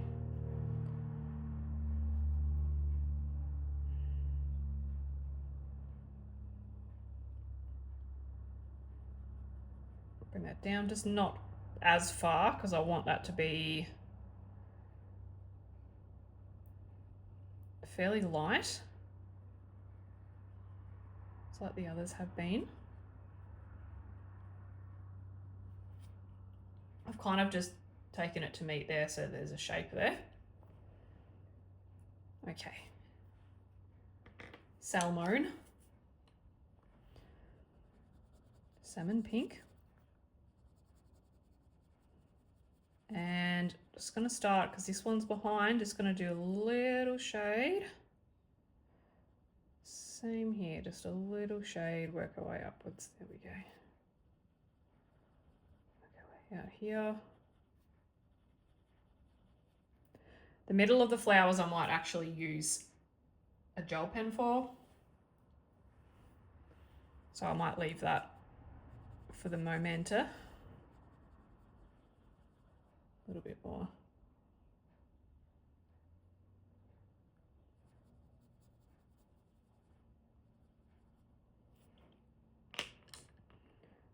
Okay, let's go in, actually, I'll tell a lie. Let's do the salmon up here. Happy with that, okay. Blend all that together.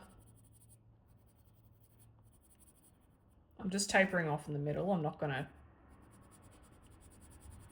make it a solid color.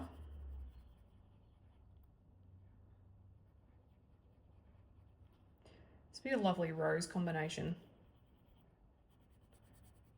I feel like I have seen roses this color. I've definitely seen,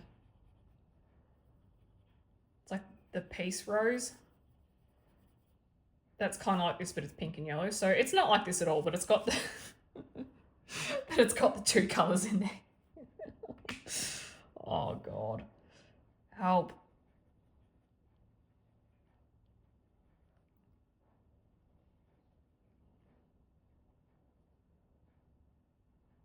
Yeah, a little in there, okay. Just thinking I might bring some of that red down. It's looking a bit too peach for me. I might even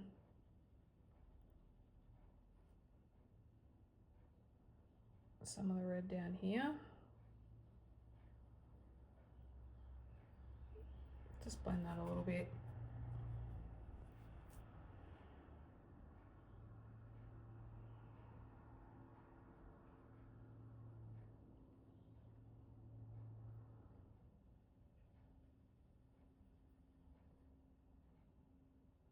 And of course, we'll just get some of that grey in.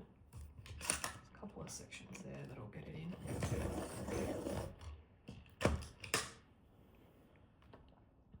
Oh, this is going to snap. That's too sharp. Let's just go very gently. Yep, there it goes.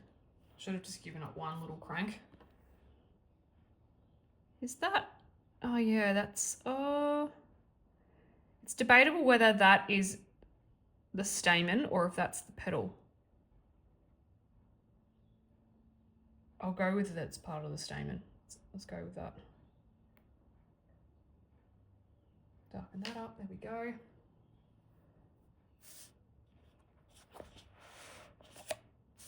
This one I'll probably treat the same as the first one, so we'll start down the bottom. Pencils keep rolling away. Okay, we've got crimson red.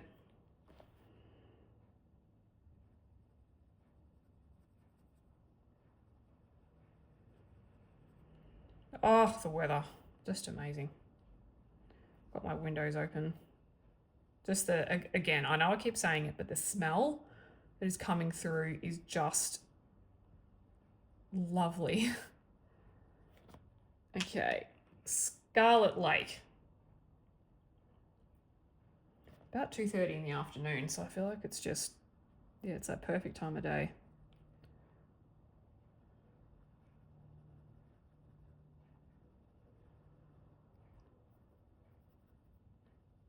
Just leaving a gap in that one, but I'll probably, this one I'll start down here, just a little bit lighter, but not too much. I'll fill that in with, I'll start with pale vermilion or something on that one. Poppy red.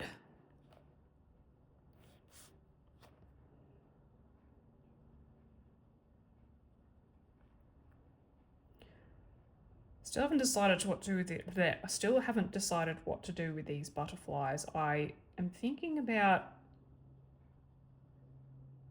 some kind of, I would like to use embellishments with those, make them glittery. I'll just see what I've got some options here, but I'll just perhaps have a look and see if I need more. Pale vermilion, just some different colours, perhaps. Right, I'll start pale here, work my way up. There we go. Same with down here.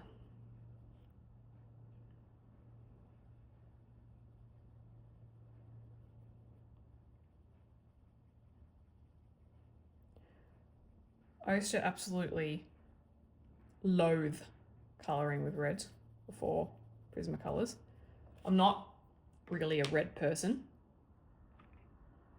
Salmon pink. And so, because I prefer to do tealy stuff, purples, pinks. But now that I have the Prismacolors, they are just so nice to colour with, the reds and the oranges, that I really enjoy having them as part of my colour schemes. Just going to grab my light peach, just a little bit on the top here, not too much, there's really not much.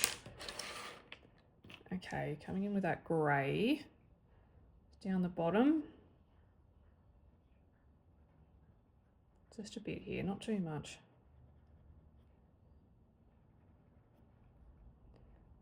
Ever so slightly behind.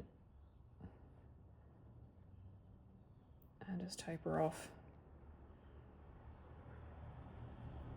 Slightly, there we go.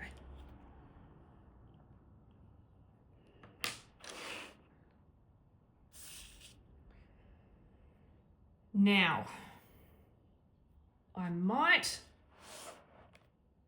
leave these ones to later, so I can see down the bottom, because they're not green yet, as in I haven't got the stems. I haven't decided, and I haven't decided on these as either, because I have another flower color that I can use.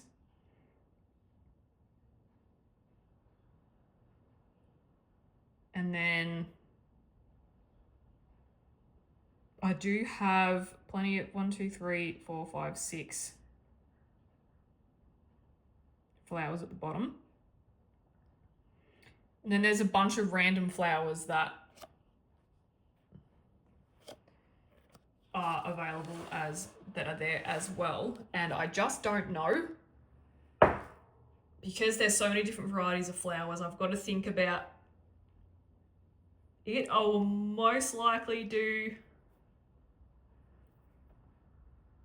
more red flowers than not, just because it's the only red, like truly red element on the page. And if we're looking back to our color palette, you can see that these 2 rows are pretty much our flowers, as you can see here. So yeah, I am thinking that majority should be this red color. Maybe the little ones, so maybe these 2 and these tiny ones on the side just here, maybe they can be like a paler orange color that I'm picking. Maybe let's do that. So even this one with the weird happy stamen.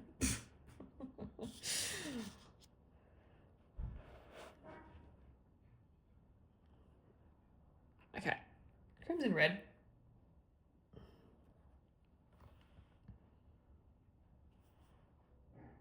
That camera angle's still pretty good. Sorry, it's just I'm just wigging out with it. Right, so I'm going from the middle because that's where the shading is. And then I will be going around here as well, because that's where Kerby's put the line. So we're going to follow that.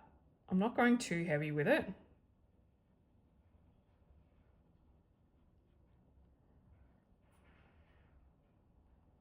Let's just follow it. I usually don't shade flowers. Like if these lines weren't there, I probably would shade it a bit differently. So this is good practice, because if I can get muscle memory going, then hopefully I can learn to create some interesting shading on different flowers, because I've got a Layla Julie page that I would like to do as a color along or tutorial, and it's roses, and the petals are very that shape, and I'm just not confident with it. And part of me is like, don't do it as a color along if you've got no idea what you're doing. Okay, Scarlet Lake.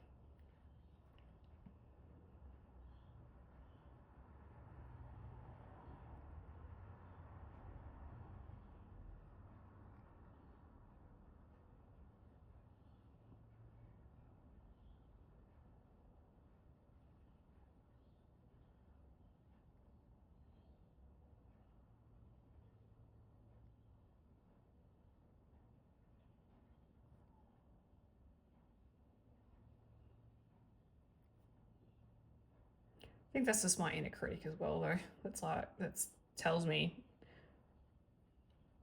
not to do it. But then I was just telling you how, you know, it's good to explore, which it is. I was just a bit worried that it might be a bit too above my creative ability. Poppy red. Where is it? This one?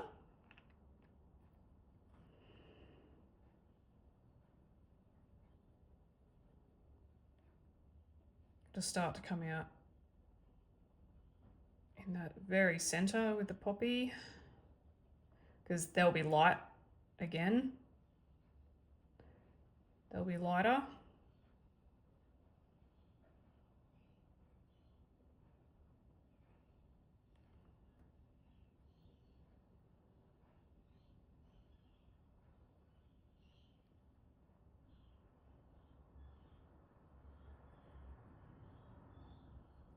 Yeah, I certainly wouldn't say that my shading's perfect, but I'm getting the hang of it. But yeah, it's just flowers are a little bit more complex. I tend to look at it and be like, nah. Sure, I'd be fine. Okay, powder vermilion. I just like pretending to have a French accent with that word. You don't have to subscribe to me if you don't like it, I'm sorry. Part of me's like, oh, I should just be really serious and not crack jokes and not try and do accents and not be myself. But then I feel like that's boring.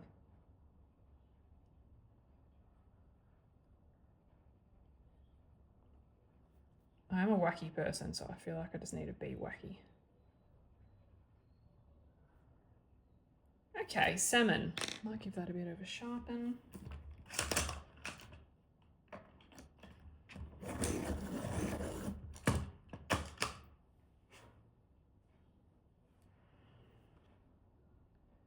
I might leave that like that, because then I can go in with that light peach.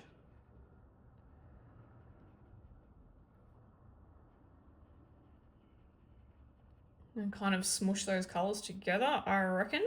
Same with that part there.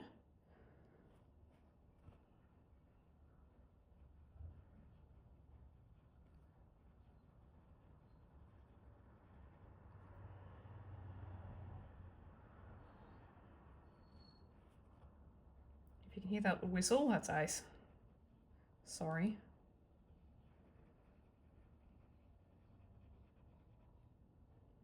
Okay, light peach.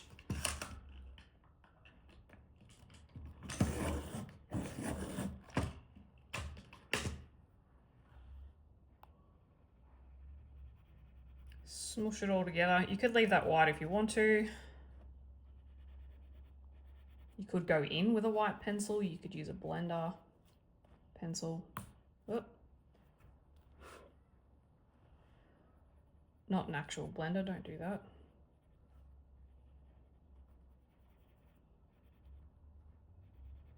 Okay, grey, 90% warm grey. I can't remember if I showed you that, but there it is.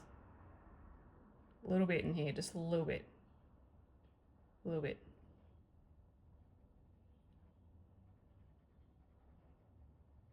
Not so much that, you know, like it's crazy dark. We're not savages. You know, just slightly, delicately does it.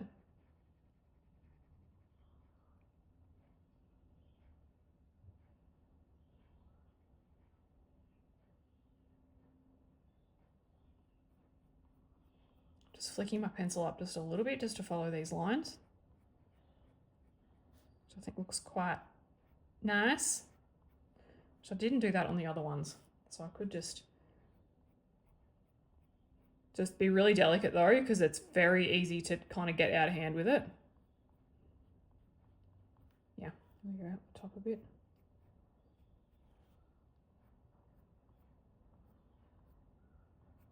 Oh. Okay. Yeah, these little ones I'll leave.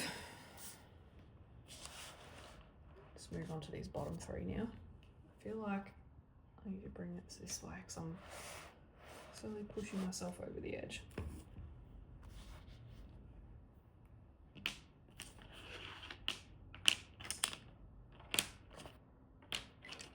Okay, checking I've got everything there. I think I do.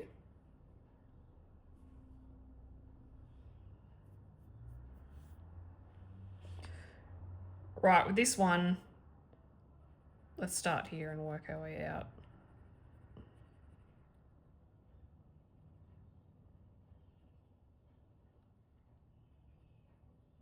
So notice how, even though we've got lots of different flowers in this Kerby page, I'm pretty much following the same technique. I'm really just changing direction on the flower as to how I'm shading, depending on the flower shape. That was Crimson Red, it's now Scarlet Lake. So for some we've gone up, others we've gone down. This one we're going sideways. And for this portion, I'll go a bit up as well. So have a play around with different directions of your shading and see which resonates with you the most.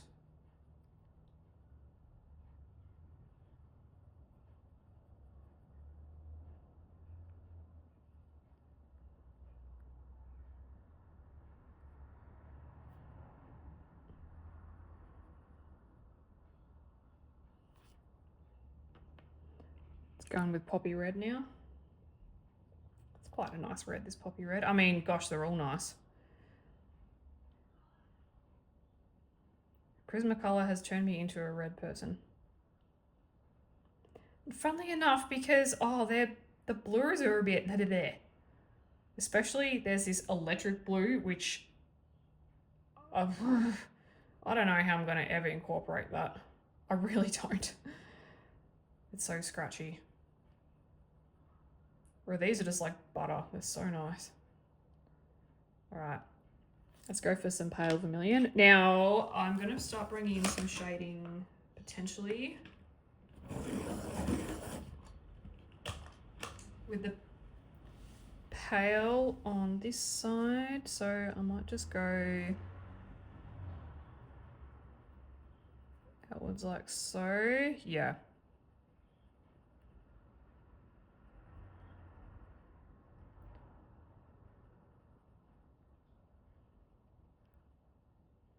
Could darken it up a little bit with the other reds if you like.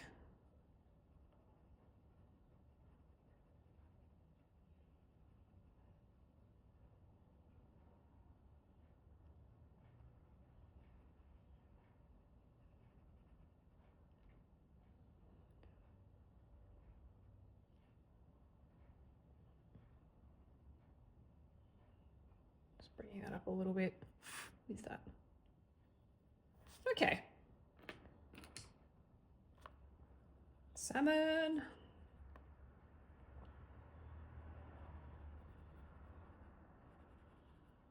Up a little bit.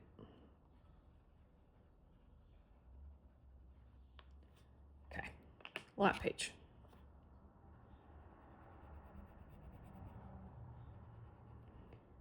I feel like I'm just going to be, when I'm just colouring off camera, I might just be saying their names out loud. My husband might be like, what on earth are you on?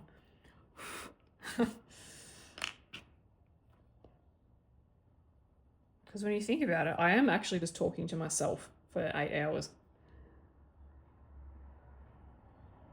Technically, even though I'm filming for you guys.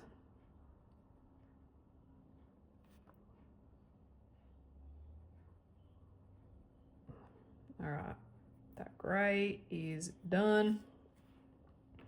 I like doing little flowers. They're quite easy to do. They're great if you just don't want to commit to colouring a huge element. If you've only got 10 minutes or so, just colour some flowers. It doesn't have to be a huge colouring session. Right, crimson red. I'm just going to do, these flowers will be the same as that. Yeah, so you don't have to commit to hours and hours and hours. Sometimes my attention span, I can only sit down for a little bit because I just can't focus. Which is why I colour, because it helps me focus.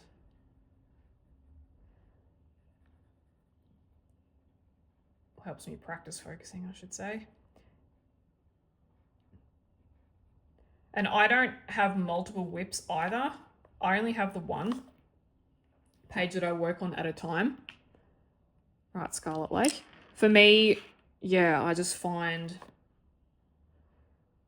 having multiple things everywhere, because then you've got to keep track of your colours. It's not like they're all in one spot. I might have like multiple piles, and yes, I just don't like to. So the downside of that is that I have to be very strategic when I schedule things and plan things. So I'll film full page colouring tutorials during the week, and then on the weekends I can do a colour along, but I have to have that finished by Monday because that's when I go live. So all of that. Okay, I'm going to skip pale vermilion and go straight to salmon because these are significantly smaller. Yeah, so I do have to think about how I do things because I can't be filming when I go live, which is every Monday 9 AM for me, which is Sunday night, Sunday evening for you guys.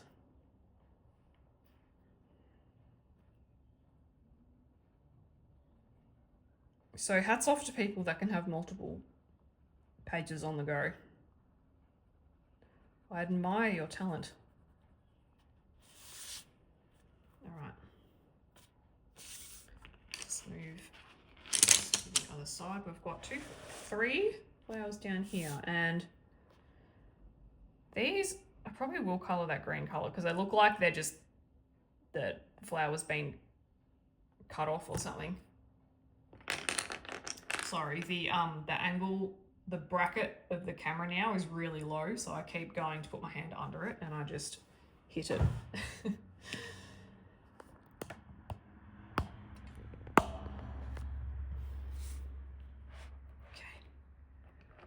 Crimson red.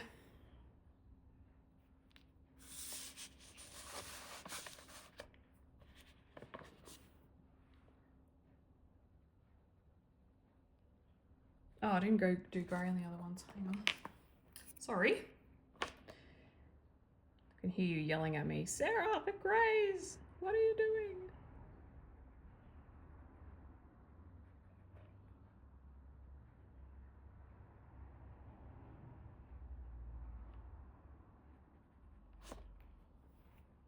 Okay. After that little diversion, we're back.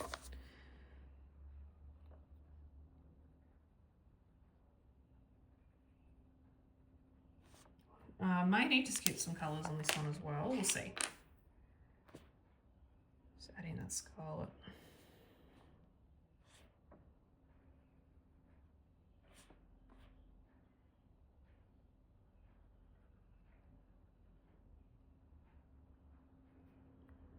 Now that I'm looking at this, the other flowers maybe I'll just make more red because I feel like this is turning out more orange than I had in my head, which is not a problem. Poppy red.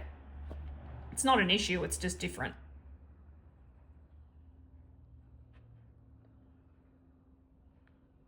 Because these are probably more that salmon-y colour. So maybe I will just prioritise the red. Speaking of, where is my salmon up here? Where's my salmon?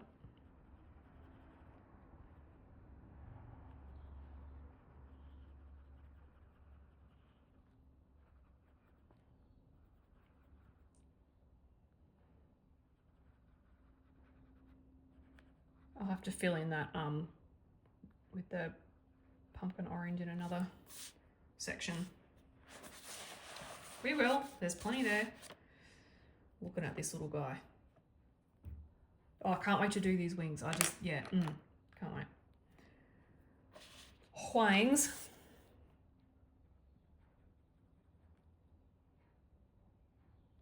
I see I haven't done the grey. I see that. I'll get there. I see it. See it with my very own eyes.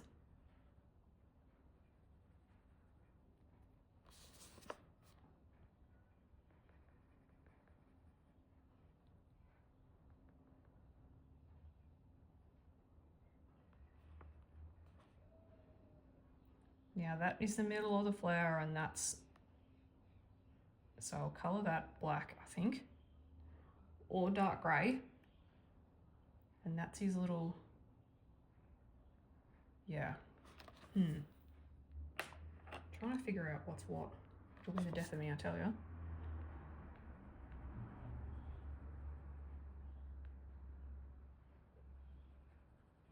Like I was saying at the very beginning, the more you colour, the more you will start to notice. So don't worry about too much. Don't worry too much about not being able to decipher everything at the beginning. Just focus on what you can see. Focus on the biggest elements first, and the rest will come to you later. Like, there's no way that I would have noticed that at the start. Like, there's just too much going on. In a good way. Okay, poppy red.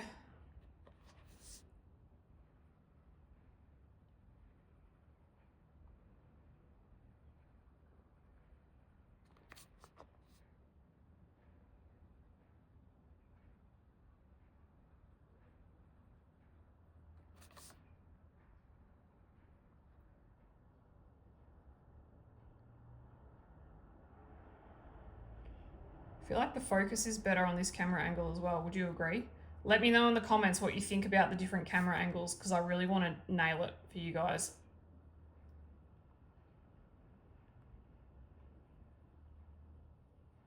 Because I know everyone does it differently. I've seen people do both, that they, yeah,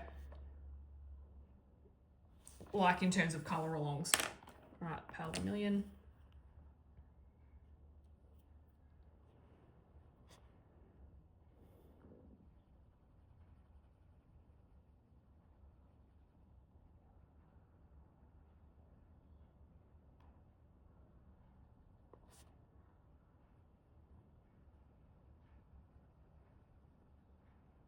I'll fully shade that because that's underneath.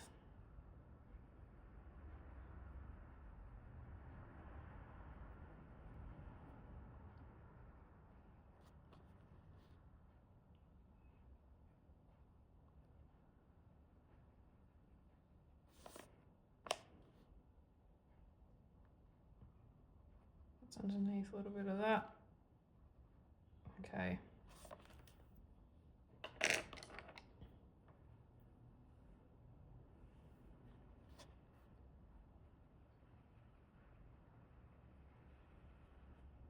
And we will add our light peach in for this one.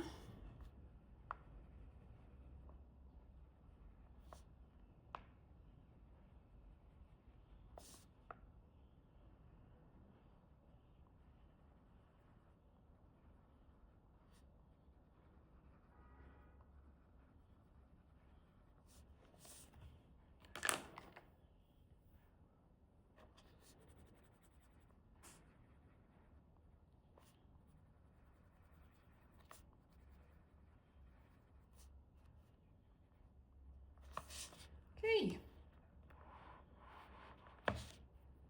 That one, yeah, I'll make that one really dark red because I think, yeah, this flower is the last one in this style. Let's go with our grey before we get too carried away, Sarah.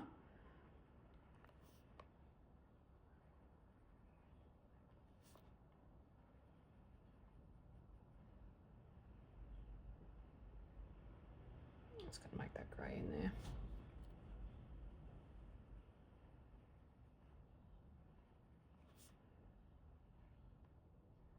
The gel pen for those, maybe gold. I'll need to think. Yeah, maybe I'll go get some gold when I get up to the gel pen stage. Okay, crimson red again. I have all my gel pens in a huge little, like a massive cup. Huge little. Have them in a cup in my colour storage space because I did have them in a box and they got too big for the space in the box, so I've moved everything.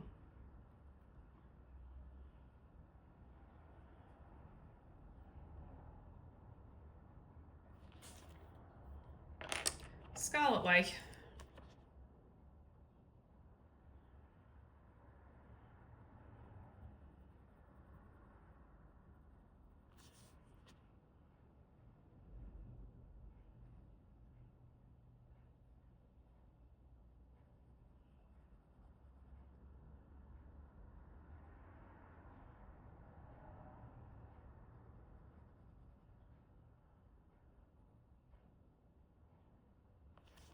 Poppy red.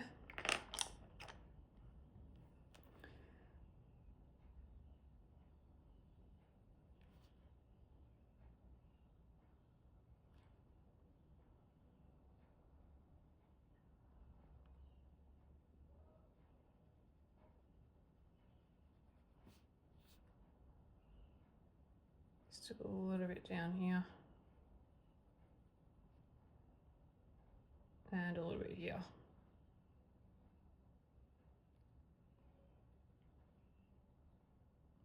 Bring it up a bit because it's underneath. Okay. Pale Vermilion.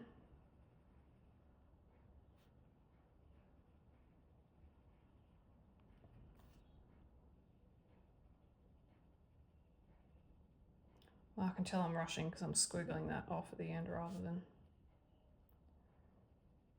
I don't know if you find that too, but yeah, sometimes when I get in the zone, I just start getting really fast. It's like, slow down.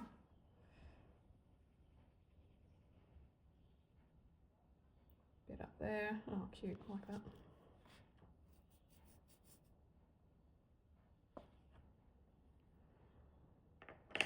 Salmon, let's give that a bit of a sharpen.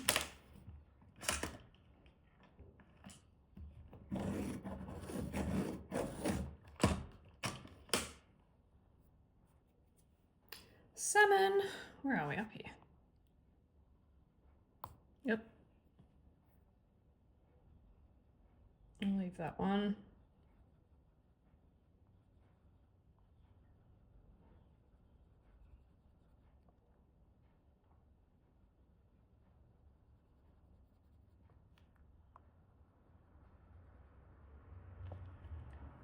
Right, peach.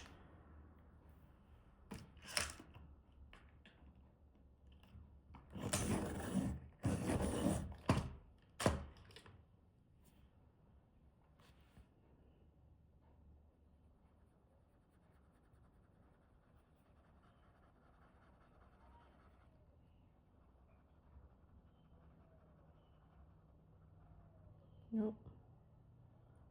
It's about to snap. I can feel it. I don't have another white peach. Ugh. That's all right. I can make it work. We will rebuild. Okay. Just very lightly with the grey and this point, not too dark, not as dark as you would down the base here.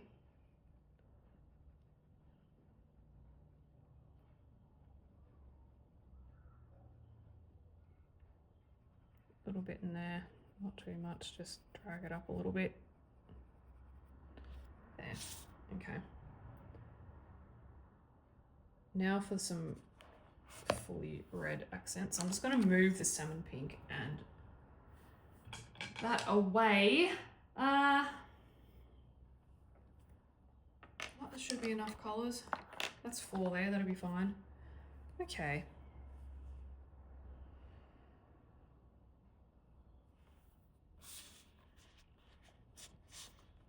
Now that is part of the, what do you call it? The green bit, the plant. Stem. It's a stem, Sarah. Yay, I got it.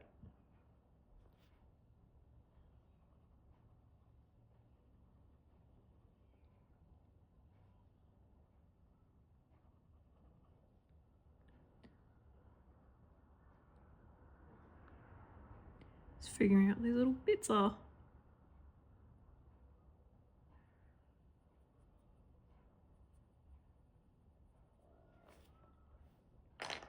Okay, scarlet.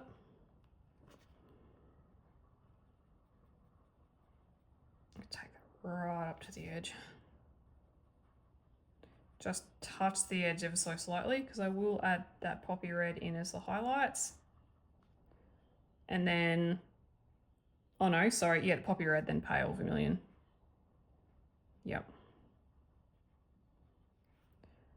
A little bit of this down here, just a little bit, a little bit.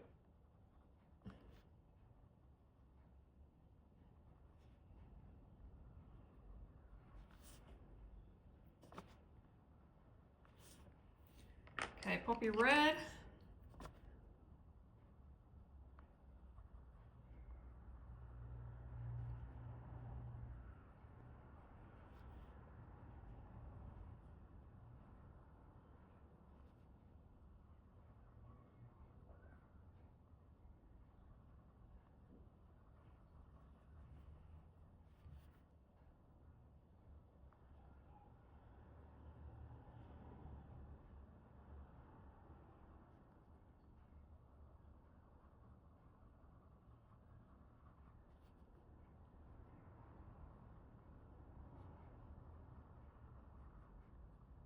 A little bit, okay.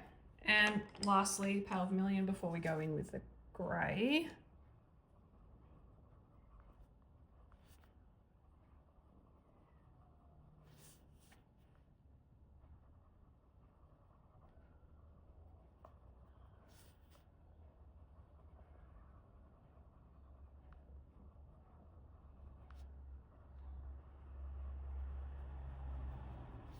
Nice.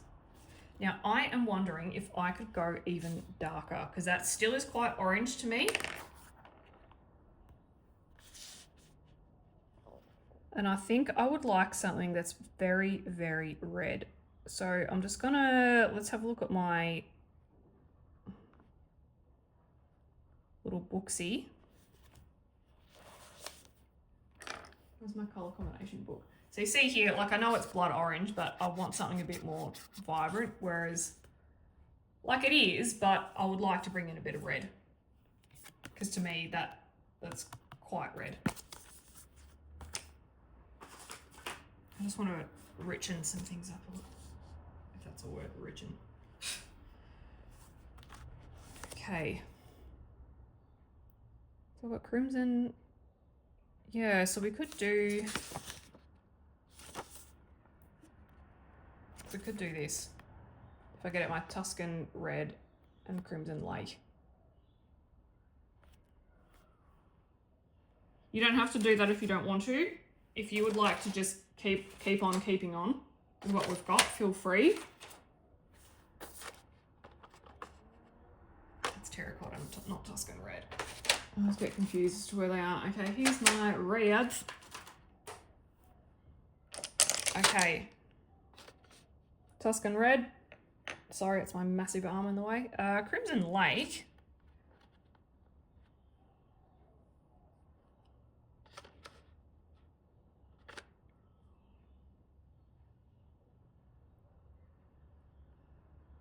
Oh, that's Carmine red. I was getting so confused.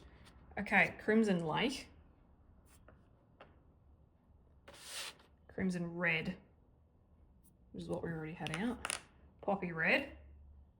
Already had that. Pale vermilion. Got that. I'm just putting back the Scarlet Lake. You could have the Scarlet Lake in there, but it's very similar to Crimson Red, so I'll put it away. Even though I had it in before. We'll pop it away. So I'm going to go in with some darker reds. And it will still be... The poppy red and the pale vermilion will still be the prominent colours. But it's just going to deepen it up a little bit, which is what I was kind of hoping that would do, but it's a bit orange still, but that's fine.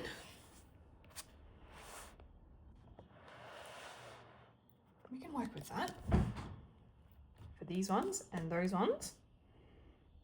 And there's some little flowers over this side that we'll do. So let's start over here. My Tuscan red just needs a quick whip through the...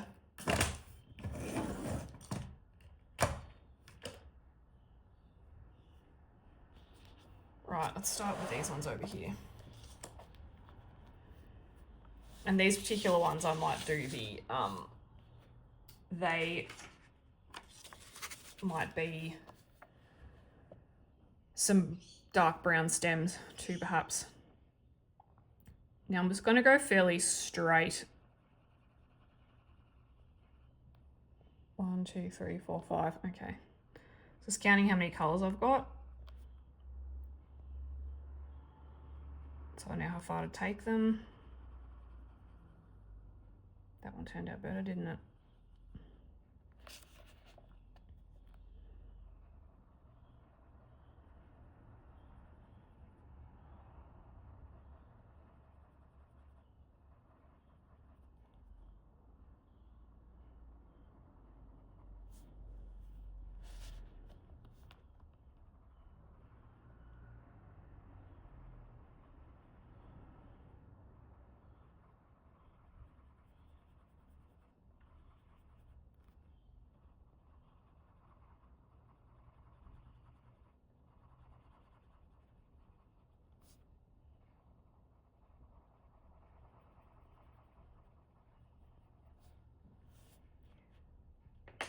Okay, going into the crimson light.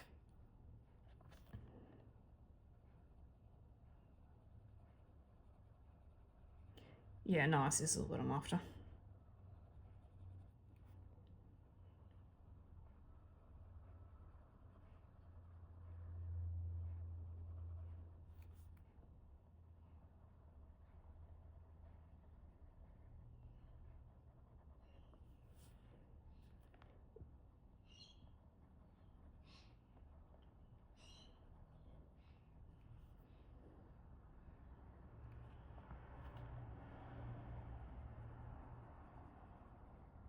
This is very much just a straight blend. There's not a lot of contouring in this one. That's just my preference because that's how I like to colour these flowers that are like your teardrop stuff.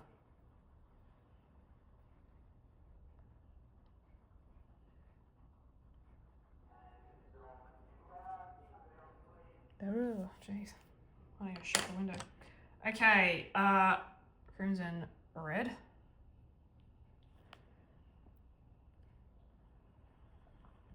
Go over that. Yep, there we go.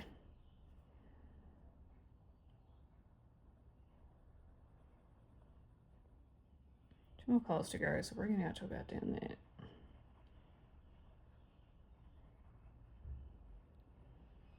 I need to sharpen this because it's not getting in on all the paper teeths.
Oh, that one didn't come down very far, did it?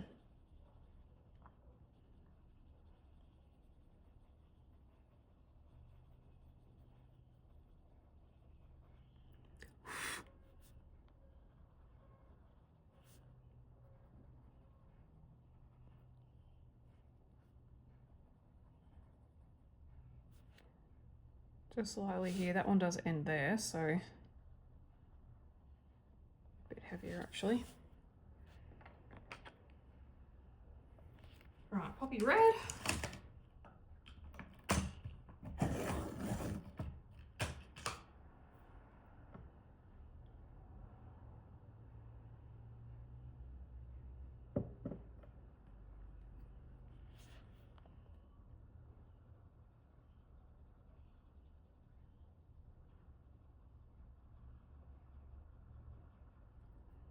See what I mean with the these poppy reds, these lighter colours coming through quite prominently. Once it's all blended, it's kind of one of the main colours you see.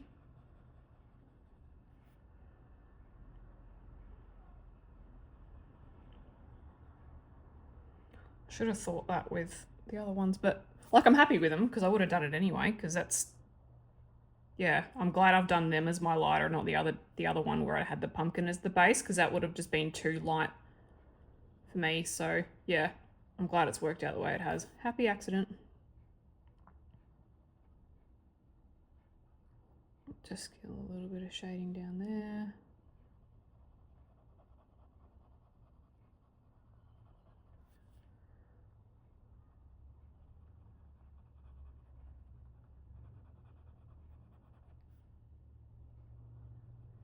Right down there.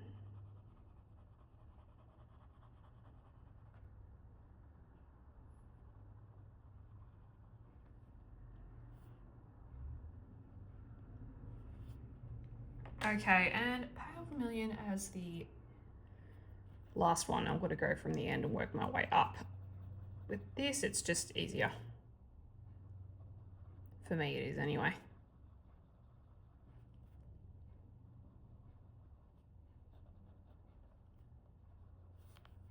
Oh, I like it. I like how that's come out. And then when I add in grey, it'll be even more contrasty.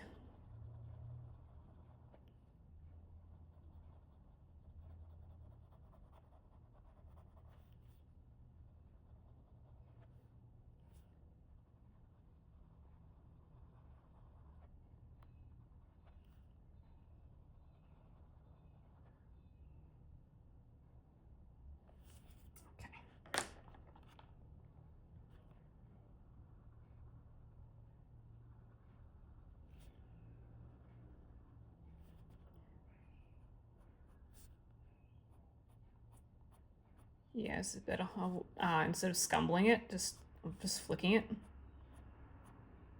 And I'm just like flicking it up, like I'm exaggerating there, but. And just try and flick in the direction.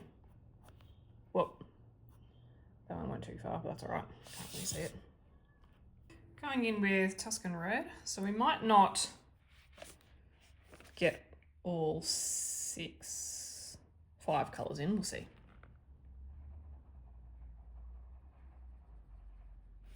I might skip a couple or one.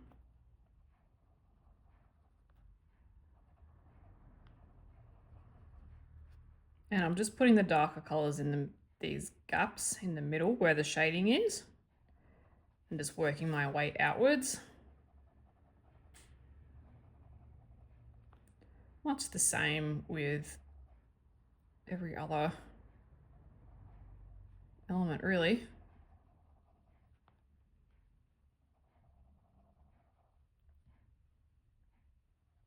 Some you might not go as saturated. It's given where their position.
Gonna colour in these little random ones. Okay, next is the Crimson Red. Whoop, that was quite a drop off anyway.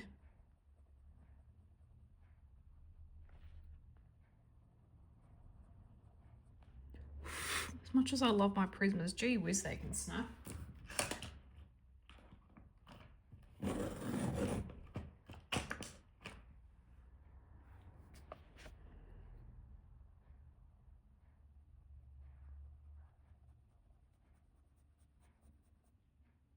What's next? The poppy. Yeah, you know what? The poppy will be the last one.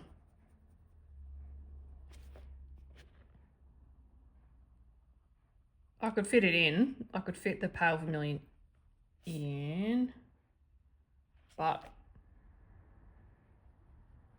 I think we won't do it.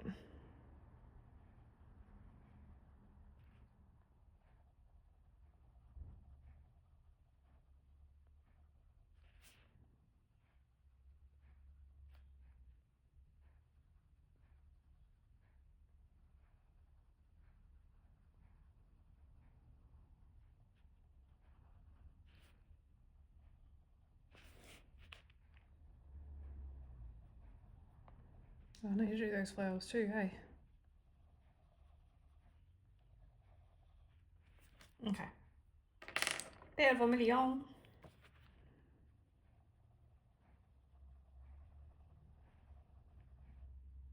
Oh no, poppy red, what am I doing? Sorry. Gee whiz. Been sitting here too long, look out. Going crazy.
let's do this little one. I think, yeah, maybe 3. I will add grey to that.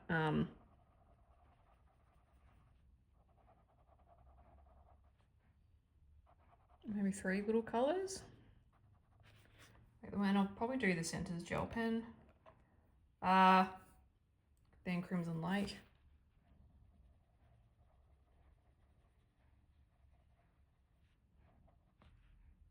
And I'll skip to Poppy.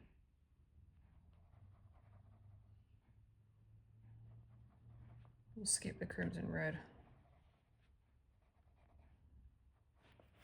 Let's go to the end one just because of the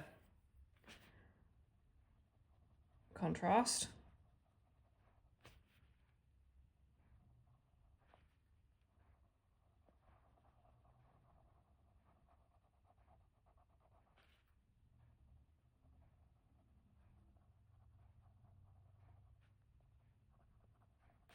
Great.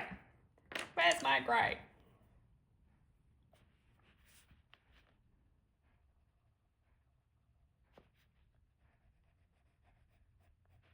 Yeah, flicking out's probably going to work best. There's no right or wrong way to shade with the grey. Just do whatever works best for you. You might prefer to scumble, that's all right.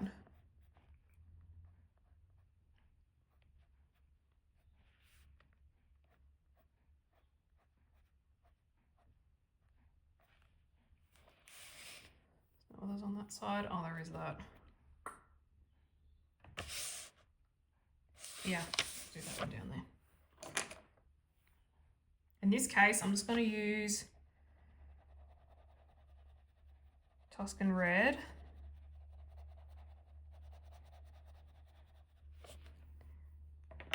And Poppy Red.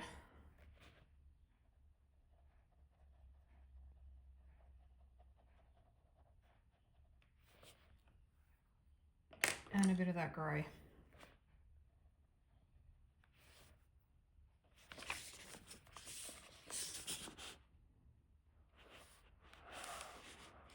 Right now I've got that one in the middle I'm just looking at, and we've got a couple of flowers on this side. And then we'll probably make our way to that tree.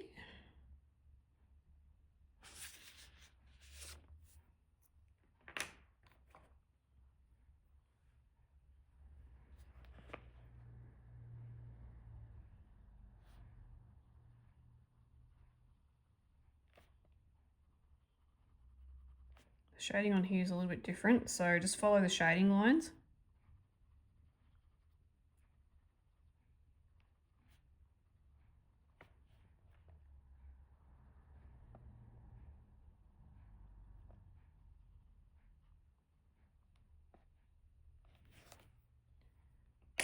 Crimson Lake.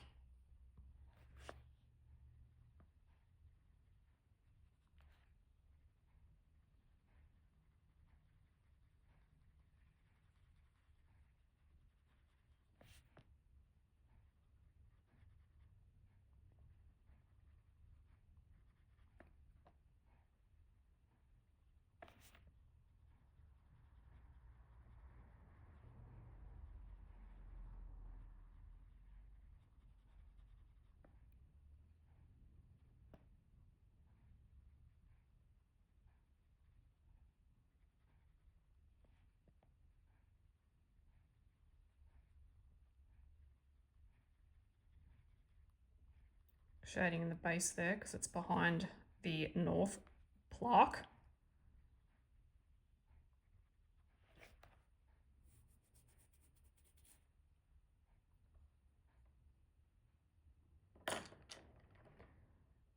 All right, Crimson Red.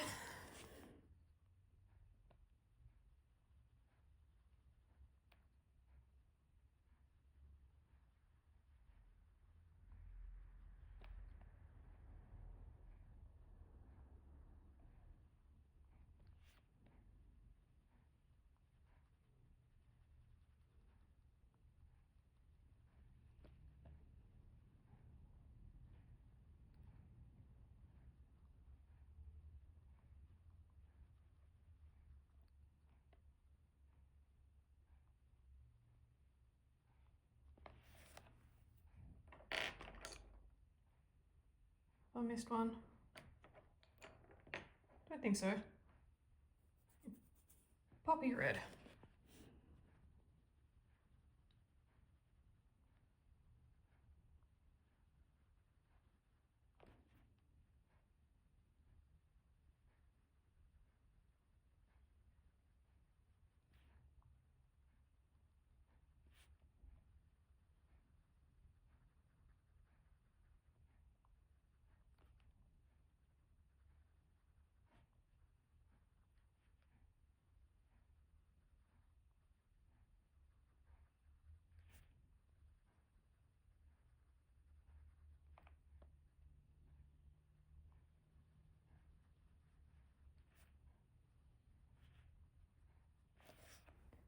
And now the pale vermilion. Finish that off with some grey. Just going over the, not really being neat about it.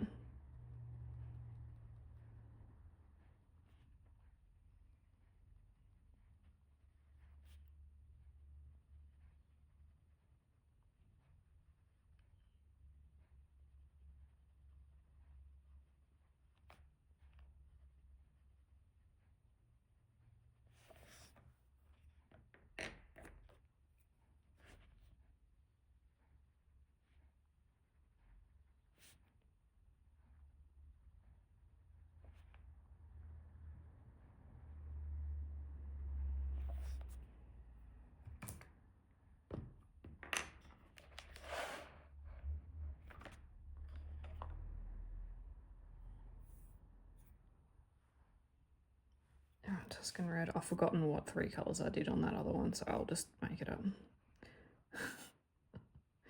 This is 2, wasn't it? 2 or 3.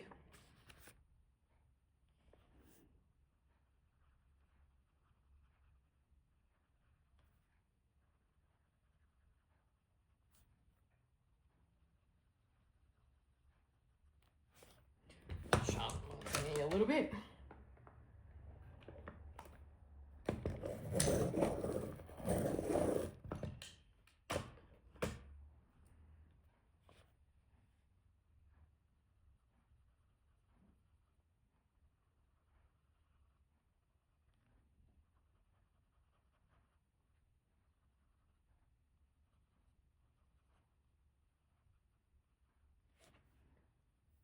Right, I might skip to crimson red and then just a little bit in pale vermilion. I can probably fit it in. Oh, there's that one down the bottom. I'm gonna fix that up.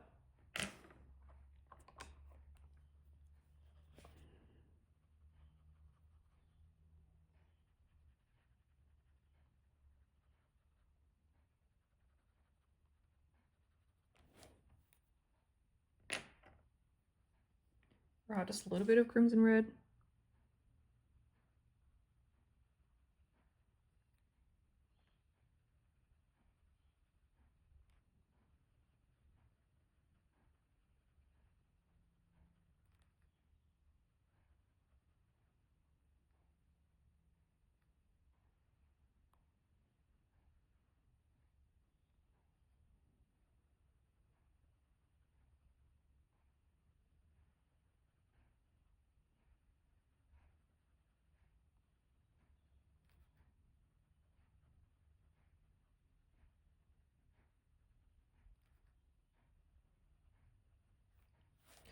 And it's the end there. It's poppy red, so we'll do poppy red again. Oh heck, hang on.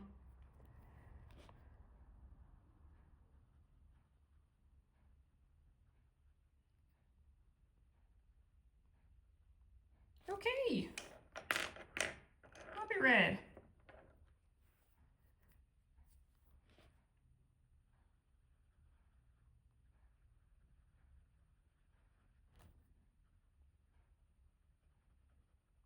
I'll do the centers later on. I'll just get the bigger stuff done and then we can make a decision. There's a flower leaf under there. darken that up with some grey. And you just kind of saw it.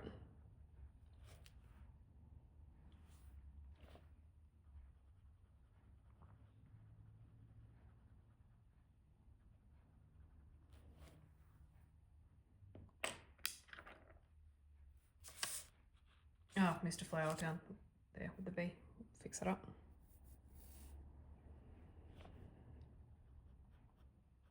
Again, you guys probably saw that at the very start. You were just waiting until I cottoned on.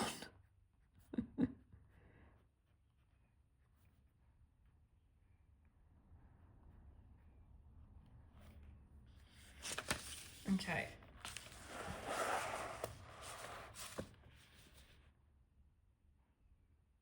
What have we got here?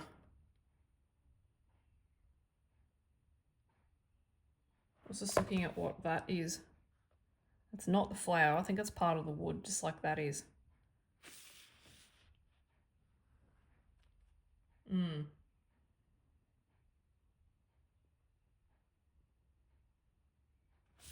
Yeah, okay. Let's go back to our original, which was the crimson red. That particular one. Scarlet Lake. Poppy, Pale Vermilion, and Light Peach. Go back to that original combination.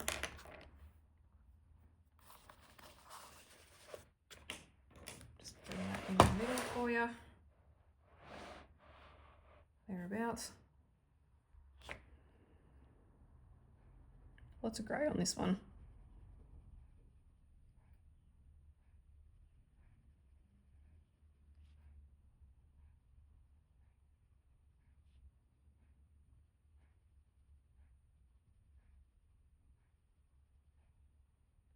Oh, there's bees, and bees are yellow. Or are they? Could make them brown bees.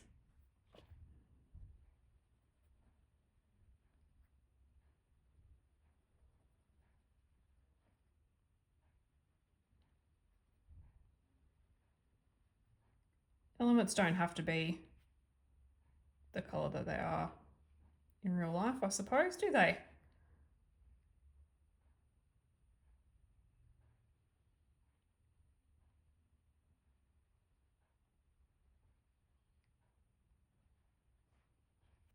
Okay, I might just go ahead with Pale Vermilion, I think. I'm gonna run out of space.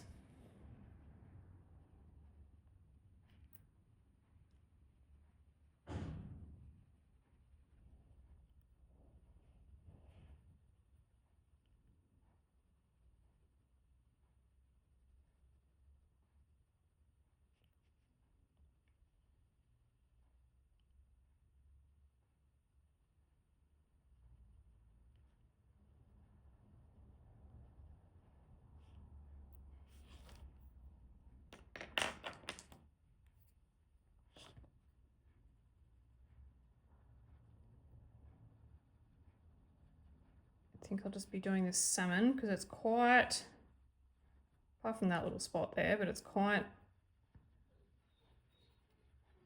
sitting underneath things.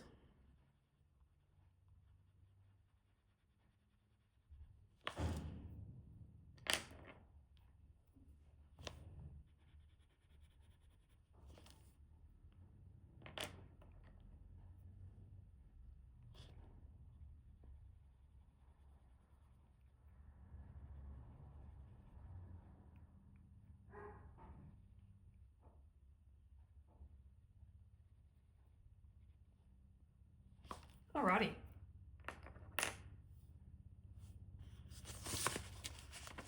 Just having a quick look, I think that's all the flowers are. There was one random one at the top, but very different. So I might just leave that.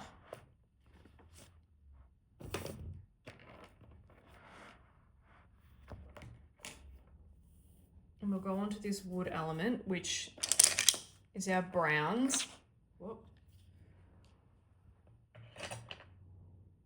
So I've got sepia, over, set it over there. Chocolate is our next one. I feel like that is just very accurate. Chocolate is absolutely that color. Light umber.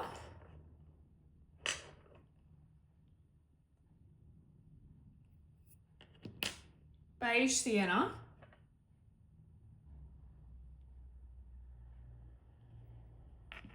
And seashell pink.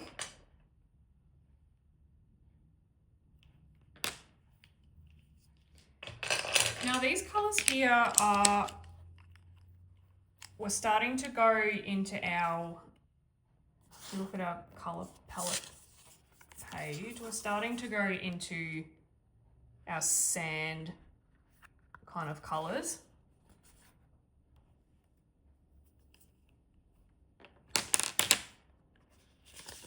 I'm not throwing those down on the desk, just so you know. They're just being placed nicely, but it sounds very loud. Okay. Start with sepia, give you a bit of a sharpen.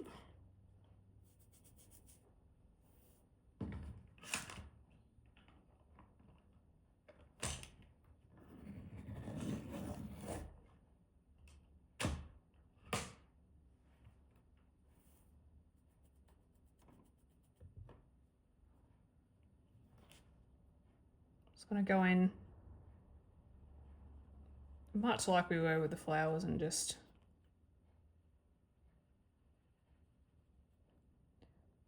follow the shading.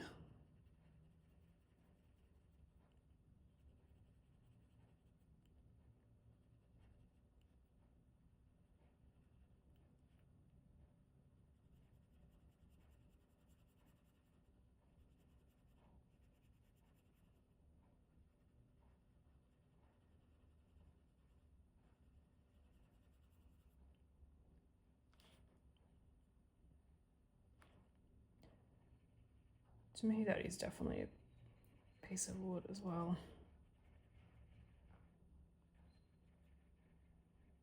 That bit's debatable. I just coloured it there. Doesn't matter, you won't see it.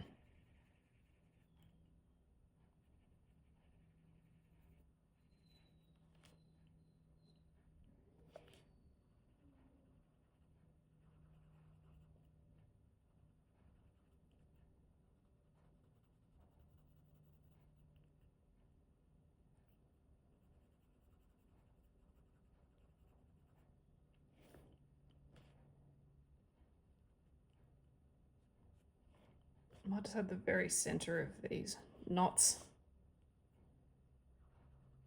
as that colour, and definitely under the snail.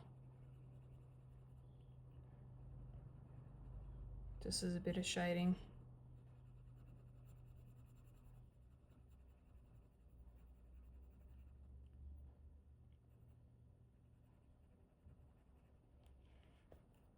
And then we've got up the back as well, because it continues on up here.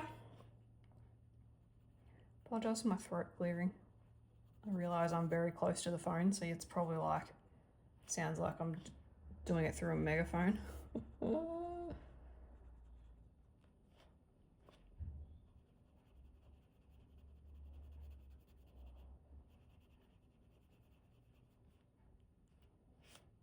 right, a little bit here.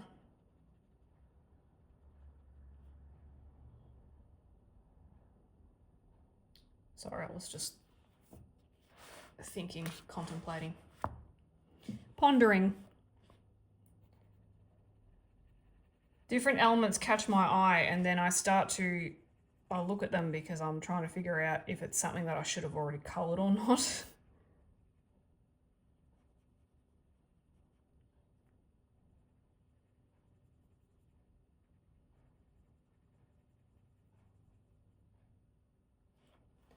Right, chocolate. Yes, please.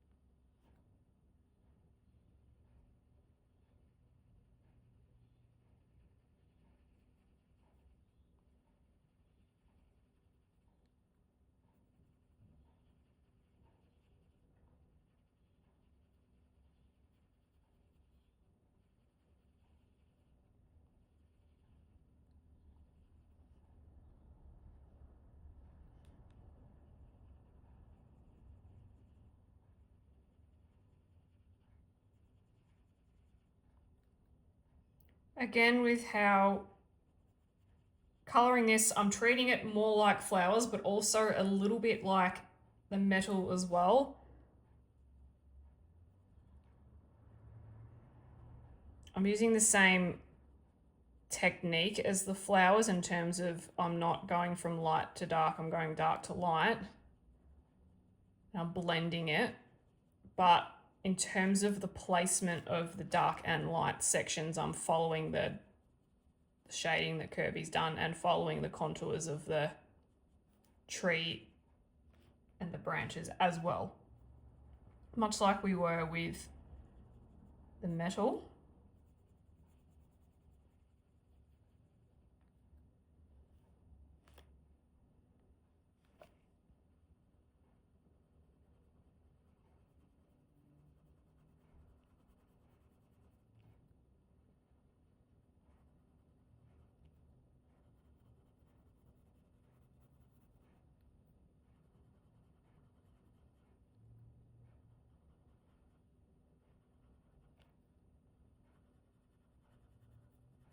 Not being very delicate with this chocolate colour.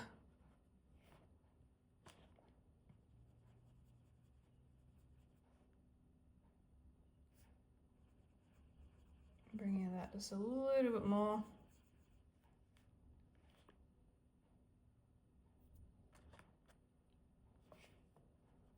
And again, I'll probably go through and darken it up once I've got all my colour placement down.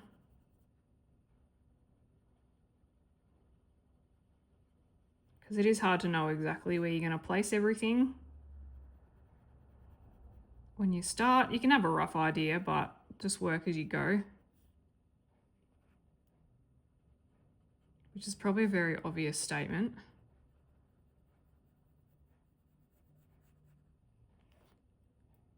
Okay, light umber. Yep. Really didn't need to move that, did I?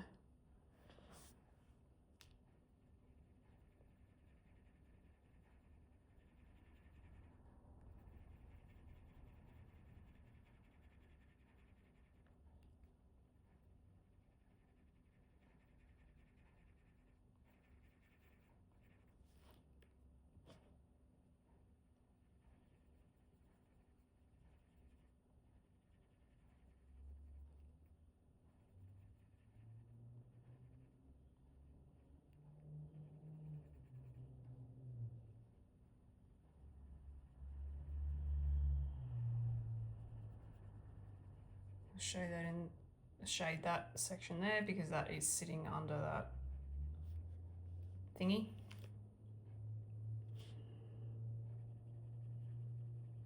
Shade some of the bottom here, bring it up. Save my lightest colours for the middle and the highlights.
Okay, I think I'm happy with that. Now we're going to go in with the beige sienna.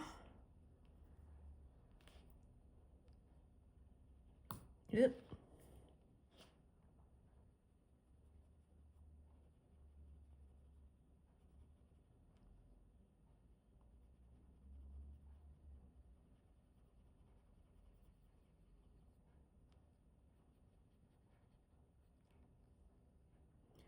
I like this beige sienna and the seashell pink too. They're very creamy.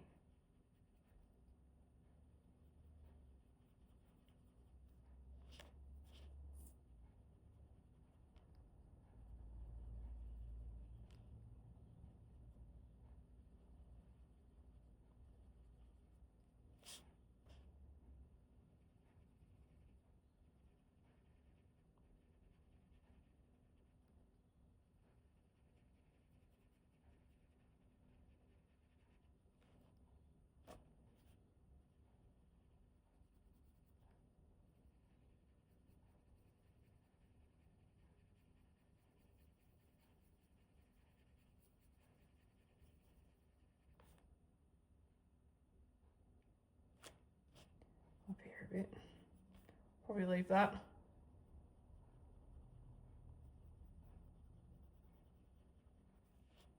Okay, seashell pink, which is not very pink at all.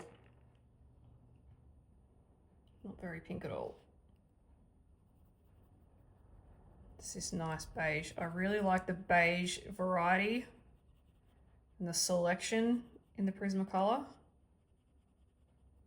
There's some excellent beiges. One of my favorite is Ginger Root. It's like a light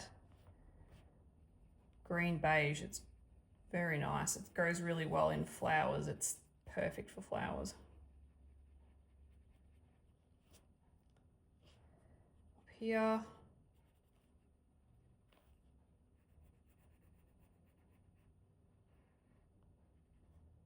All right, that's those wood elements done. Excellent. So while we're on the subject of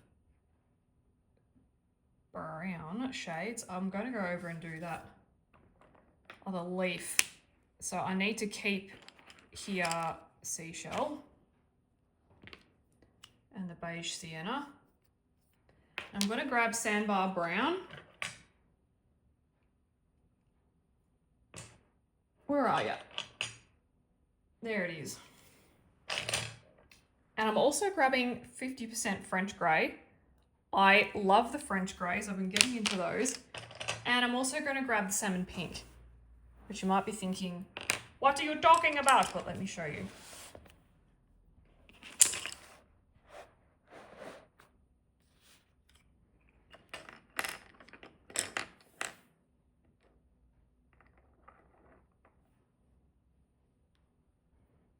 Now, arguably, you could say, is the French grey darker than the sandbar brown? Yes and no.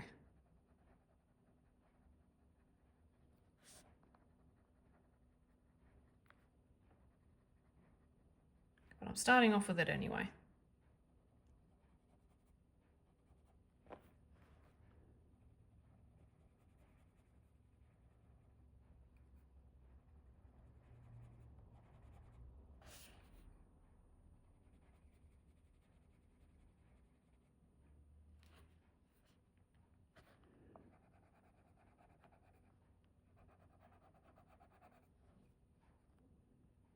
Oh, what happened there? It's all right.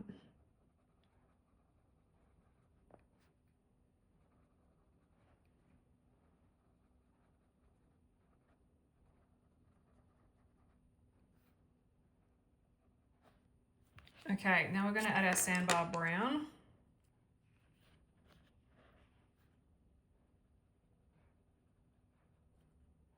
Yeah, it's not really darker, it's just different. But I like the way that it lays over the top.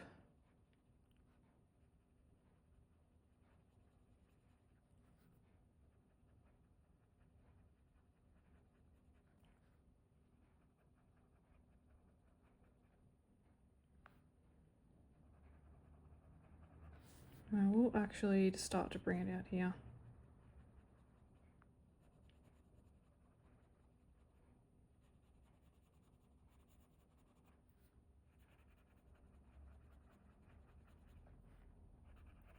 Create that spine.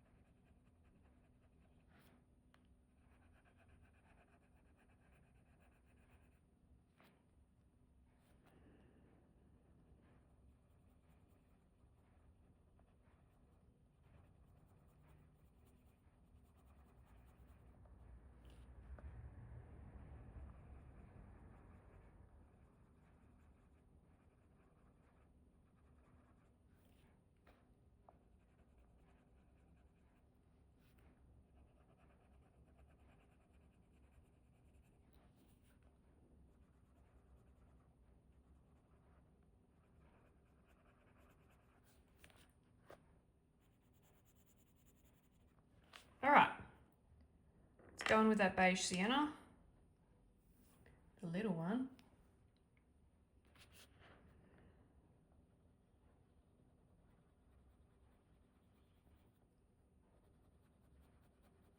Just going over all the sections. I'm not colouring it in portions like that. I'm just going over all of them.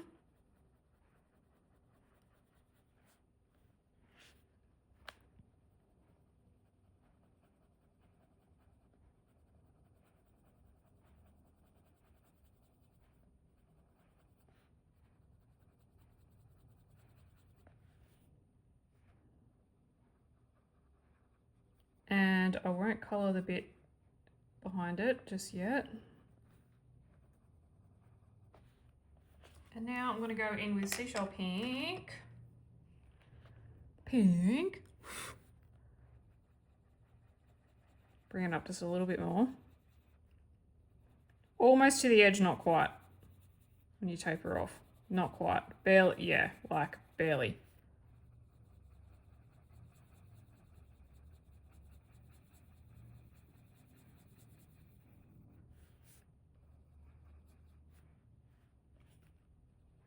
The same for here.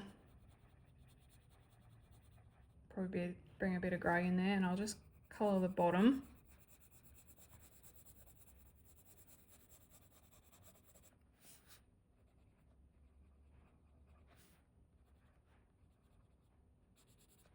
Now, if you like it the way it is, you could leave it there and just grey up the little bits. However, I'm going to add salmon over the top, and I'm starting from here and I'm going to blend it all the way in because I quite like the transition between the colours.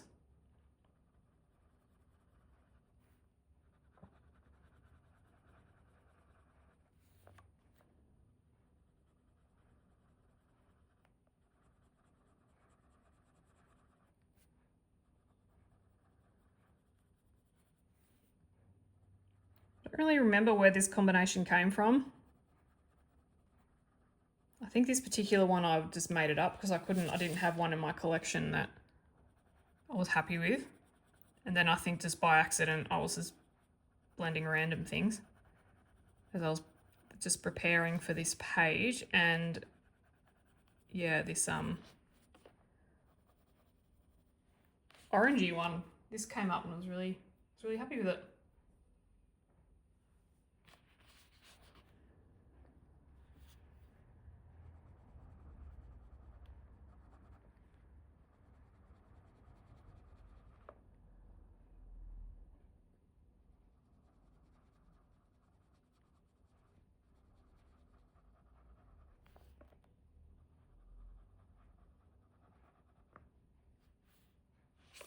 So there's those. I quite like them. If you zoom out, it's, yeah, pretty. I feel like the further you zoom in, the more the pixels kind of change a bit so that like it looks really dirty and uneven on the camera, but when I'm looking at it, it looks nice. I assure you. Okay, so I might just go in with one of my greys. I'll probably go warm grey because to me, brown's warm in the colour groups. Bring that in a little bit, like so. A little bit of shading here.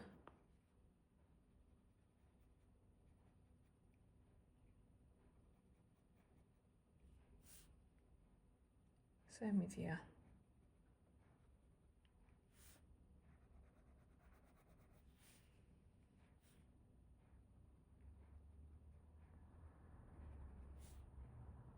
Cool. Okay. Now I've got some decisions to make in terms of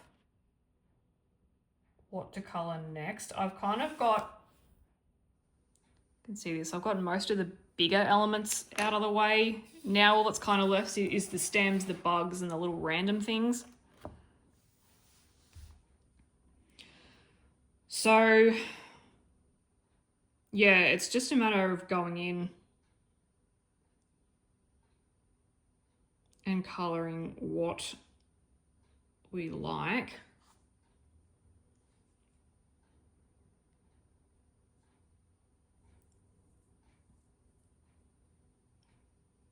I think with the ladybug especially, we could do that a little red colour. So we can go in and do that. I'll just keep my, I actually might pull the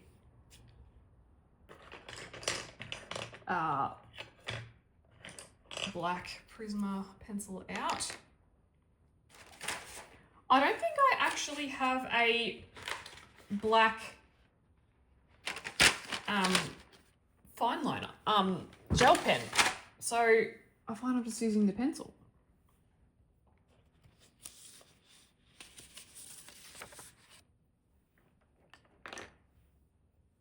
Actually, I do have Posca pen. I can go grab that black one.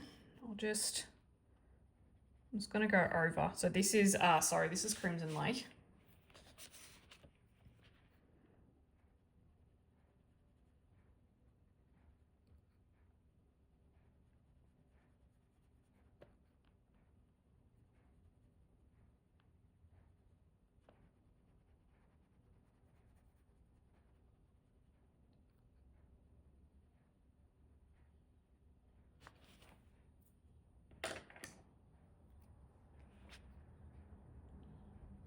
In. Shades are quite similar, but I like bright, vibrant ladybugs. They're really cute. And I think because majority of their little heads and bodies are black, so I might just do it grey. His little body grey. I'll do all the gel pen work at the end because I'll probably smudge it.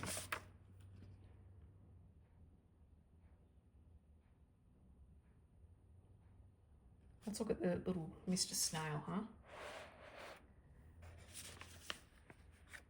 I reckon we could do, for him, I reckon his shell could be that turquoise colour that we were doing. And we'll add in that sap. So it was cobalt, peacock green, parrot green.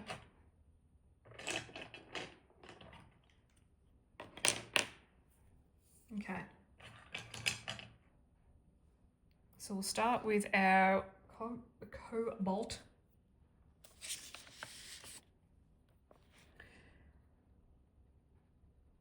And I'm just going to go up in the colours, I think.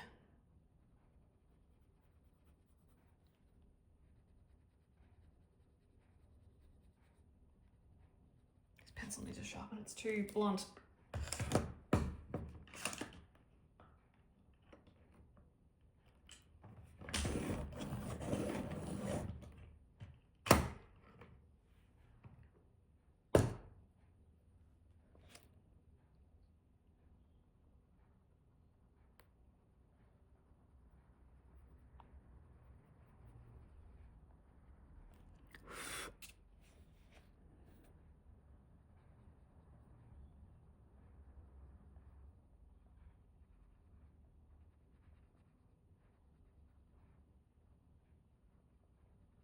Right, so that's that layer. Now we've got the peacock green. Oh, hold on. Oh, sorry. A little bit here. It keeps going, doesn't it?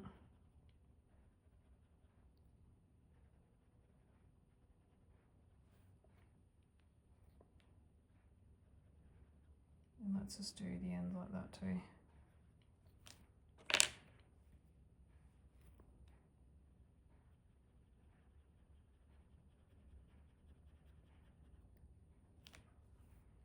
And these dots I'll do white, I reckon. I'll cover over the white gel pen. I'll get those handy. I'll get those out as well.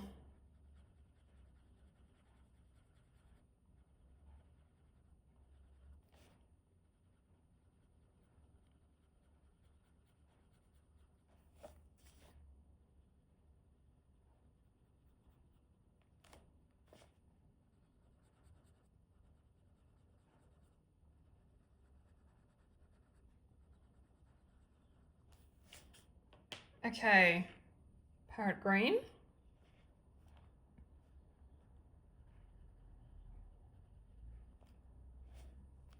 Oh, I didn't do this part, hey.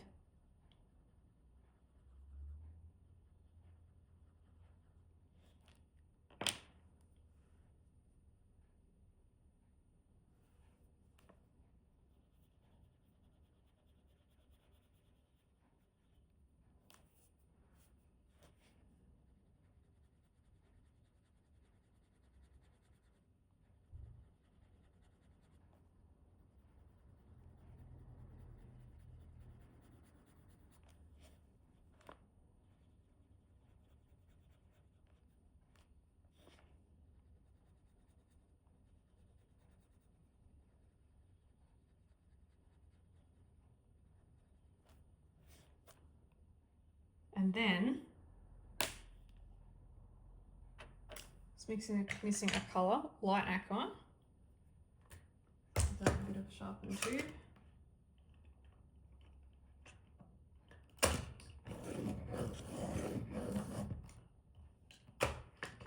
And I think I'd like some of the butterflies to be this colour as well. And then in the centre I can use a, say for example, this one up here. Oh God, you can't even see this. Sorry, there you go. And then in the centre, use an Ohuhu glitter pen or something.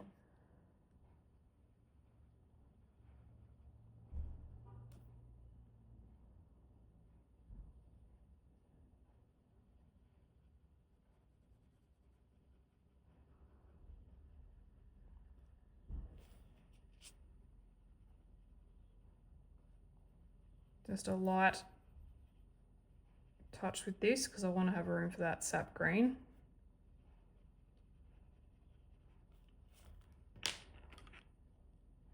Which needs a little run in the sharpener too.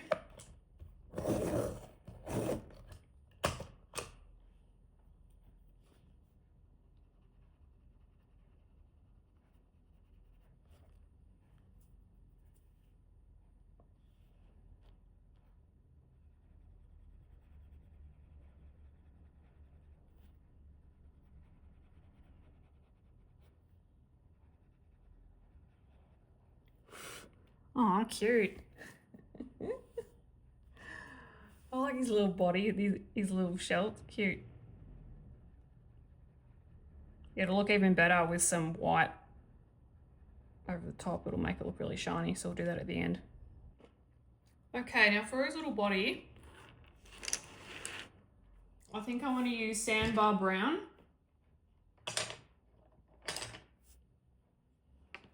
Beige Sienna, Beige Sienna, Sean Connery, and Seashell Pink.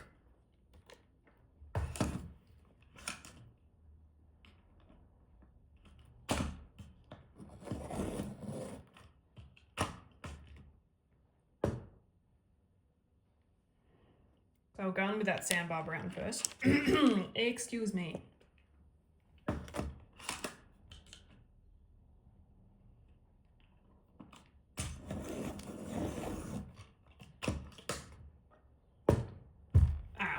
First things first, Sandbar Brown.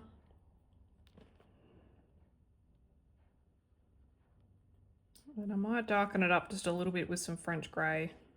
See how we go. It's going to bring it up.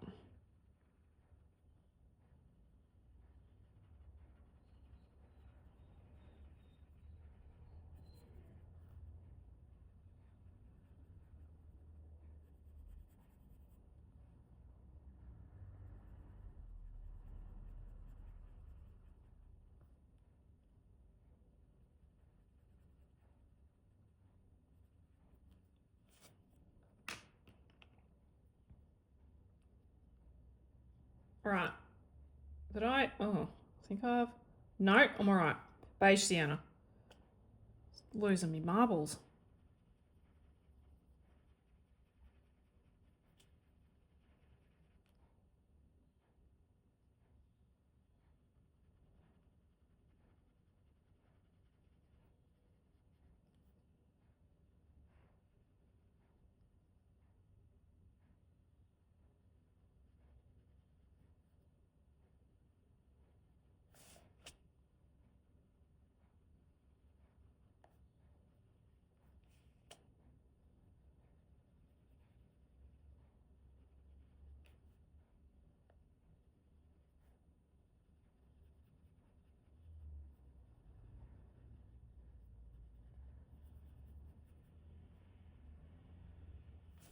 And then seashell pink. They're all looking much of muchness, these colours, as I'm blending them, so we'll bring in another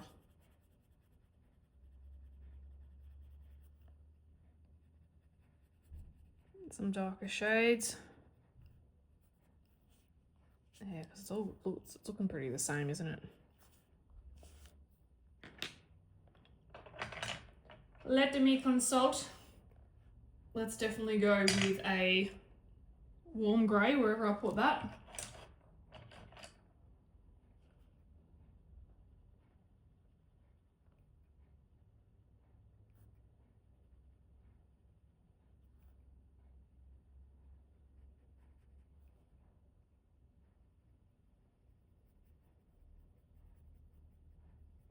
Bring that in a bit, and then with that sandbar brown, I'll just scumble around here too.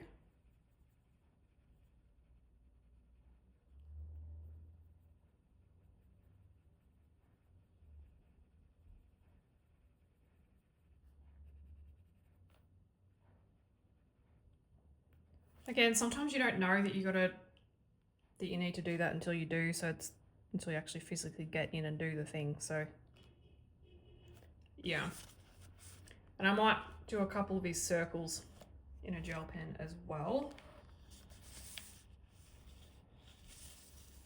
While I'm here, I will use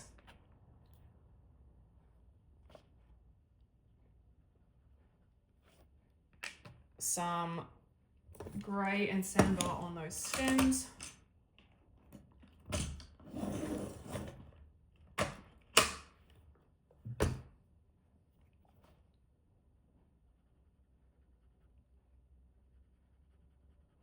Put that dark on the edge there. Colour this one the same way. And this one as well. And then add that sandbar in.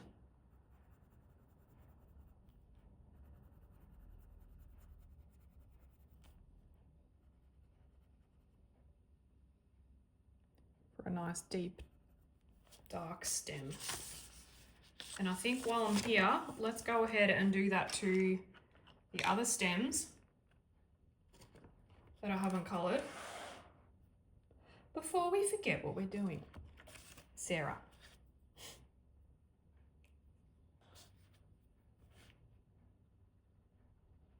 That one will just go all the way up.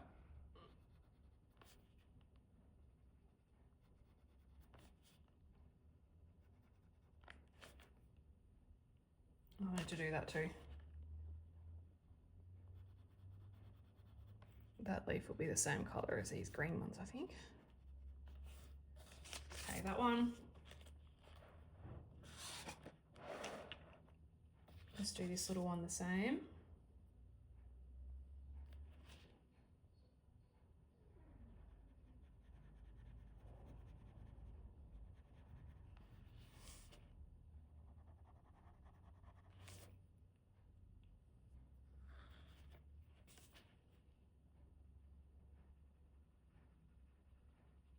And I'll leave that a space for that, because then we'll just throw in a bit of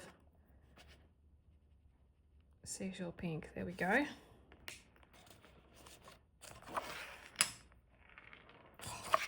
Pencils flying everywhere. Sandbar brown.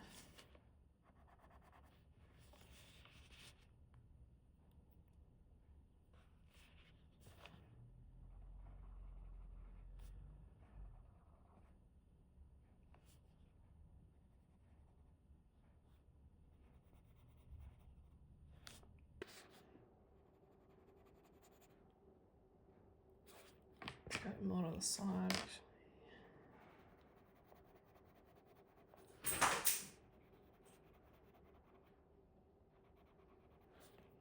Shade there.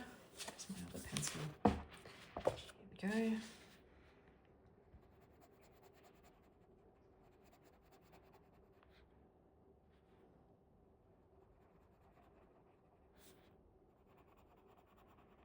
I quite enjoy colouring red flowers with brown stalks. It's something very vintage about it. Leave that for a bit of shading at the top there. Bit of that. Come in with a bit of warm grey again. Okay, just for the very top, I'll just grab some seashell pink. Mush that in. Okay, same with the other stalk.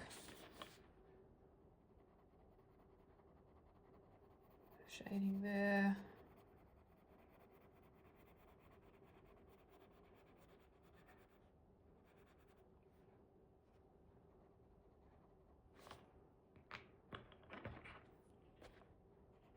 Sandbar brown again.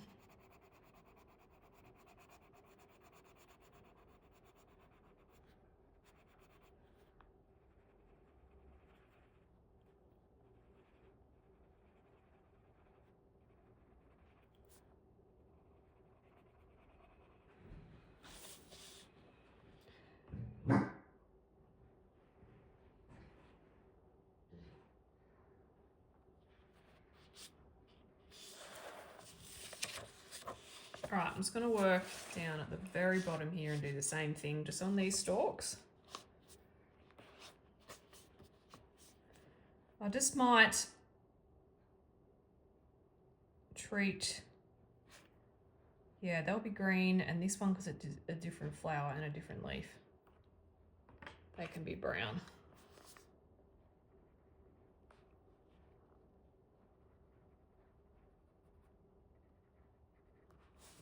Just again, getting that grey where the shading is. I'll get a bit, just drag it out here too.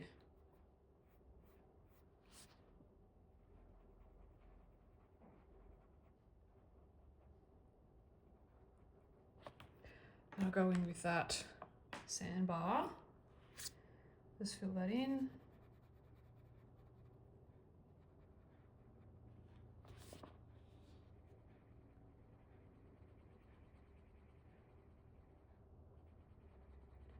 Leave a bit of a gap there and there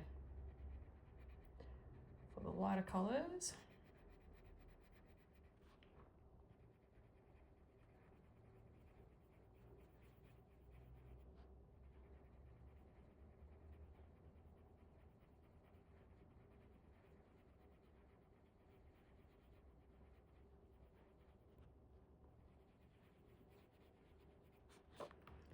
All right, where is my, always runs away. Lightest colour, the seashell pink.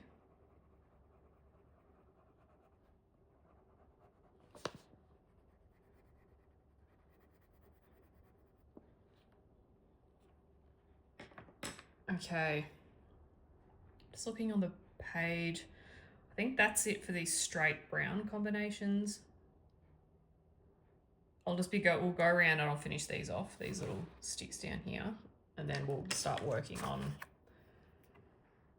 some of the bugs. So I'll just grab olive and I'll grab pale sage. So again, just with the sticks and stuff, I just like to use two opposing colours. Stands out a bit nicer. And because you've got such a small space to work with too. All right. Excuse me, I'll just take a sip of my tea. I've always got a hot cuppa when I'm here. So yeah, let's do this little flower. So I'm gonna get the crimson red out, I think. Find it in my little collection.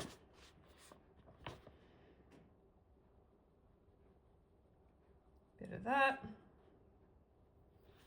Let's go straight to poppy. Poppy red. Because yeah, I'm just skipping some colors because I don't have a whole lot of space. And I think I'll just go directly to salmon. You could squish in another one if you wanted to. I'm just going to leave it like that. Where is my grey pencil? Where has that gone?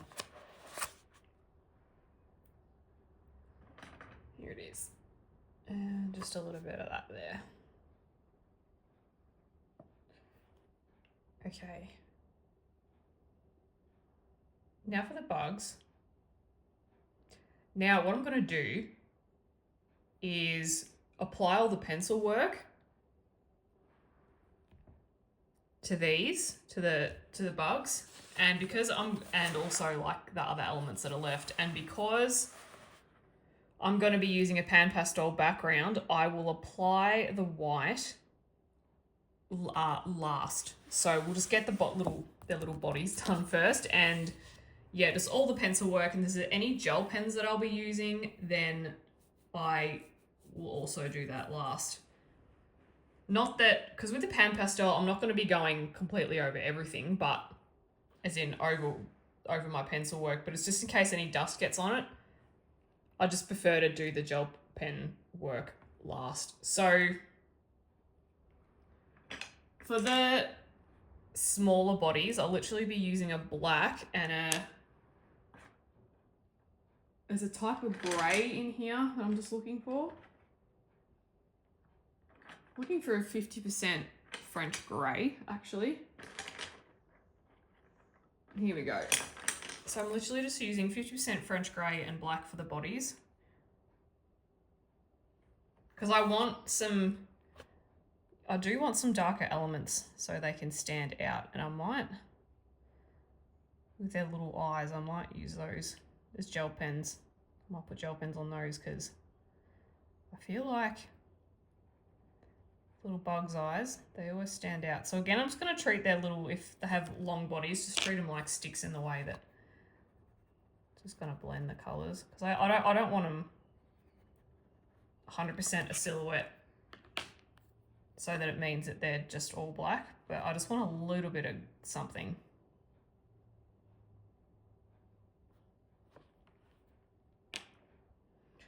Now for the wings, we are going to do, got a couple of options. I'm going to use a light aqua, and I'm also going to do light blue if I can find it in my collection. It was right there. I had a cloud blue, would you believe? And I can't see it for the life of me. Oh dear, I might pick another one out because I just cannot see it unless I've put it away somewhere or it's rolled somewhere. I don't know. Hello. How very odd. It was literally right there. Oh no, found it. Oh my god, I've got domestic blindness, seriously. Okay. So what we're going to do with wings, because they are pretty translucent, we're just going to colour them a very light blue. Then all the black lines we're going to go over with a white Signo pen. So from the middle, I'm just going to start with a very small bit of light aqua. You don't have to use aqua, you could use grey, you could use a light purple, anything you like. I'm just going to go over and blend it. Now I'm using light aqua because I want to bring out that, just the teals, I want to bring them up because I've decided that my background's going to be on the red side, on the reddy browny side. So I'm just going to bring this out a little bit. Now you could leave it like that if you want to. This is just how I like to colour bugs. And I'm going to do the same thing for these two as well. The bee will be a little bit different because he's got a bigger body and I've got some colours that I want to use.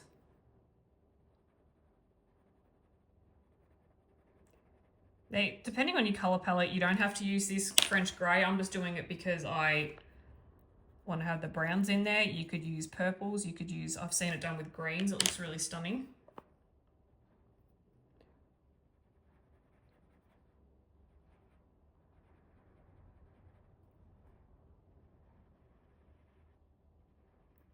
It's very easy to, I find bugs in a lot of colouring books, they're very easy just to go, you know, and just to wish wash it away because, you know, they're not the most amazing things to colour, I find. That's just my experience, that I find that I just wanted to rush through them. So I don't want to do that. It's going back to that black. So this is my way of just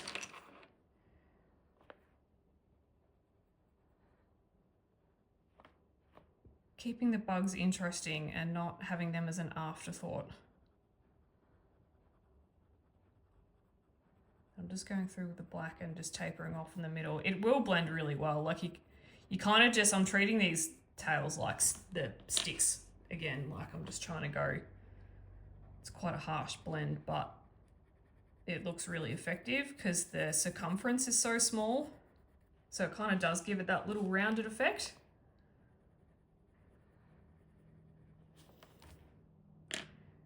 This more looks like a bit of a dragonfly to me. So I'm just going to colour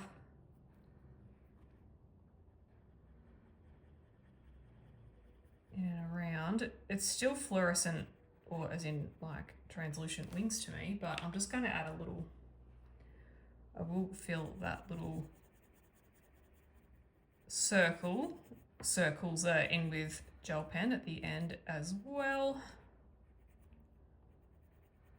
And also, I do the gel pen at the end because I don't want to smudge them as I'm working through things, because that can happen a lot too.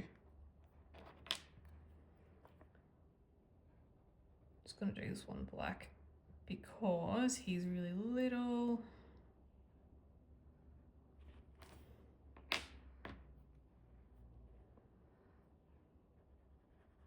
Again, I'm just going to leave those lines there just for some highlight. So I kind of treat, yeah, like you kind of treat them like you would flowers. Speaking of, there is that little petal there, which we'll do. We'll just focus on these little bugglies. Now I'll just get that bee done too.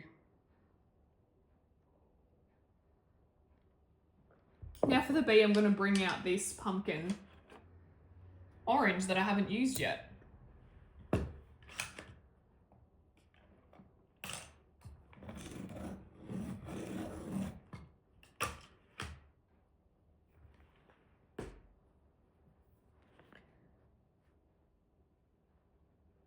And I'm just going to go on these blank lines and just taper off, just like you would colour and blend any colour.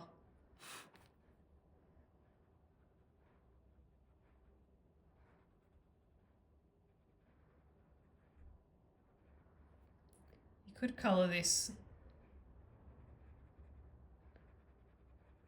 yellow, but let's pretend that he's got a really nice tan. He's been on holidays.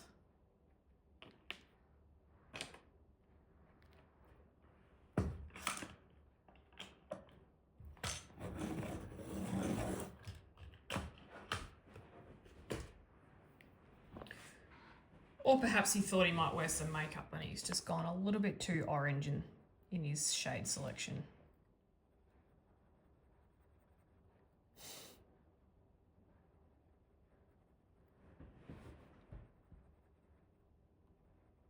And I'll go in with some black for that.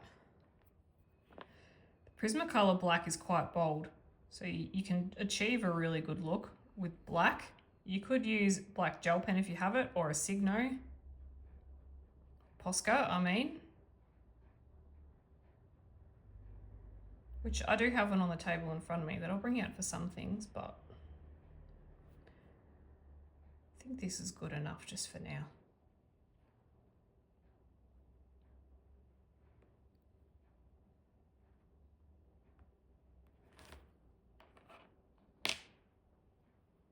Oh, he looks like a little tiger. Little tiger bee. He gonna get you.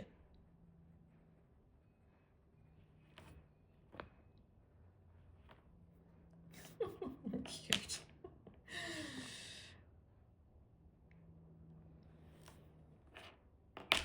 Right, here These eyes can be black because Kerby shaded them in. And because they're just on the side like that, I don't know if they look a bit funny.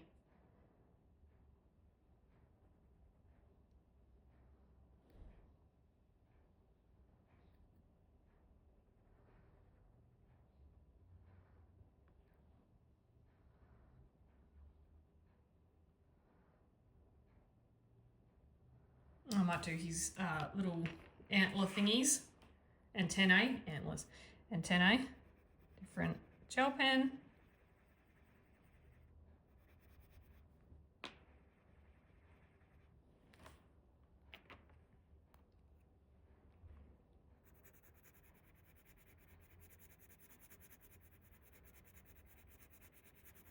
Might do that thing, a gel pen as well.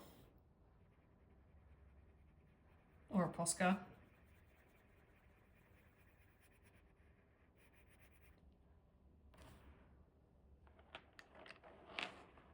Oh, cute. Right, got some butterflies here.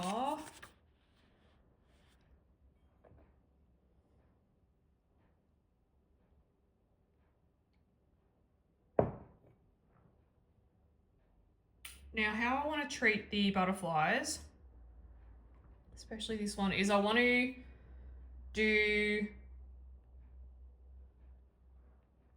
black, kind of black wings, especially on this one, because then I can fill the inny bits with gel pen, and I might just grab a warm grey as well, just for a subtle difference, because I really like the butterflies that have black wings with the colours in the middle. They're so stunning.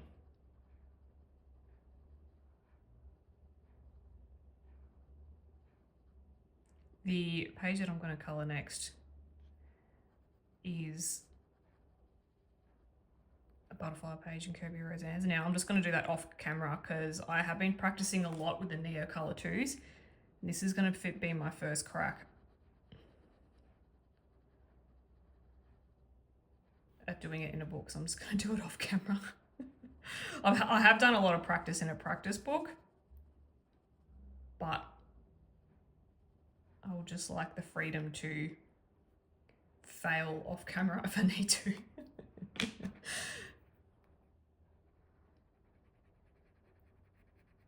with a bit of grey.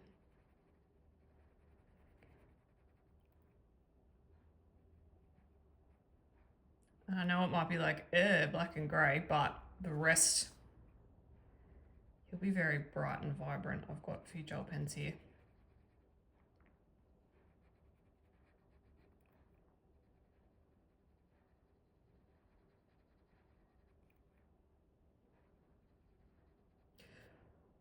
I have been weighing up doing Neo Colours for this background because I know that it does work on Kerby paper. However, when it comes, I was just checking it out, and when it comes to ironing your paper, it's gonna destroy all your pencil work, so I've heard. So the suggestion is to do your Neo Colour background first and then go in with your pencil work so you can iron your page because of all the warping. So I'm going to do the background first and another one because yeah, we probably wreck all of this, which I don't want to do. Okay, so sorry, that grey was 90% warm grey. Sorry about that. And then I've just gone in with my 50% French grey for there as well. And there's a bird there, which I might do gold. I might leave that gold. This particular little guy too, I might do black. You don't have to do black if you don't like it.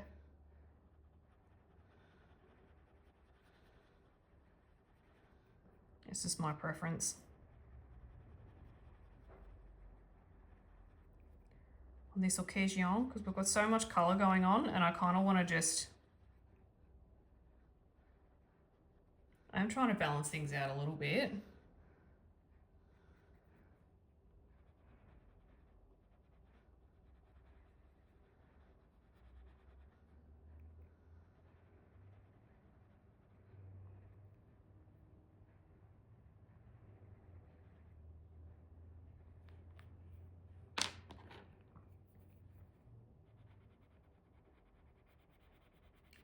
My French grey again, so that's all black with the French grey, and I'm just going to pick a darker colour. I'm going to go with peacock green and just blend that in.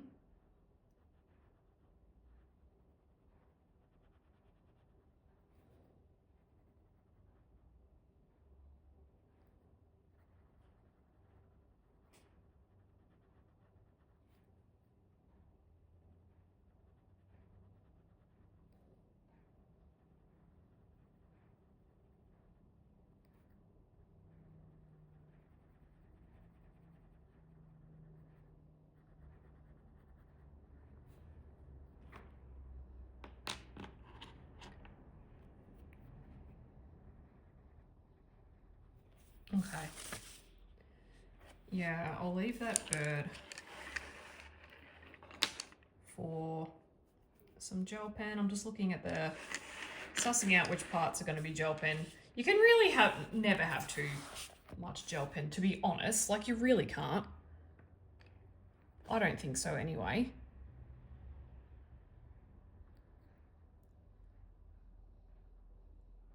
And I'll do those white, I think. Honestly, I think it's just personal preference. And I'm going to do this little bug. This pumpkin orange colour here as well with the salmon. Yeah, it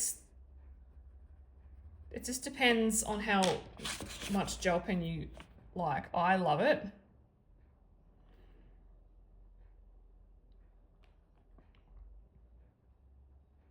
This is because I'm a sparkle freak, so. And again, I'm going in with the black.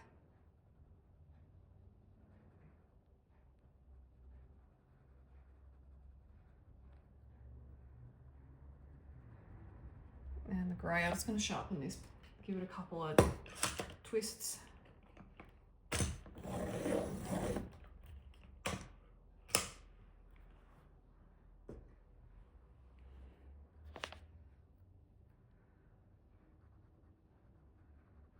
There we go, nice and sharp.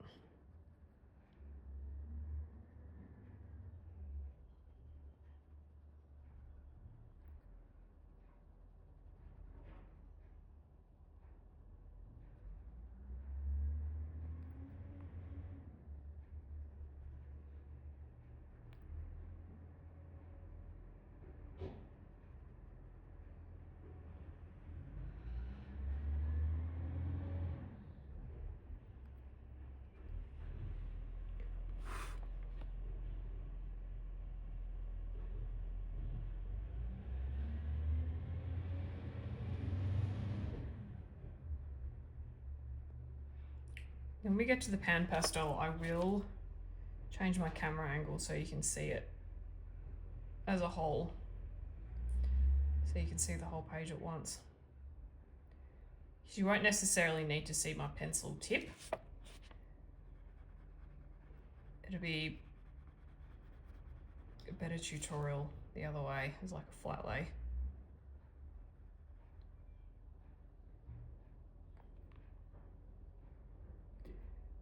I will teach Neo Color 2 later once I get the hang of it and once I feel like I can teach it, but at the minute I feel like I'm still learning, so why would I teach something that I'm still in school for?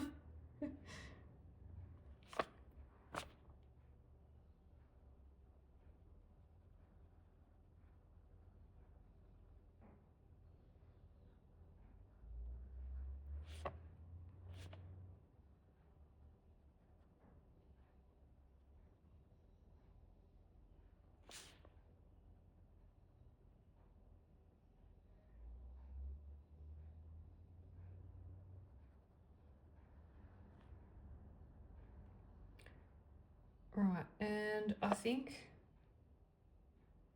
his body is big enough. Will I do it? No, I'll keep it the same as the others because then the bees can just be...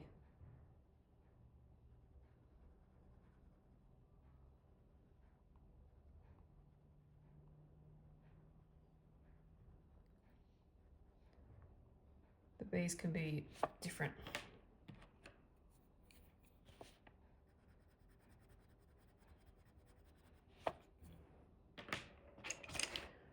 I'll get to this. What I can do with that.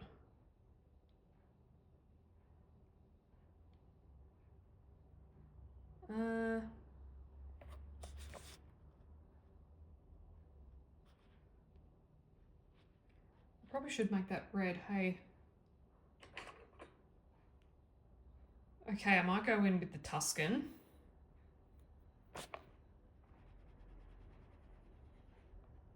And I'm just gonna follow these little marks here, upwards.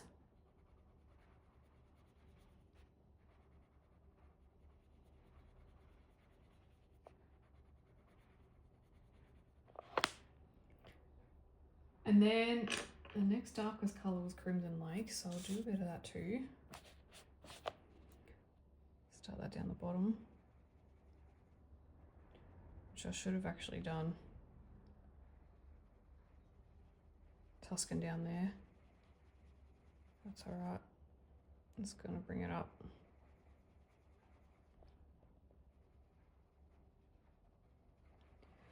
With these little bugs, I have written down.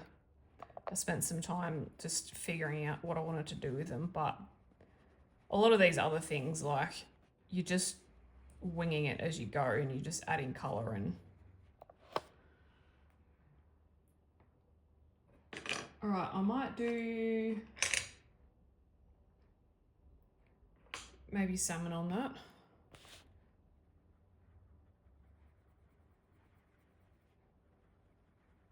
I'm literally just having a play.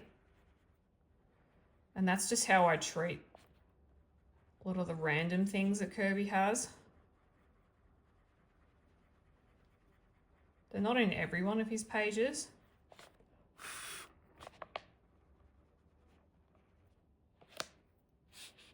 All right, let's do that little leaf. So that is olive.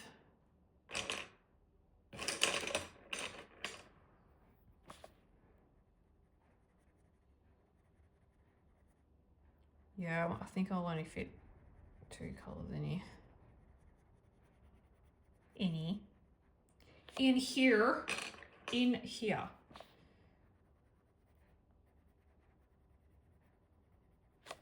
All right, little mate. Oh, they're so cute. I feel like he should be red because he's against the leaf there. And what I will do is just make that little jewel that he's holding this colour, and I'll go over it with gel pen, with white gel pen. Same with these little wings. These little wings can be this, I reckon, the same.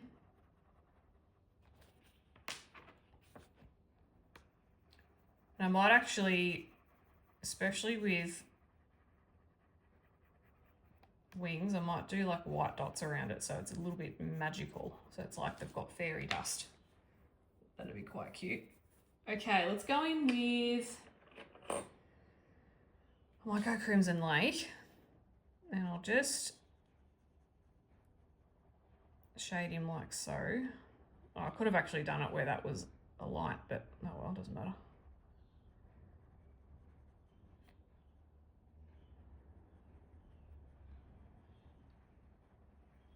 Let's go in with that salmon too. He's gonna look like he's had too much time in the sun.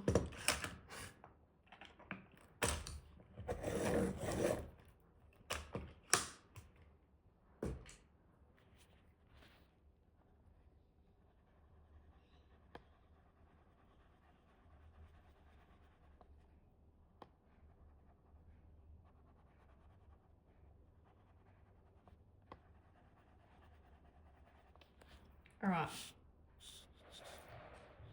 Oh, there's another one down there too. They're annoying, but they're also so cute. Oh dear. Okay, we haven't got much to go in the way of these bugs, which is good. We're getting there.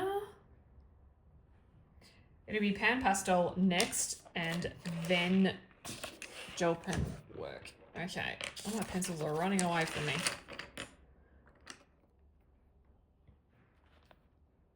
Let's go on. This is the pumpkin orange again. I'm just doing the same that I did with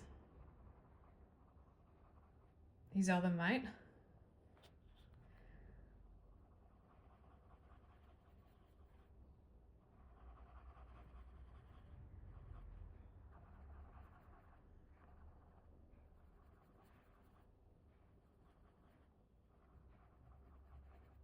Maybe this is a wasp. Don't know. If it's a wasp, then yeah, good colour.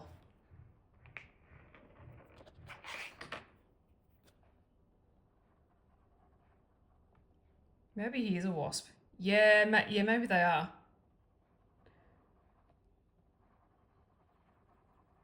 Oh well. Bees, wasps.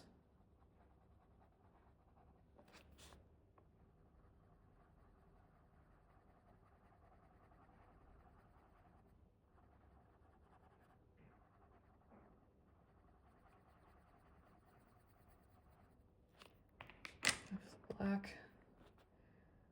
Just colour in his eye, and then gel pen, and then white dot there.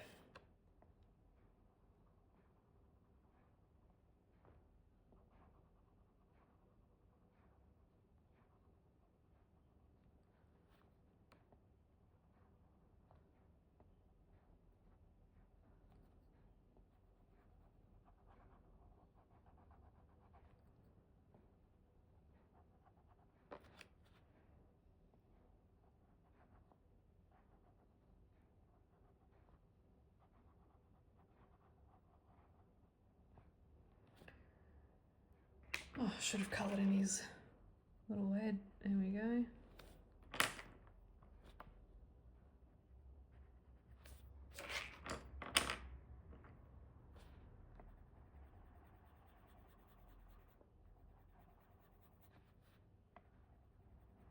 Back with the light aqua, so I'm kind of using the same for... I did have another combination plan, but I think this is better. I like this. I'm happy with this. It's like an orangey one, but I think just knowing what colour I'm going to do the background is probably better if we have this blue. It's going to stand out a little bit more. Again, I'm just being rough because I am going over it with gel pen. All right, so these little cloudy floofy things I will leave for gel pens, but I'll colour in some of this other stuff just while we're over this side. Just thinking about the colour. Maybe we'll work this pumpkin orange in. So pumpkin orange.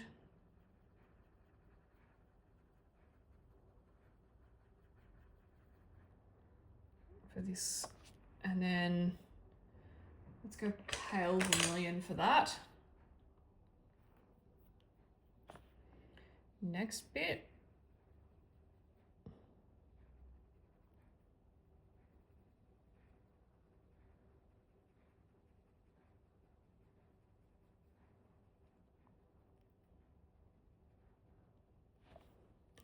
And then I'll come in with the salmon. Salmon pink is what it's technically called. This is salmon orange to me. It's not salmon pink at all. That's all right. Let me just fix up mate's little leggies.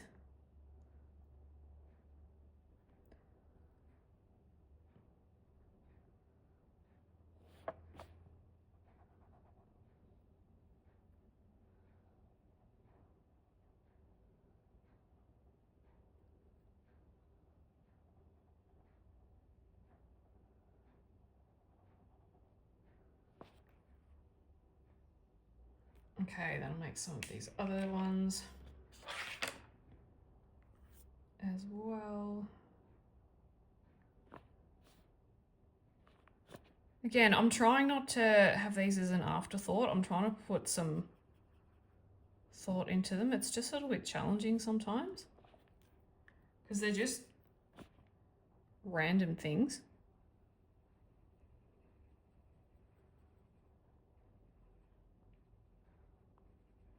So yeah, out of respect of Kerby's work, I'm trying to...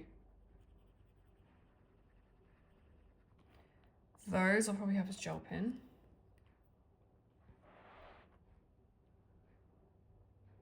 This little firebug down here. Well, not a firebug, he's just a very, very hungry caterpillar.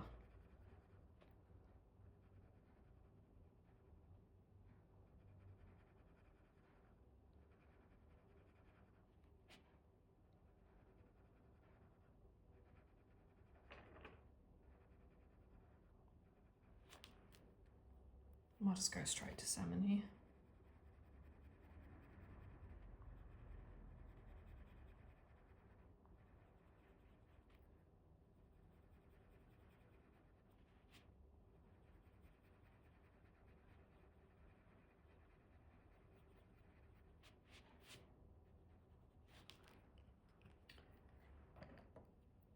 Like the black for his little bit of bubbies.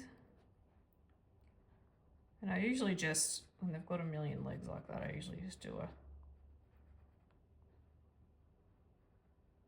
a line. I find it stands out a bit because if you just colour in all the little dots, it can look a bit interesting.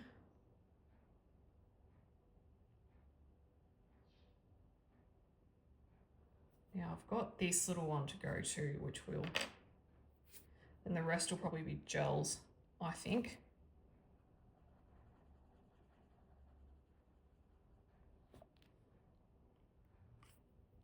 Might colour this slightly differently than the other one, potentially.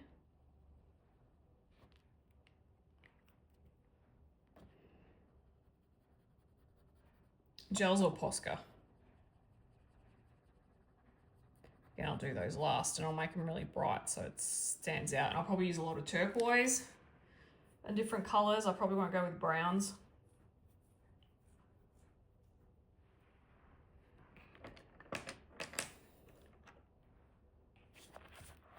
Oh, it's too little made up the top here. And the same with that flower centre, I might do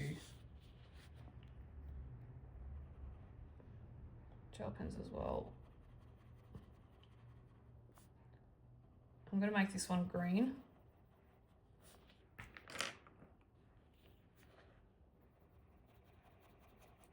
Again, because I want to contrast, I don't want him to get lost in the background.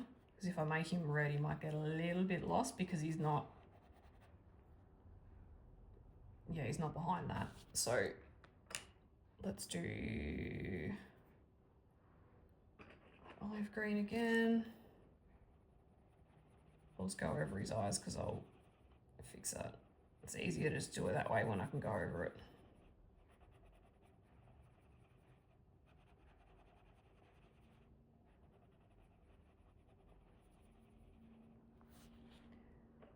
And then I might use sap green light.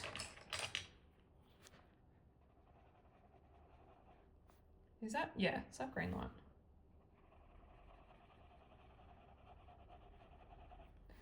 I mean, you could go with the pale, but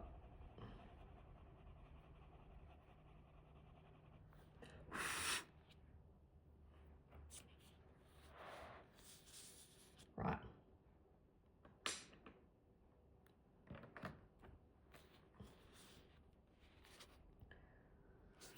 Black for old mate.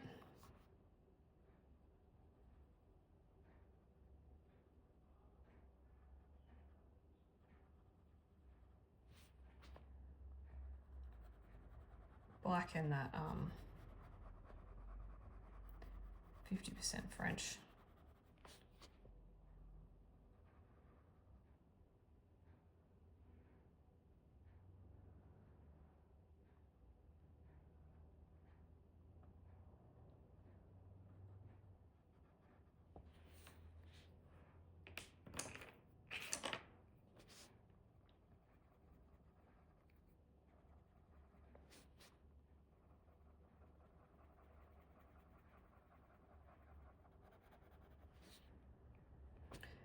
Let's make his little head this colour.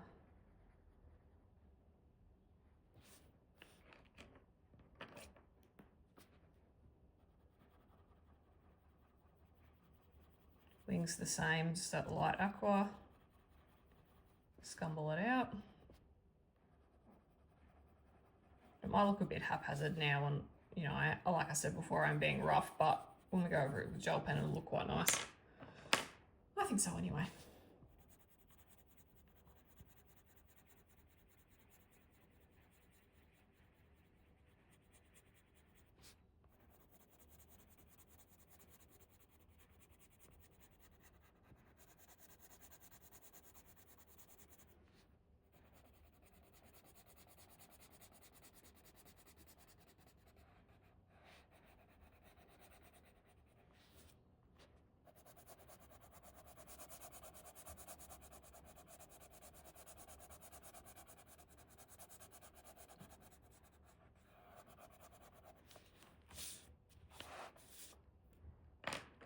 Okay, his butterfly will be black as well. So will the other two, with that other one down there, and then we've got that ring to go. And then a petal. And then I think that's it for the pencil work.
Oh, this black is fading fast. I need to sharpen it. Let's do that.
All right, now for this little, do that ring. I'm probably just gonna do it, I'm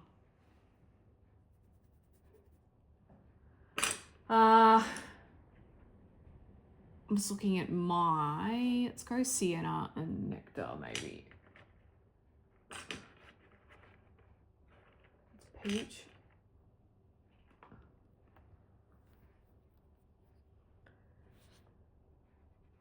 So underneath we'll just do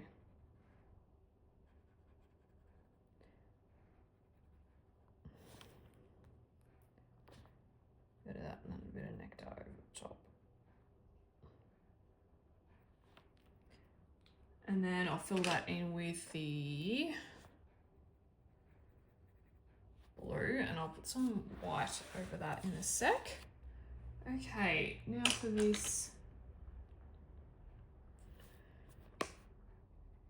crimson red petal. I'm going to skip to a pale vermilion.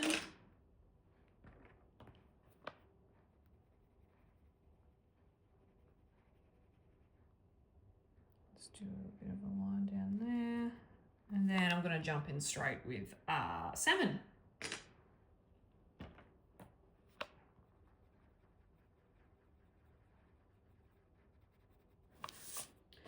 Okay.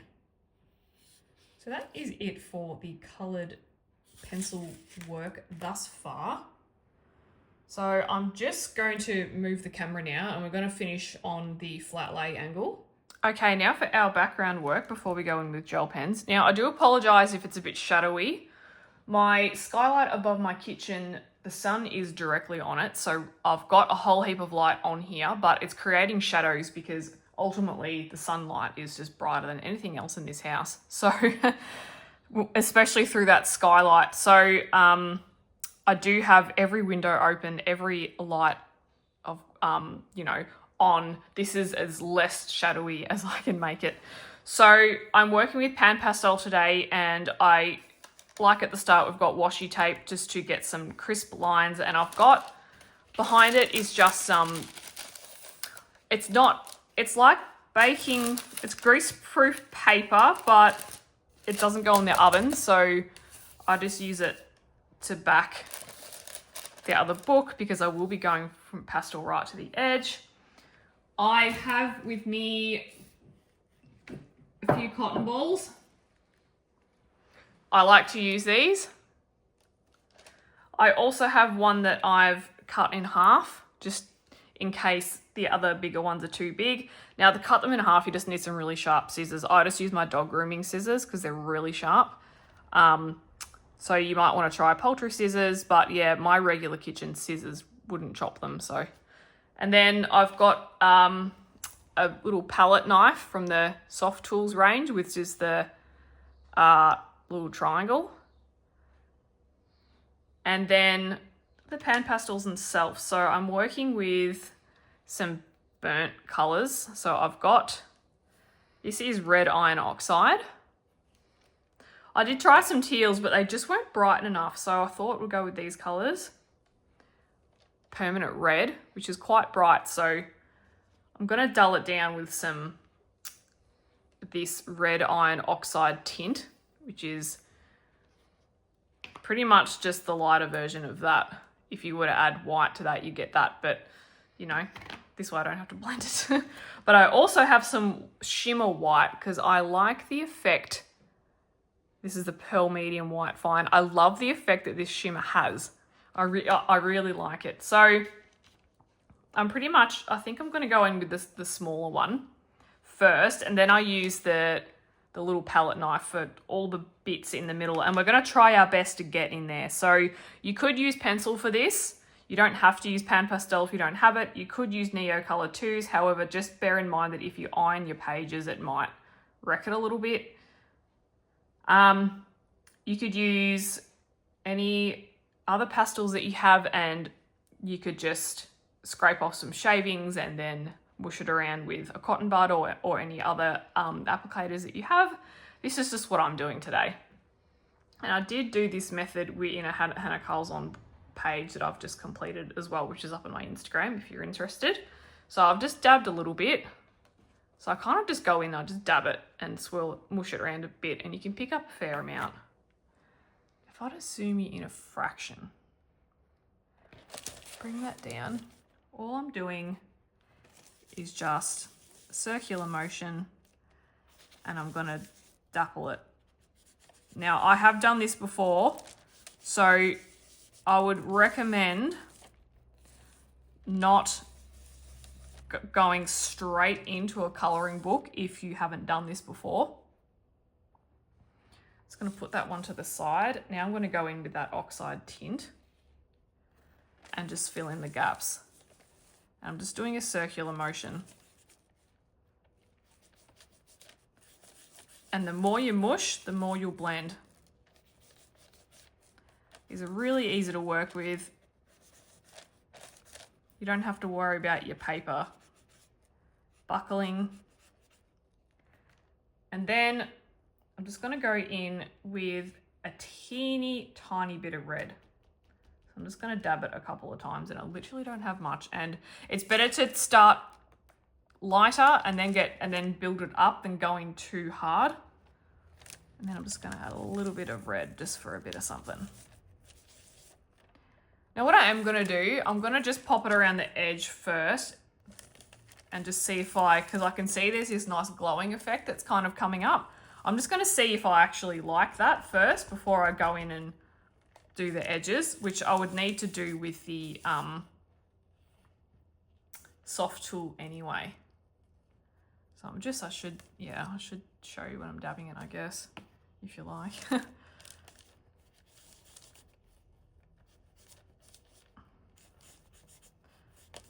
You could use Derwent Inktense as well if you like. And I'm just using one cotton bud per colour. Even though they will start to blend, it's just a little bit easier to do it this way. Oh, I just realised I used the wrong thing before. And I'm just going to make it a bit darker in the edges. That's all right. And the pan pastels are great because they do wipe clean.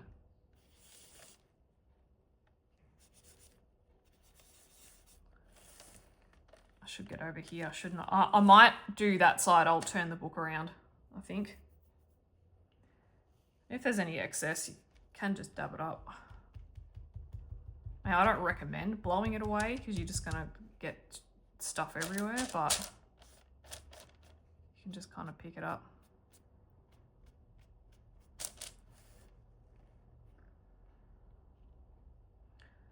All right. I'll take it down a bit. Look.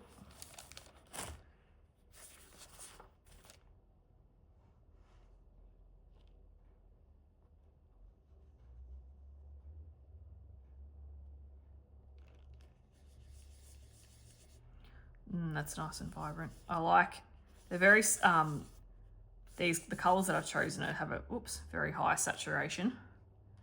Just gonna, I do erase, just gonna gently, that's all right, I can stay there. Yeah, these ones have a very high saturation. There was some other teals and they just didn't, so.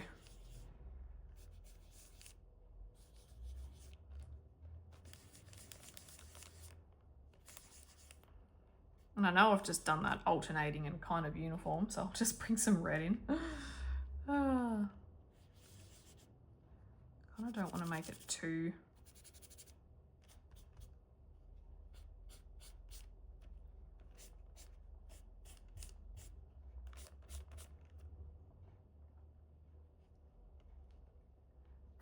Right, that's the darker colour.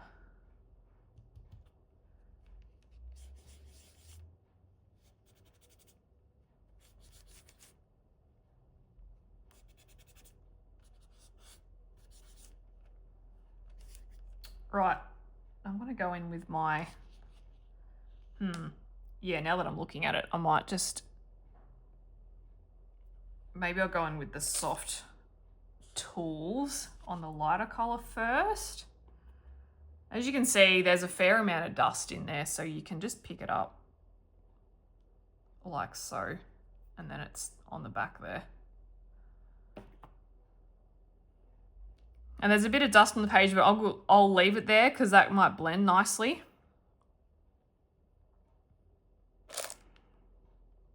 And you just kind of go in.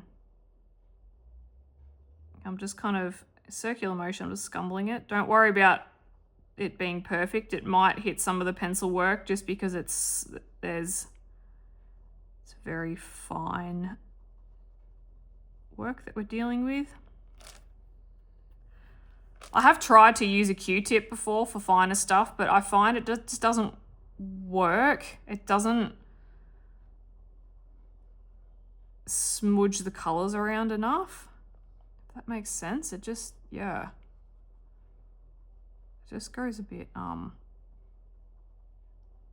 just does this like harsh straight line.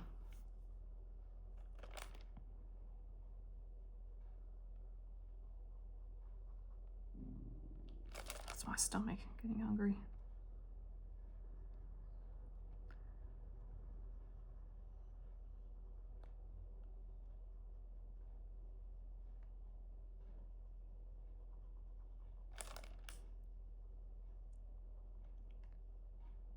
And then we can go in with some pencil work over the top, which is the great thing about pan pastels, is that you can, any finer details, like say if I wanted to go in with a bit of light peach or salmon just to fill in some of these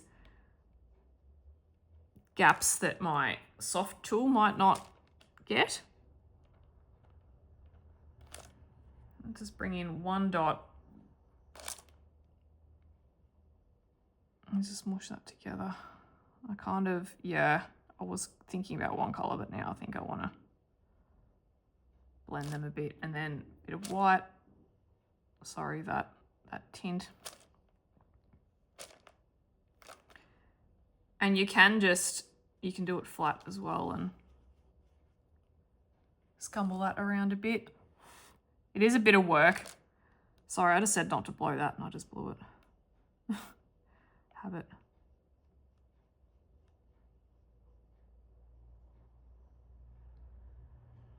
I think like Neo colors, it just takes a bit to get used to them. It depends on the style that you like too. I used to like, you know, just doing it really smooth, but I kind of like a bit of dapple in there.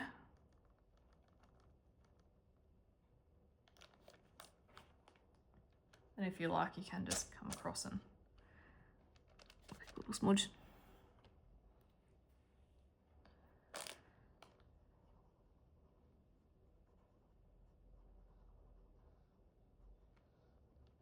And you can use an eraser on them too, as I just did before, but I didn't want to erase too much because it was over the pencil and the pencil would come off as well.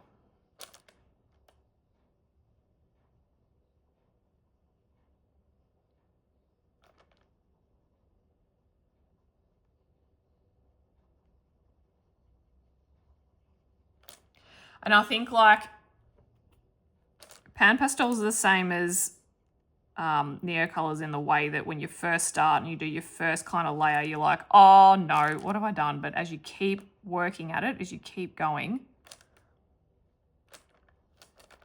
you get a really lovely result.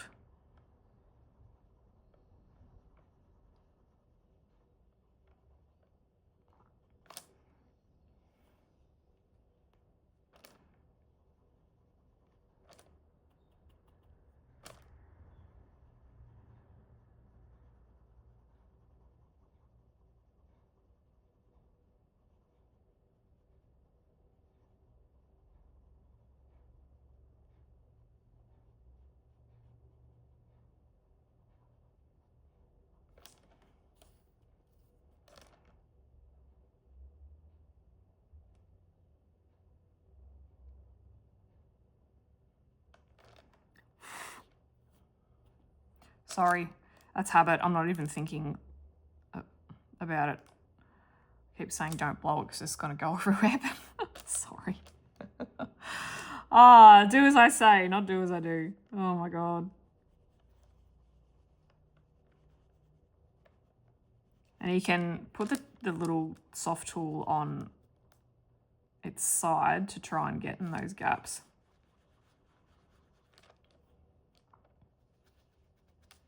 And they come off too, so that's why there's pink on the top, because I had pink on the bottom with my last page that I was doing. I'm just going to use my right hand, which could be interesting just to try and get in there.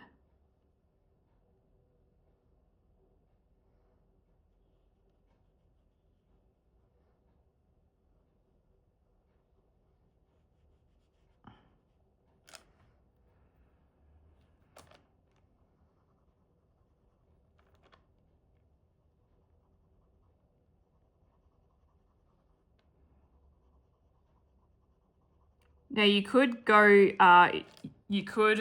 one way to do this is to, before you start your colouring page, put masking fluid down and then go over it so you're not going in with your little scumbles like I am.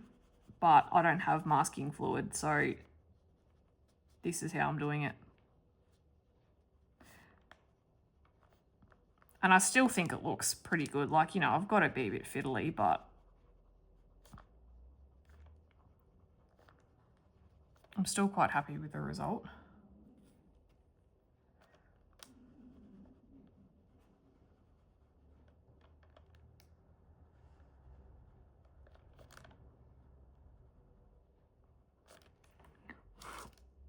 Oh my God, again, sorry.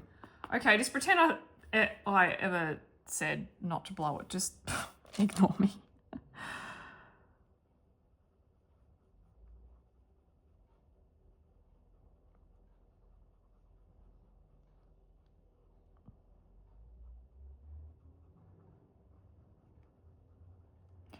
And I know there will be some pan pastel fans that will tell me off for doing that. I know.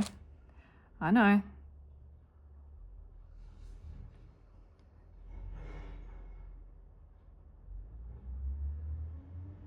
Again, do as I say, not as I do.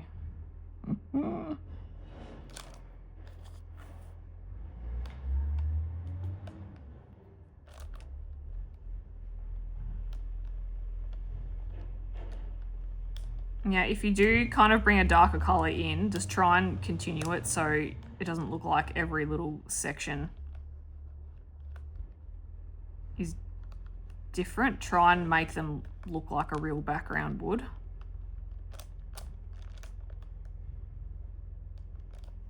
I'm trying a few dots in here, and yeah, some of the background will be pencil. I feel like I can blend that enough to make that work.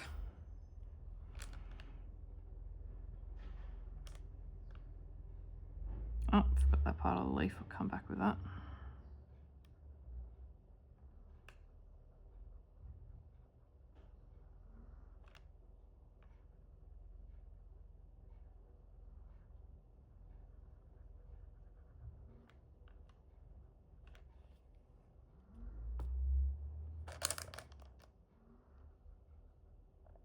Oh, it's very dark. It's all right, we can blend.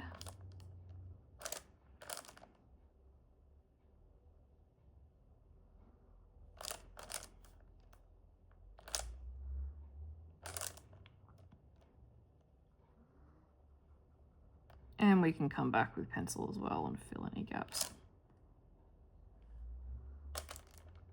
Now I will apply a fixative, a workable fixative, before I come back with pencil.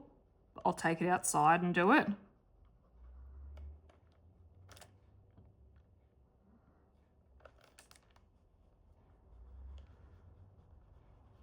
And then we'll come back and put the pencil on. Now, I'm not saying that's finished. That's just one of my first layers. And I'll just go up and do this one. Fold that downwards so I don't get it on my shirt.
And I'm just, because I've got these off to the side. When I'm blending these, I'm just going, if I want more of that color, I'm going like tap, tap, then one. So kind of that, and then that, that, and then that. And then you just bring up a mix of colors. And don't worry about any, see how they're mixed blending together. You can just wipe that out at the end. They're really good for that. They just, and they'll last for ages because there's so much pigment in there.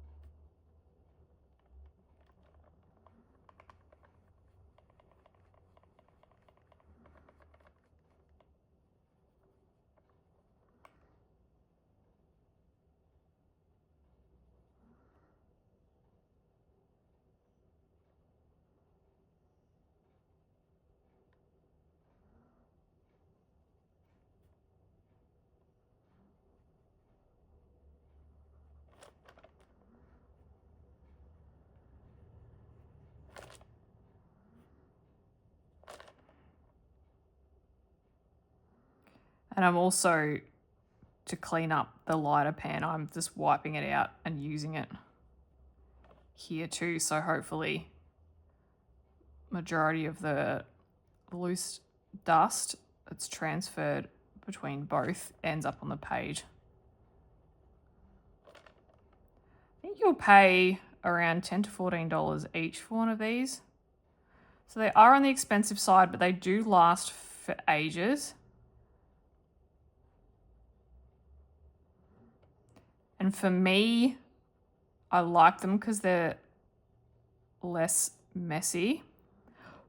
Not that, like, there's still a bit of stuff to them, dust and everything, but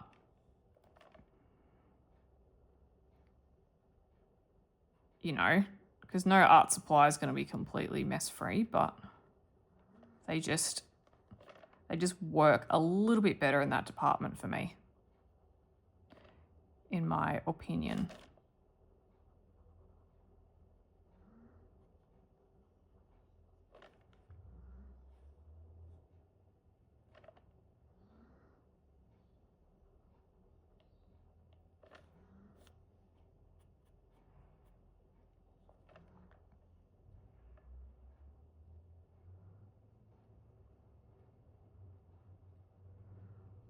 Just cover over this bit. I have no idea what. I think it was part of the compass, but I'm not entirely sure.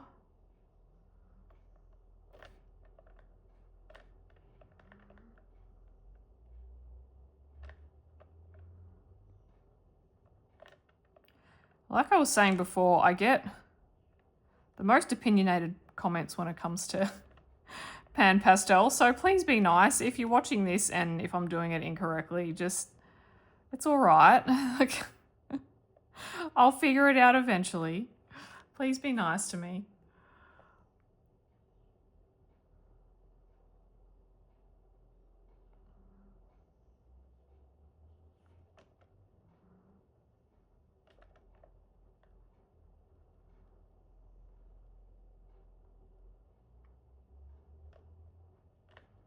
I'm just continuing with, yeah, oh, they're coming out so nice. And I feel like the more I do it, the better I get. So if you're feeling intimidated by them, just keep going. Keep going, keep trying, keep learning. And you will get there. Like, yeah, practicing with the Neo Color 2s,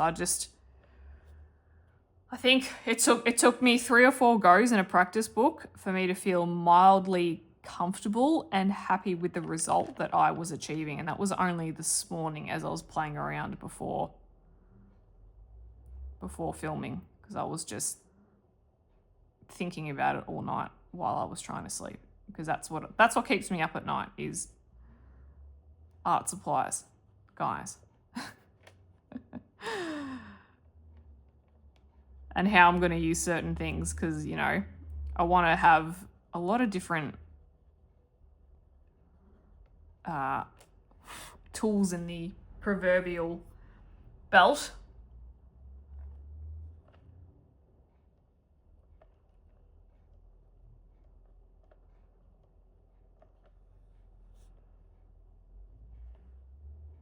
All right, I'm gonna just darken up some of the things. Like, it's looking pretty good. I don't have to, but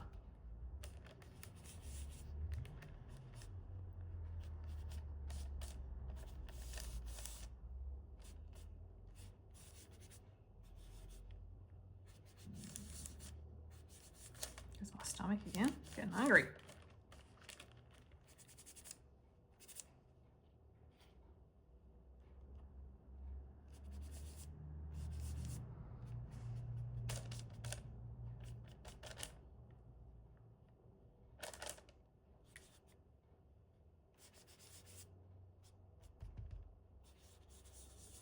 I haven't even used this white yet. I will in a minute. Maybe, we'll see. Depends how I feel about the color saturation. I might be comfortable with it, I might not be comfortable.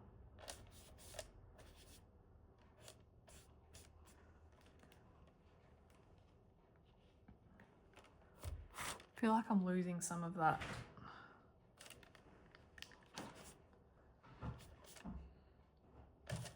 Yeah, the good thing about it is you can just keep applying it. It's not like you're going to warp your paper or anything like that.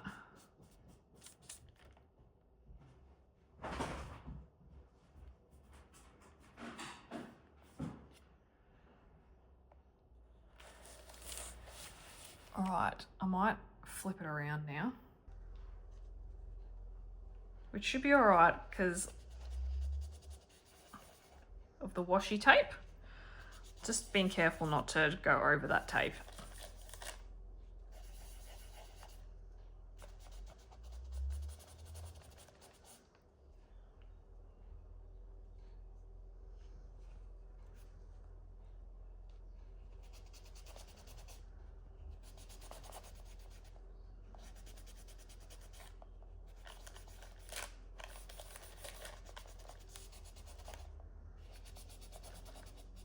You don't have to use cotton buds, you can use reusable tools. There are a lot available on the market, which I should have said earlier. However, I just like the control that I have with these. I mean, yes, you have control with the other ones too, but I like the effect that these produce. I like how I can smush them. Everything just smushes nicer with these, in my opinion. It's all about what the feel of it for you and what you're comfortable with.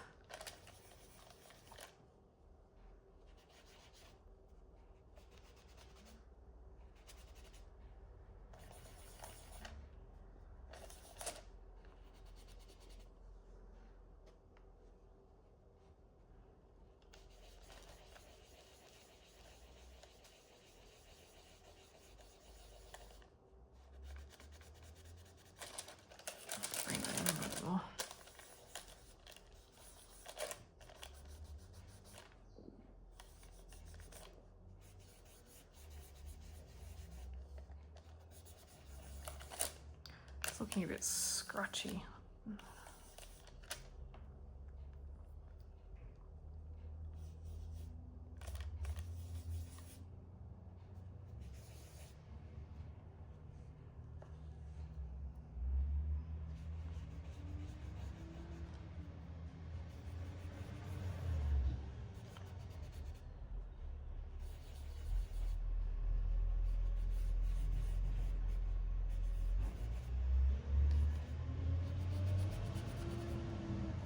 Oh, sorry, I'm not very zoomed. It's very zoomed outed.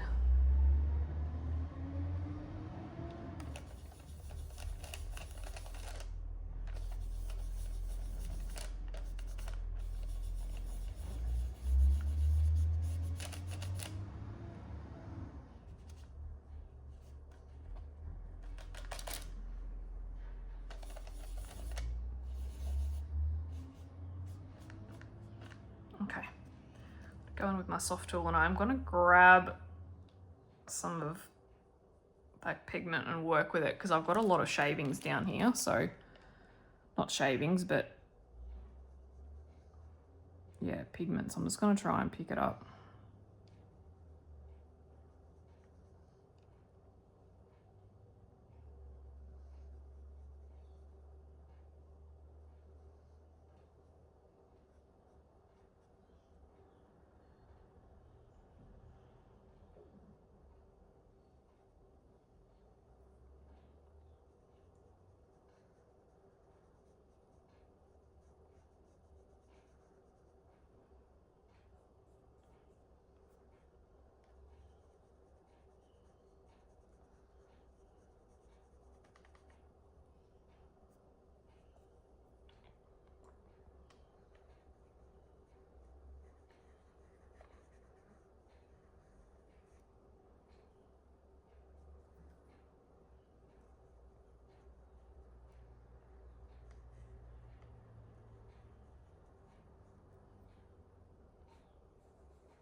As I'm picking it up, I'm just trying to swirl around just so I don't have any like dragging marks.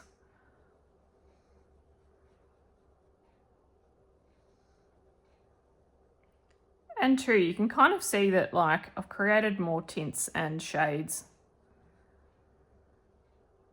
with these three colors blended. So it's not just three obvious colors you can see, it's turning into quite a few more.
Nearly done, the kind of first layer, and then I'll definitely darken it up. It's still not looking as, like, it's pretty vibrant when I lift the page, but I still think I'll darken it up a little bit, and then I'll definitely go in with some pencils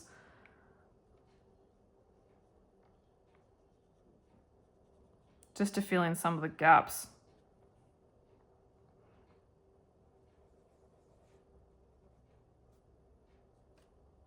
Seeing if I've missed any white bits. I think it's all there.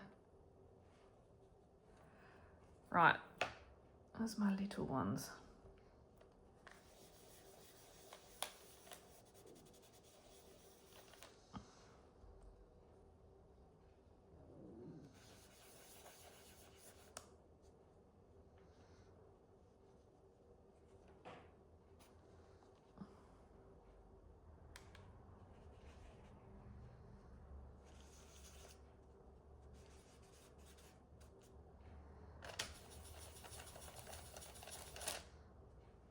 I was going to use the white, but I think I'm pretty happy with how it is without the white.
Up here. All right, the rest I think I'm going to do with pencil.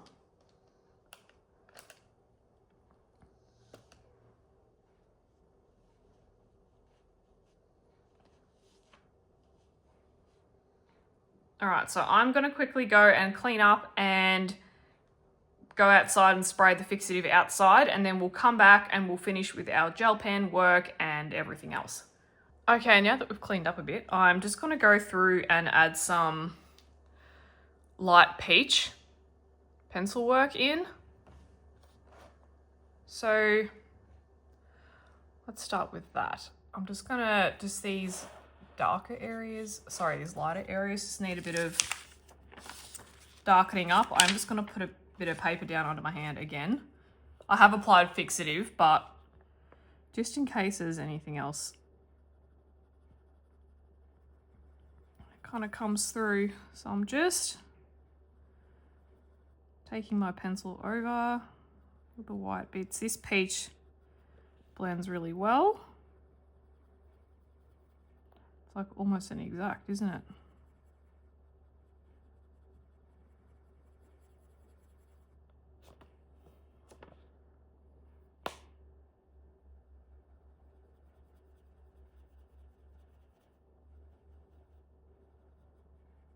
Yeah, I just don't want it to look too gappy,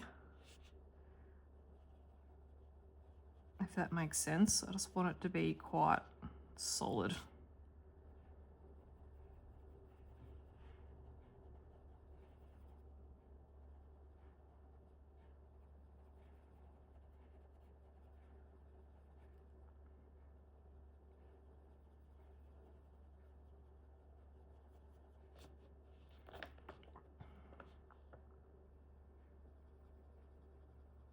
And you might ask why I'm not just doing pencil for the whole background. You can, but there's a massive difference between me just filling in the gaps and me blending and burnishing the whole thing. It's a lot of pencil.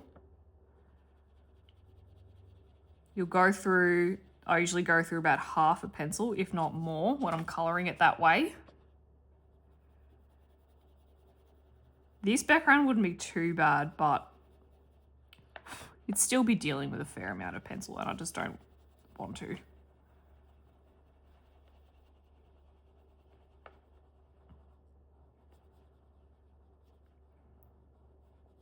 Because the pencils are the thing that are gonna be used the quickest. So I'm just thinking it's more cost effective to have a blend of all mediums.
Sharpen my pencil a bit, I think.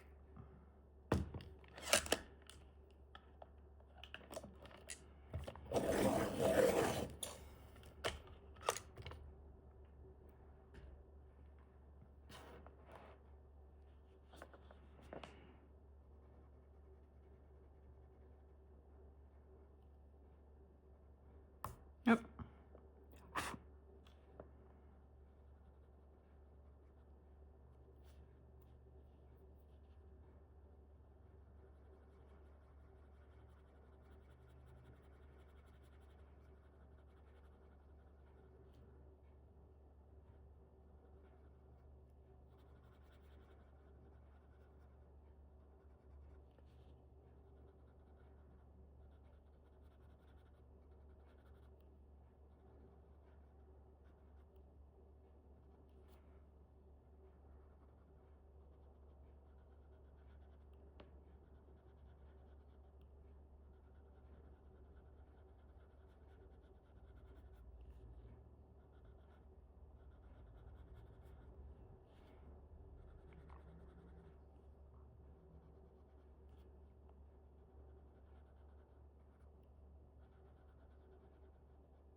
Oh, that bottom area is looking a lot better.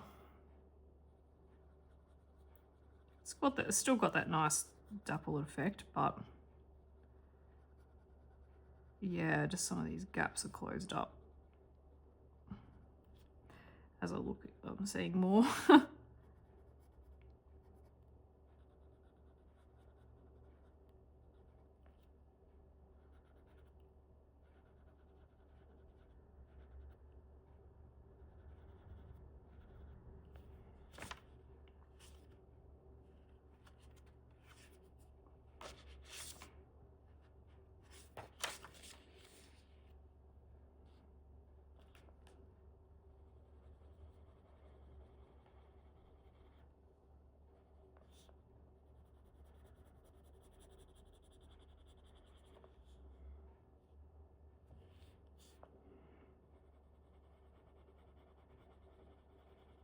Oh, you can't see that, sorry.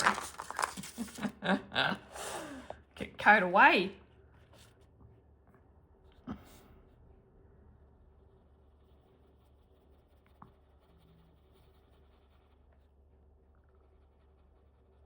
Did I say this was peach?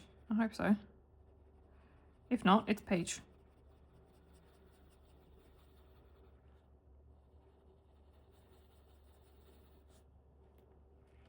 I'm just looking at the camera and it's looking quite, you can really see the scumbles and the different marks and stuff like that, but it looks pretty smooth to the eye. Cameras are funny like that.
Right, I'm just going to quickly do some on the other side. Oh, there is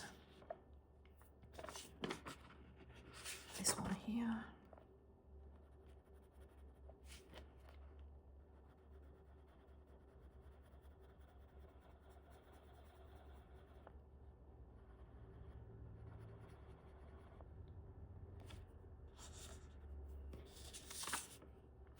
We'll just flip the book around.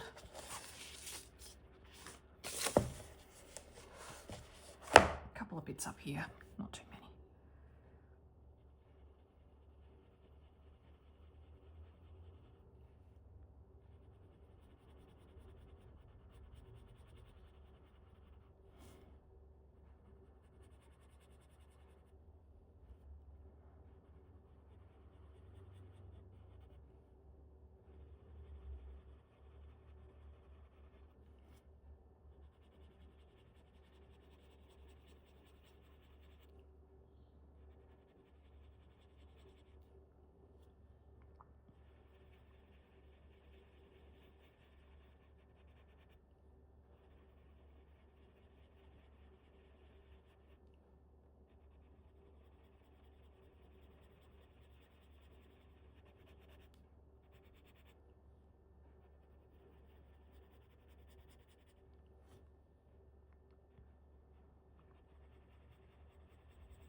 Yep.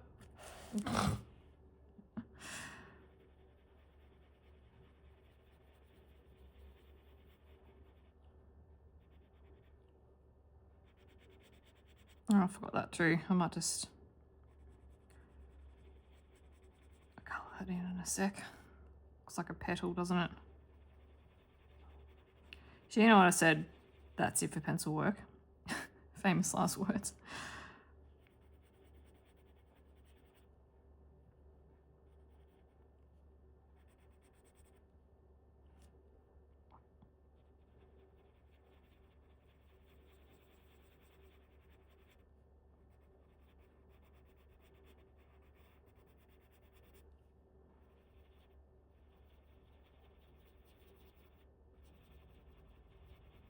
Oop.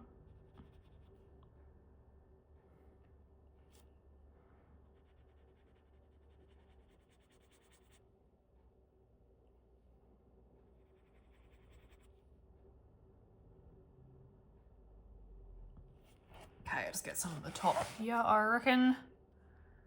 I'm pretty good to go. Just be the gel pen work now, which I am always super excited about. I love the gel pen stuff.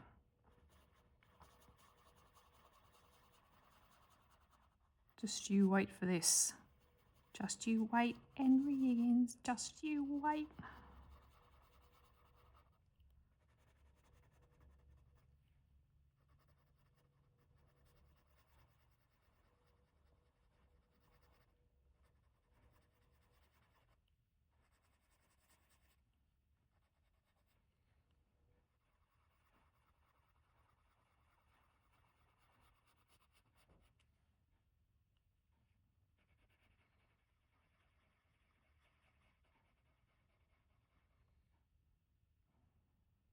Okay. Here we go. Okay, zooming out, looking pretty good. It's looking nice and glowy.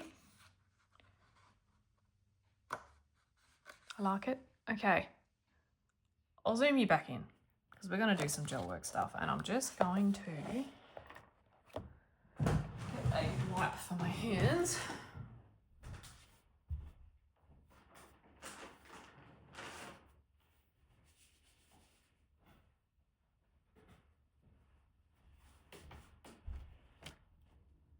All right. So I'm just going to work right to left because hashtag left-handed, and I'm just going to pick some. I've just got, yeah, I showed you at the start, but between now and then I picked up a few extra things. I picked up some extra Poscas and things like that, so we'll go in. So the first Posca that I'm going to use is apple green, That's in the PC1M range, and I've just got a scrap piece of paper beside me, and I'm just trying to avoid the pastel. I know, like, I put fixative on it, but there's still always a bit of residue. I'm just trying to avoid it.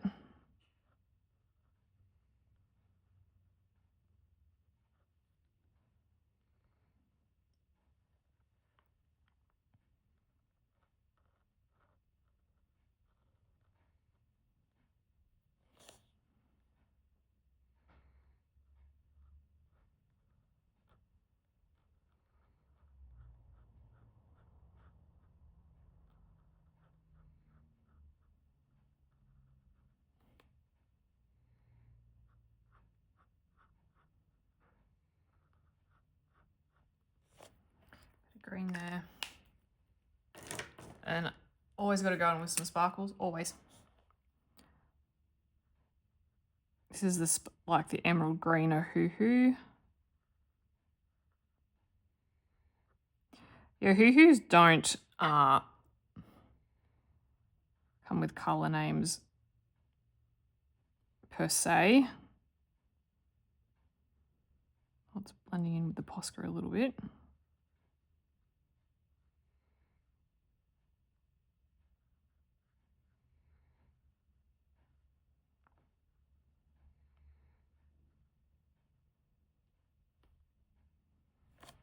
A little bit of bleed through there, it's not too bad.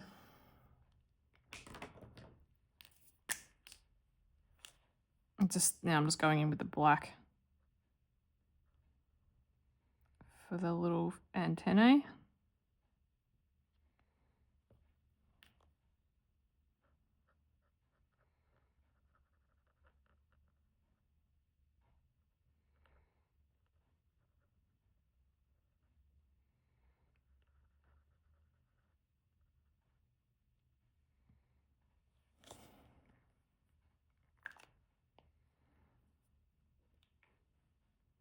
Okay.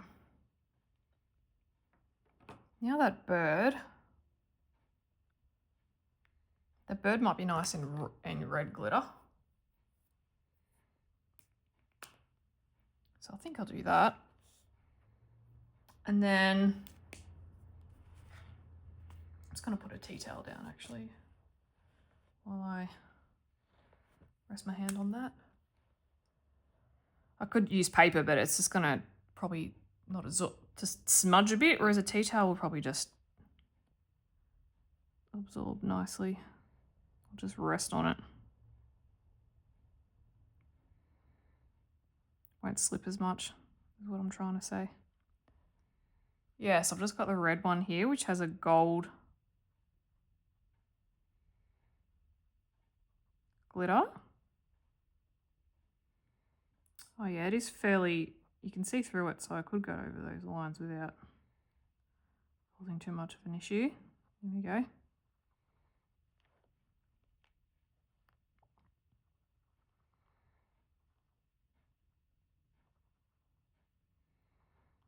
That heavy breathing is my dog as well. He's asleep.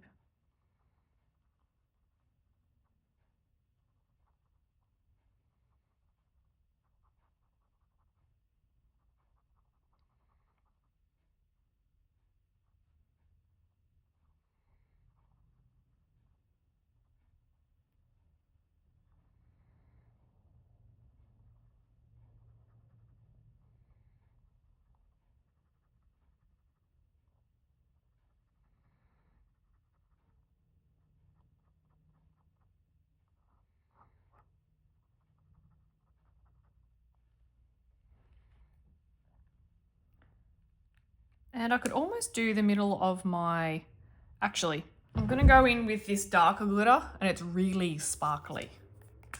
So I think, yeah, if I can do the stamens a little bit darker, that'll look nice. You'll be able to see, yeah, sparkle.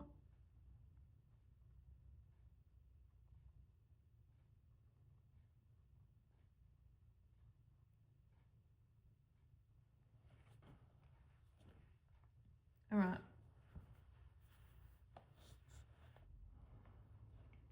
Yeah, I can see. Very sparkly. Okay. This next butterfly, I might do different colours, mix it up a bit. I think I'll have this apple green. There's another one down in the opposite corner diagonally down, so I'll do that the same. Now I've just got a emerald green in the PC3M, so this is the size up. And like I was saying at the start, there's more of a variety, I feel. Well, there is at Officeworks anyway, in this size.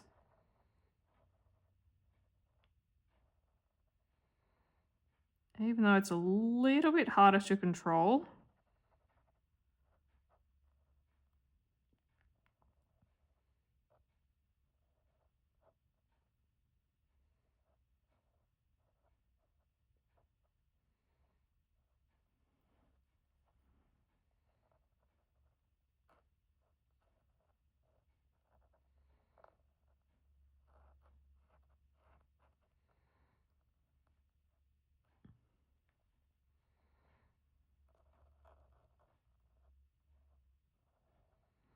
So yeah, I'm trying to use colours, like I'm trying to, use colours that are already here, that are picking up colours of other elements. So I'm going to go in now with this Hunter Green. It's 530 in the Gellyroll Metallic.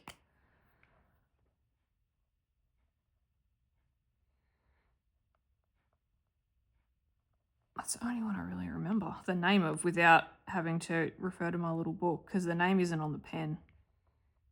It's on the box. That's about it.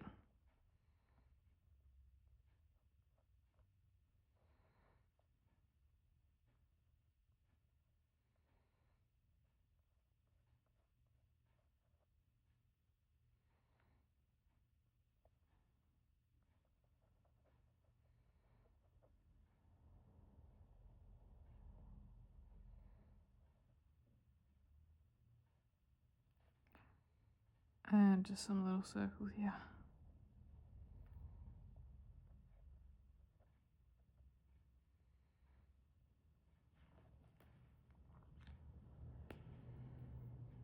Now if there's little bubbita bubbities in the middle, let's go. I'm just thinking, move this up a bit. It's definitely go a red one. Try and activate my red. It's a little bit watery in the Posca. I'll see how it goes. Oh, it's kind of not. Oh, there it goes. Sometimes you try and activate it and then it just goes kerclonk and it all comes out. This is just red in, like, it's obviously red, but that's the name of it, red. It's not, it's not like scarlet red or anything. In the Posca PC1M. That finer one. Yeah, as much as I feel like the paint is a little bit more temperamental, it's easier to get into the really tricky spots.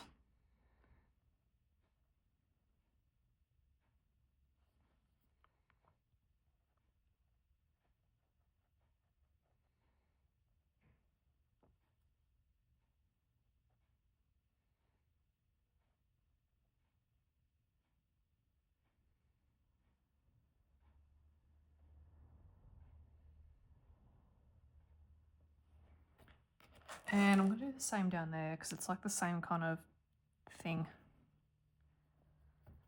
Well, there's a couple there too, but I'll do this one first.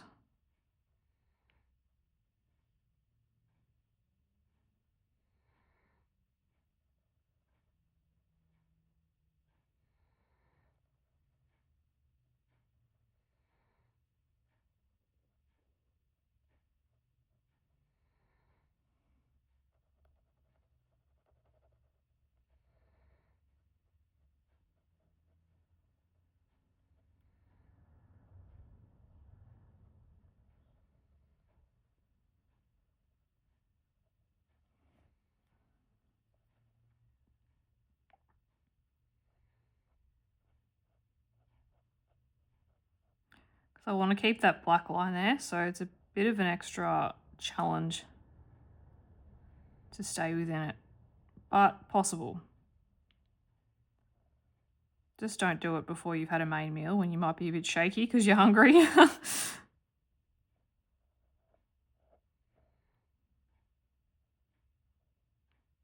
of that. Bit of this.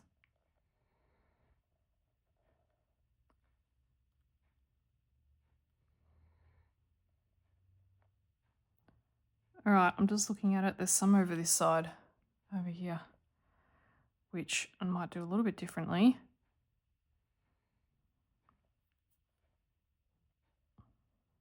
Let's fill in that. Okay. I might do...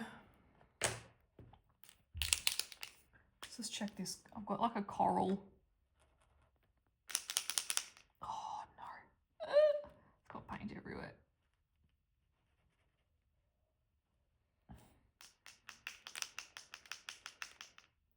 Gee, they're watery little buggers.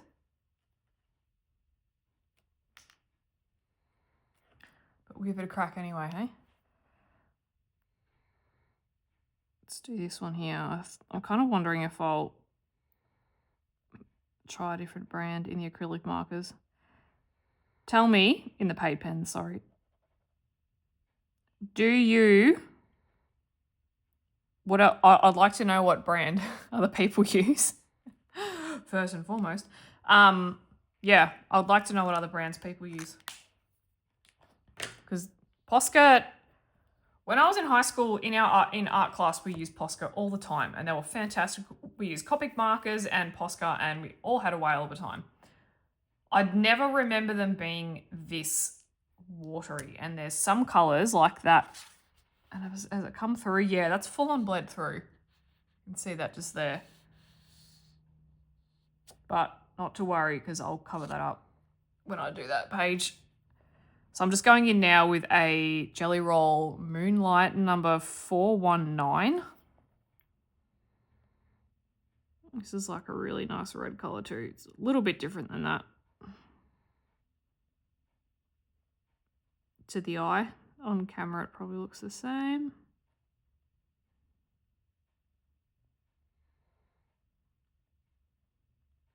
I can't wait to edit this video in new software. Keen.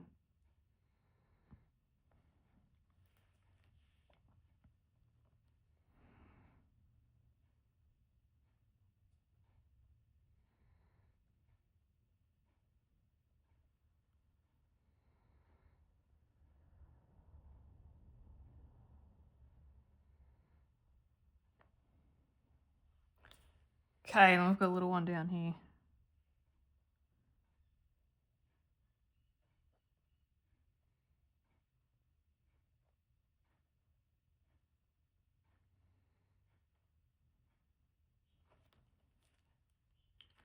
And while I can see them, because I feel like I'll forget them, I just want to get my white Posca pen on. There's some bubbles down there. And I mean, they could be bubbles. Oh no, I'm looking at them. They're actually screws. Forget that. Not doing that. Funny. Okay. Just gonna fold this over. Oh, I like using this tea towel actually, because you can just keep folding it. And changing it. How are we going? Oh, I can see a bit of that pencil work. Okay, I'm going to go in with this kind of charcoal-y Ohuhu now.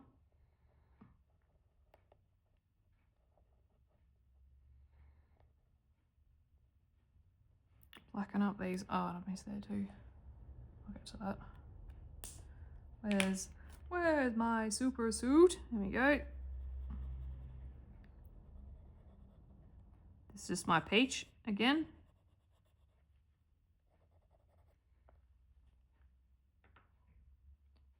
Right.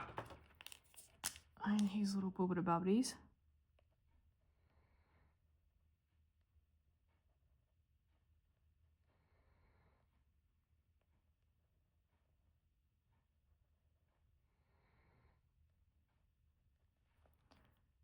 Now for his little eye.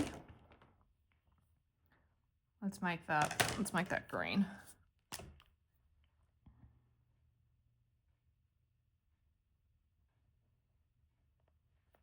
And then we'll just go in with the Posca on that little eye dot. Brighten that up, there we go. Now, Posca pen 2. So all you do, just outline your wings. You might want to use a gel pen for the little bits if it's finer than this, but to me and the size that I have, they're about the same, I think. So I'll just be using this. I'm quite happy with it. I may have said at the start that I'd use gel pen, but it just depends on how good your memory is. If you can remember what size it is. You just go through, cover up those lines as best as you can.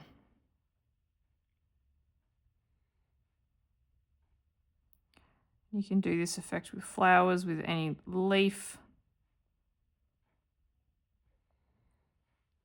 They look quite glowy. And the same thing for this.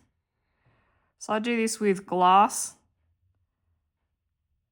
obviously with jewels. Any kind of thing with a shiny surface you can use it with.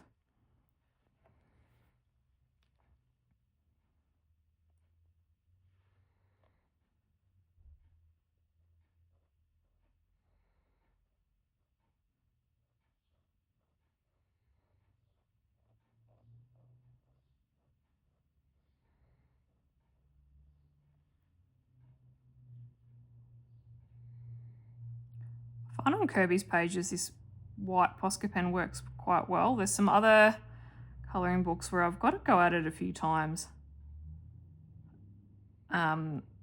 before the black line stops showing through. I think it just might be, I don't know, might be the ink that the printers use, or I don't know.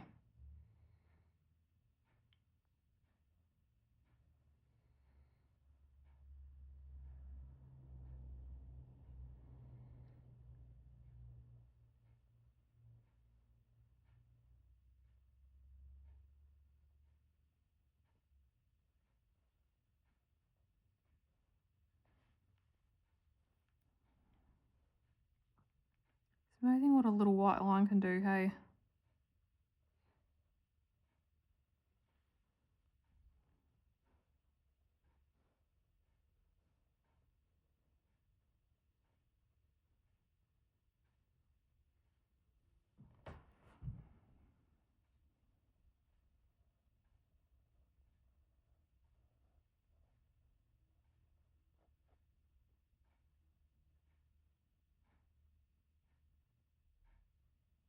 So these are quite squiggly, so you just kind of go over it best you can.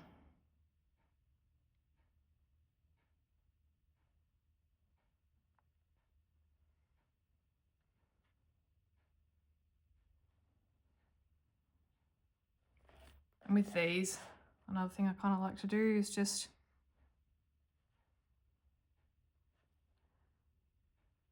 gives them kind of a shiny effect as well.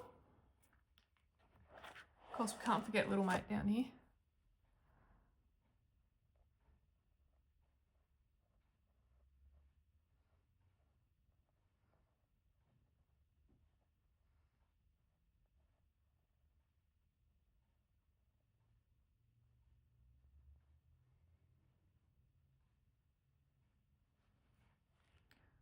Got to give him eyes.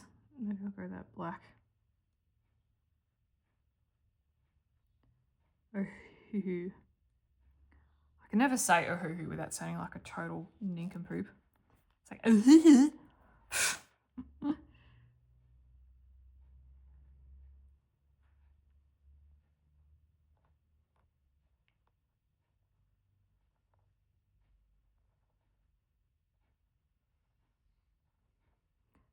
Yeah, and I think with gel pens and Posca as well, just don't go over the same spot too many times because you will start to like go through the paper.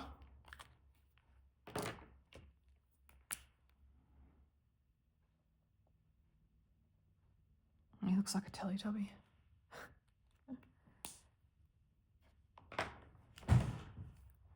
All right.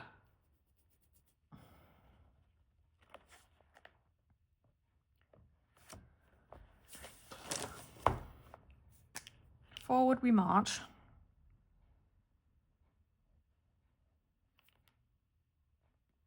Just going to bring this over just ever so slightly.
Yep.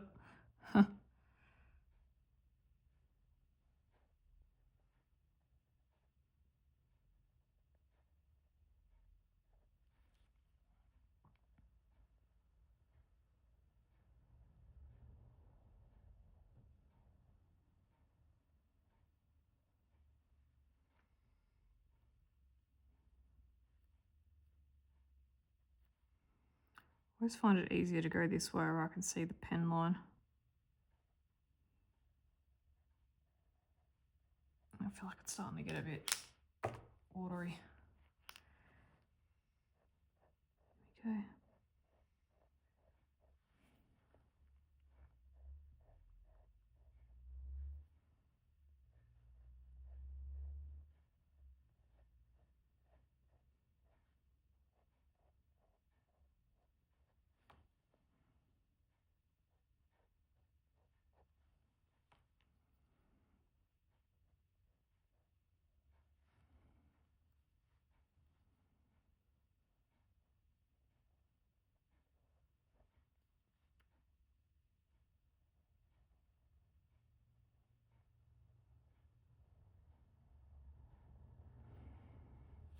Okay, this one has a lot of little lines on it. See how we go.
Oh, paperclip. I don't know what that was.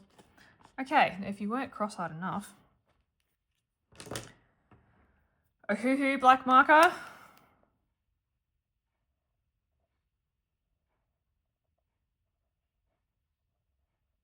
Bit of that. Now for this, is this fun? I said I was going to go this green, didn't I? I did.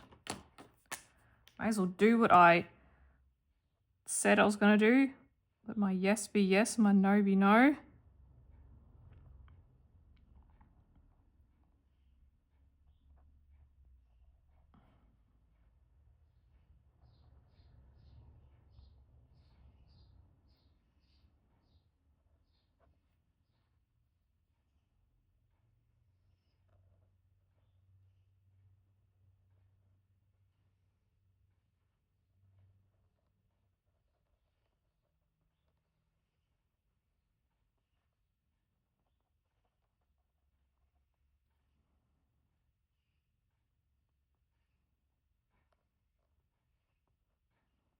Some drawn lines there, but I'll just drag it down.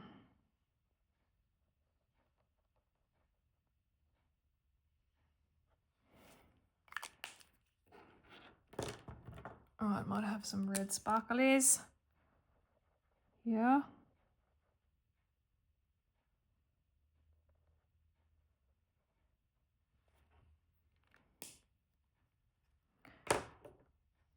And red sparkles here too, I think.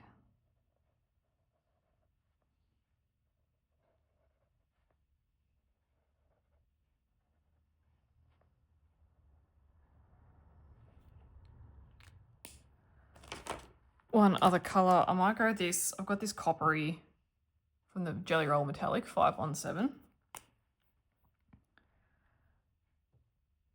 Chuck a bit of that in there. Well, it says it's copper, it's more bronze. Bronzy gold.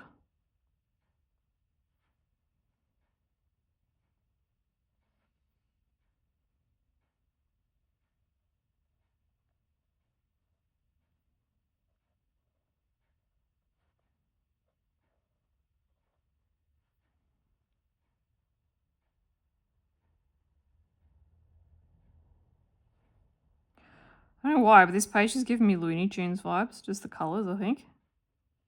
And Chinese New Year, somehow.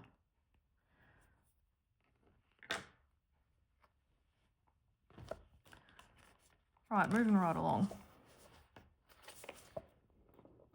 Down here. And that go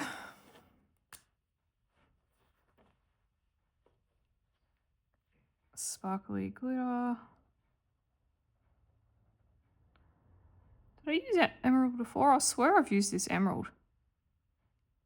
Oh yeah, I have on that other top butterfly. Yeah.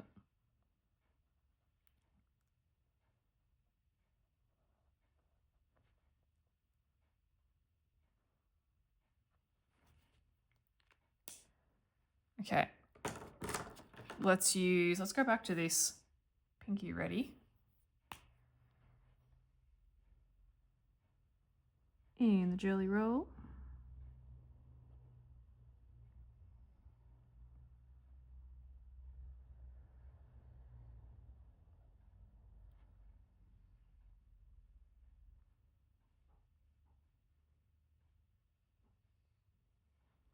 All right, one more different color.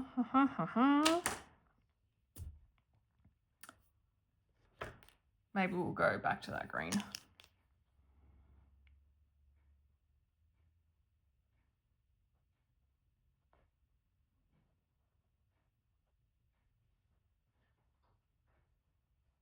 Oh, trying to get them to. All right, now with that white around that ring, just gonna. You can see that. Yep, just gonna go around the edges.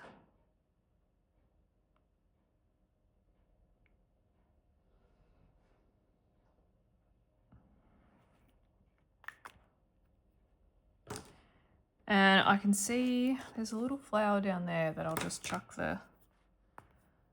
No, that's not the one. This one. The black silver again. I'm just doing that on all the little flower centers that I can see. Okay, I'm going to flip the book around because we'll be working on the other side.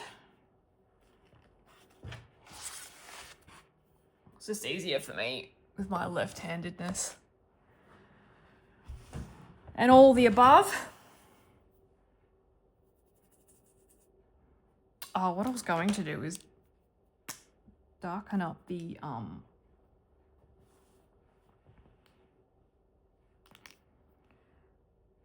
letters.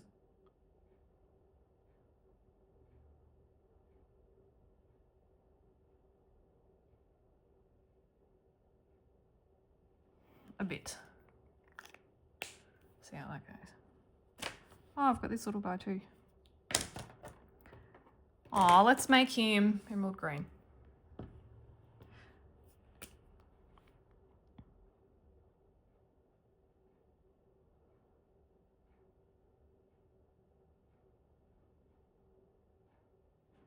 trying not to go over the black lines of this one. I'm not quite sure if this goes over the black lines all that well.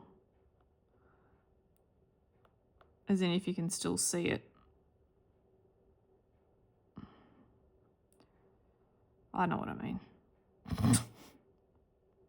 As in, I want the black lines there. And the last Ohuhu that we used was pretty good at showing it. I might go through and just darken up his eyes a little bit. And I'll add that little white dot back in once it dries.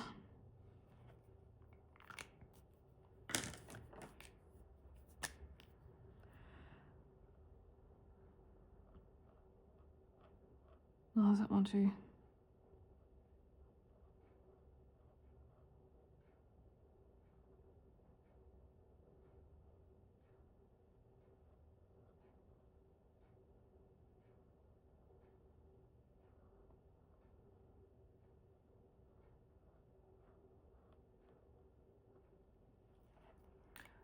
He might have, oh, let me just do these first and then I'll see if I'll colour those or not.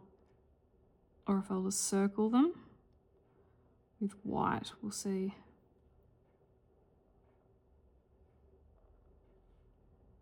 Maybe white.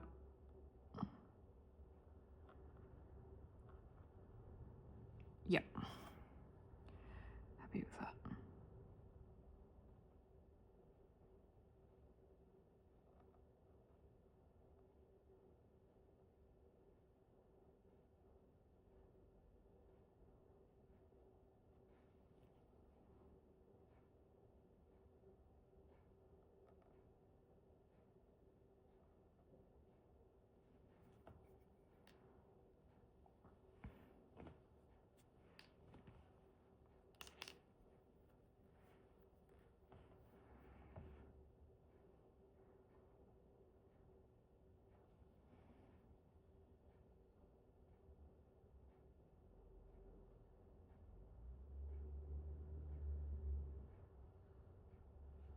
I'll just leave a few little lines through that.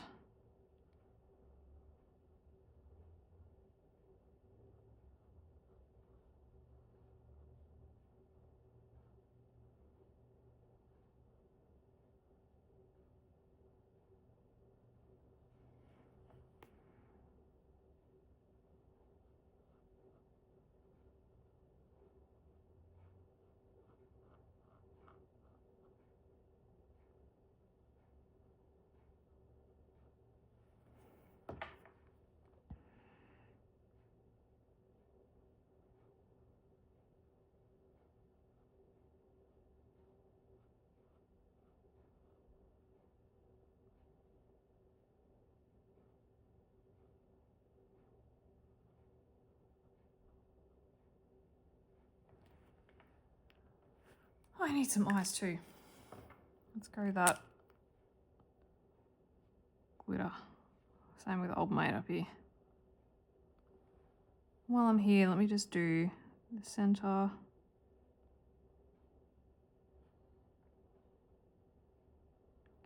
Of the flower.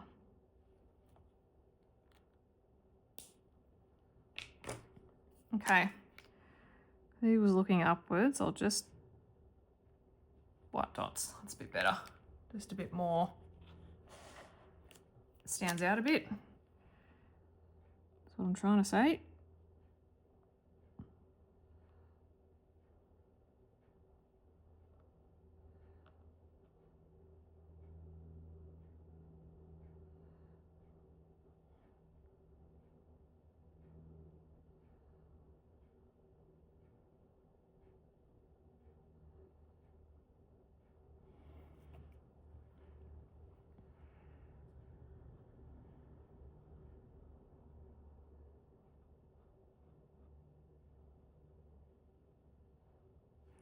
More cross hatching going on here. Go.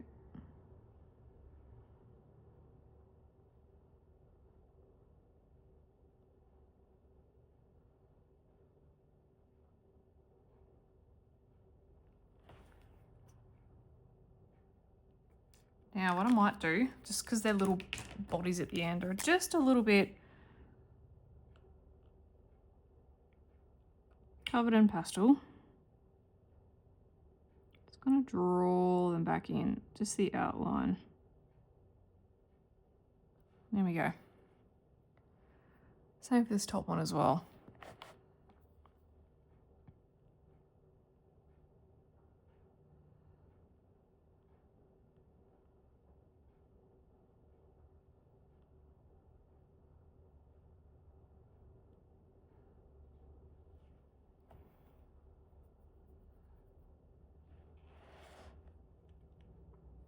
Might need to outline some of these butterflies too. All right, moving on to the winged creature. The what I think is now a wasp. The bee wasp.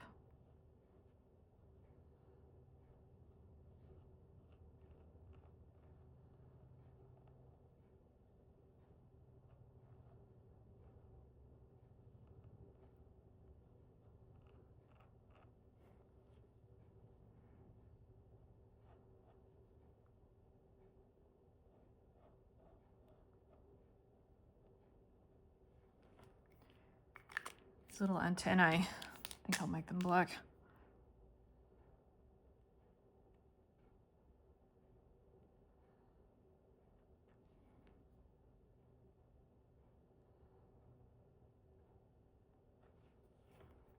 Ah, completely missed a wing.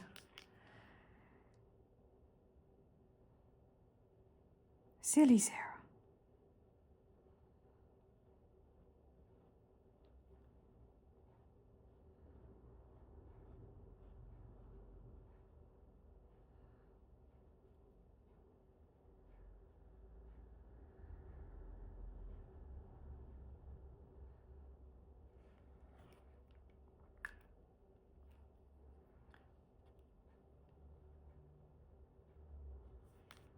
Right, moving right on down. Got the middle of this flower here, and then whatever that is.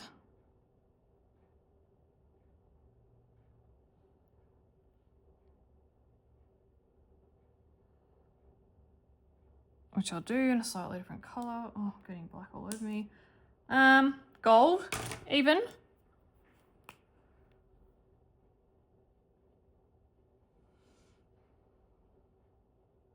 Gold's tetanus, like it goes, you know. Not there's any yellow in here whatsoever, but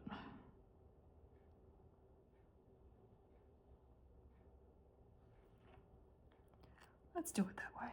Okay, I'm gonna get these back.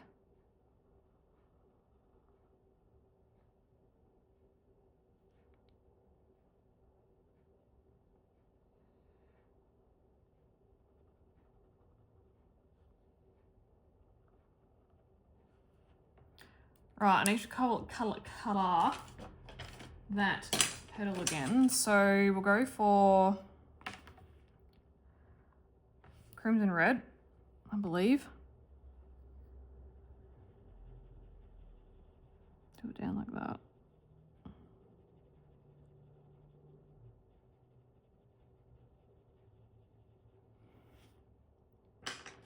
Got a bit of poppy red. Same like last time, I'm just removing a couple of colours from that colour palette, and then we'll go back into salmon, which is up here.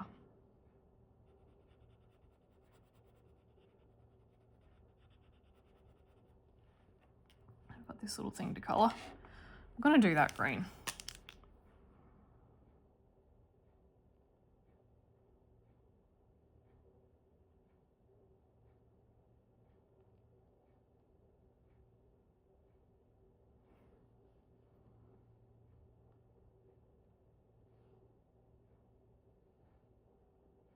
And I'll do this little guy's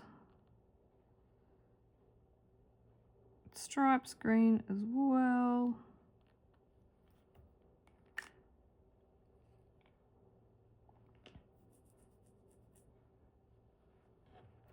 Now we'll go through and just with that black Posca and just Oh, hang on, he needs some.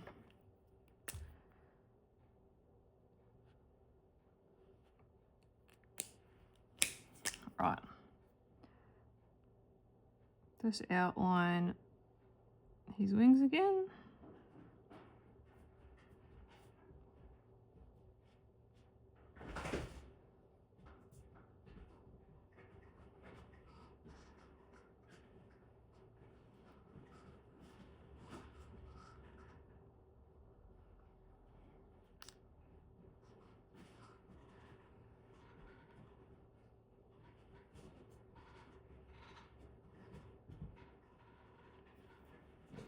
Okay. Just gonna flip it back around and see if there's anything I've missed, because I tend to have a bit of a, when things are upside down, I can't tell.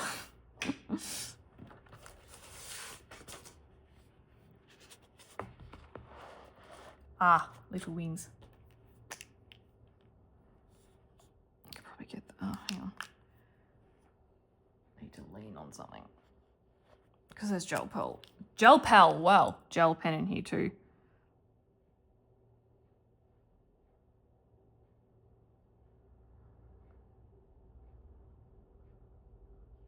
And there was a leaf somewhere that I didn't get the top of that I'll just fill in.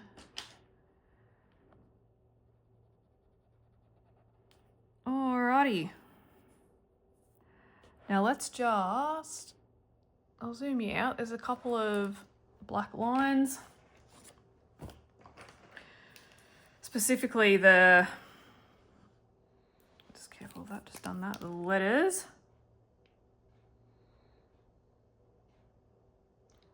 My really good and expensive Adair's tea towels that I'm just using for art projects. Look out, that's criminal.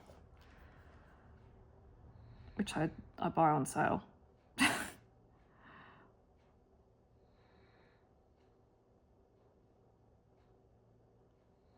Okay, and the W. Do that butterfly down the bottom too. Yeah, this Posca size is great for fine stuff. The one below it is like a pin type. It's like a fine liner. I don't like it. So yeah, again, this is the PC1M. So I'm just going to go do these little screw gaps as well, I think. The bigger ones anyway, that I can see. There was two there. One up here.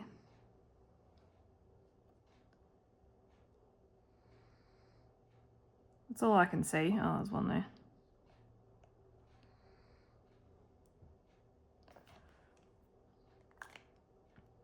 Oh, that might just need to be, the black Posca pen's great. Like it. Okay. Zoom me out a bit more. I'm just going to finish off this little butterfly down there. And then guys, we are done. Oh my gosh. Such a long video, but love it. Love it, love it. Thank you so much for joining me and being part of my creative journey for this page. I hope that I have been helpful and provided you with some tips and tricks. Or perhaps you're colouring this page along with me, which I hope you are. And you've done exactly the same or slightly different.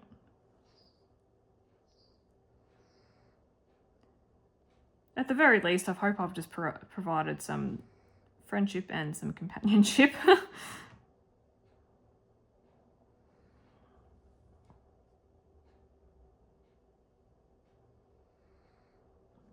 Okay, if there's any other videos that you would like to see, please let me know in the comments. Any other colouring books that you would like a full page tutorial in, please let me know. Now let's pull this washi tape off so you can see. I know I've got a bit of a smudgy there. I'll get that off. Zoom you out. Here we go. That's my little notes. Okay.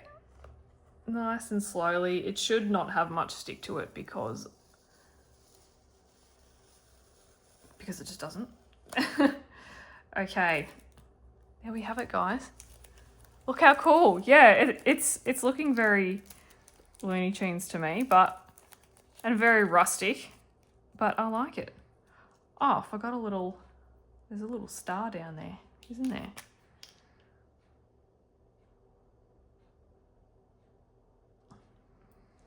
Oh, you know what I was going to do? I'm going to do some little dots.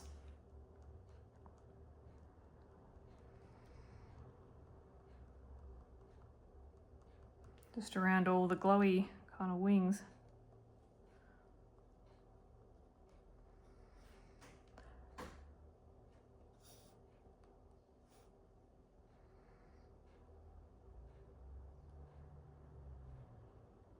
There we go. There's a few bits and pieces. So let me know in the comments if there's any other pages or colouring books in specifically that you would like to see a full page colouring tutorial in, or a standard colour along. Let me know and I could pop it in my schedule if I have the book, of course. If you have any questions, please ask me in the comments or don't hesitate to reach out to me. I also have an email address for ink and hue colouring, so if you are interested in contacting me for anything, just head to my homepage and the email will be there for you. Thank you so much for joining me. I will see you in the next video. Bye for now. Love you guys.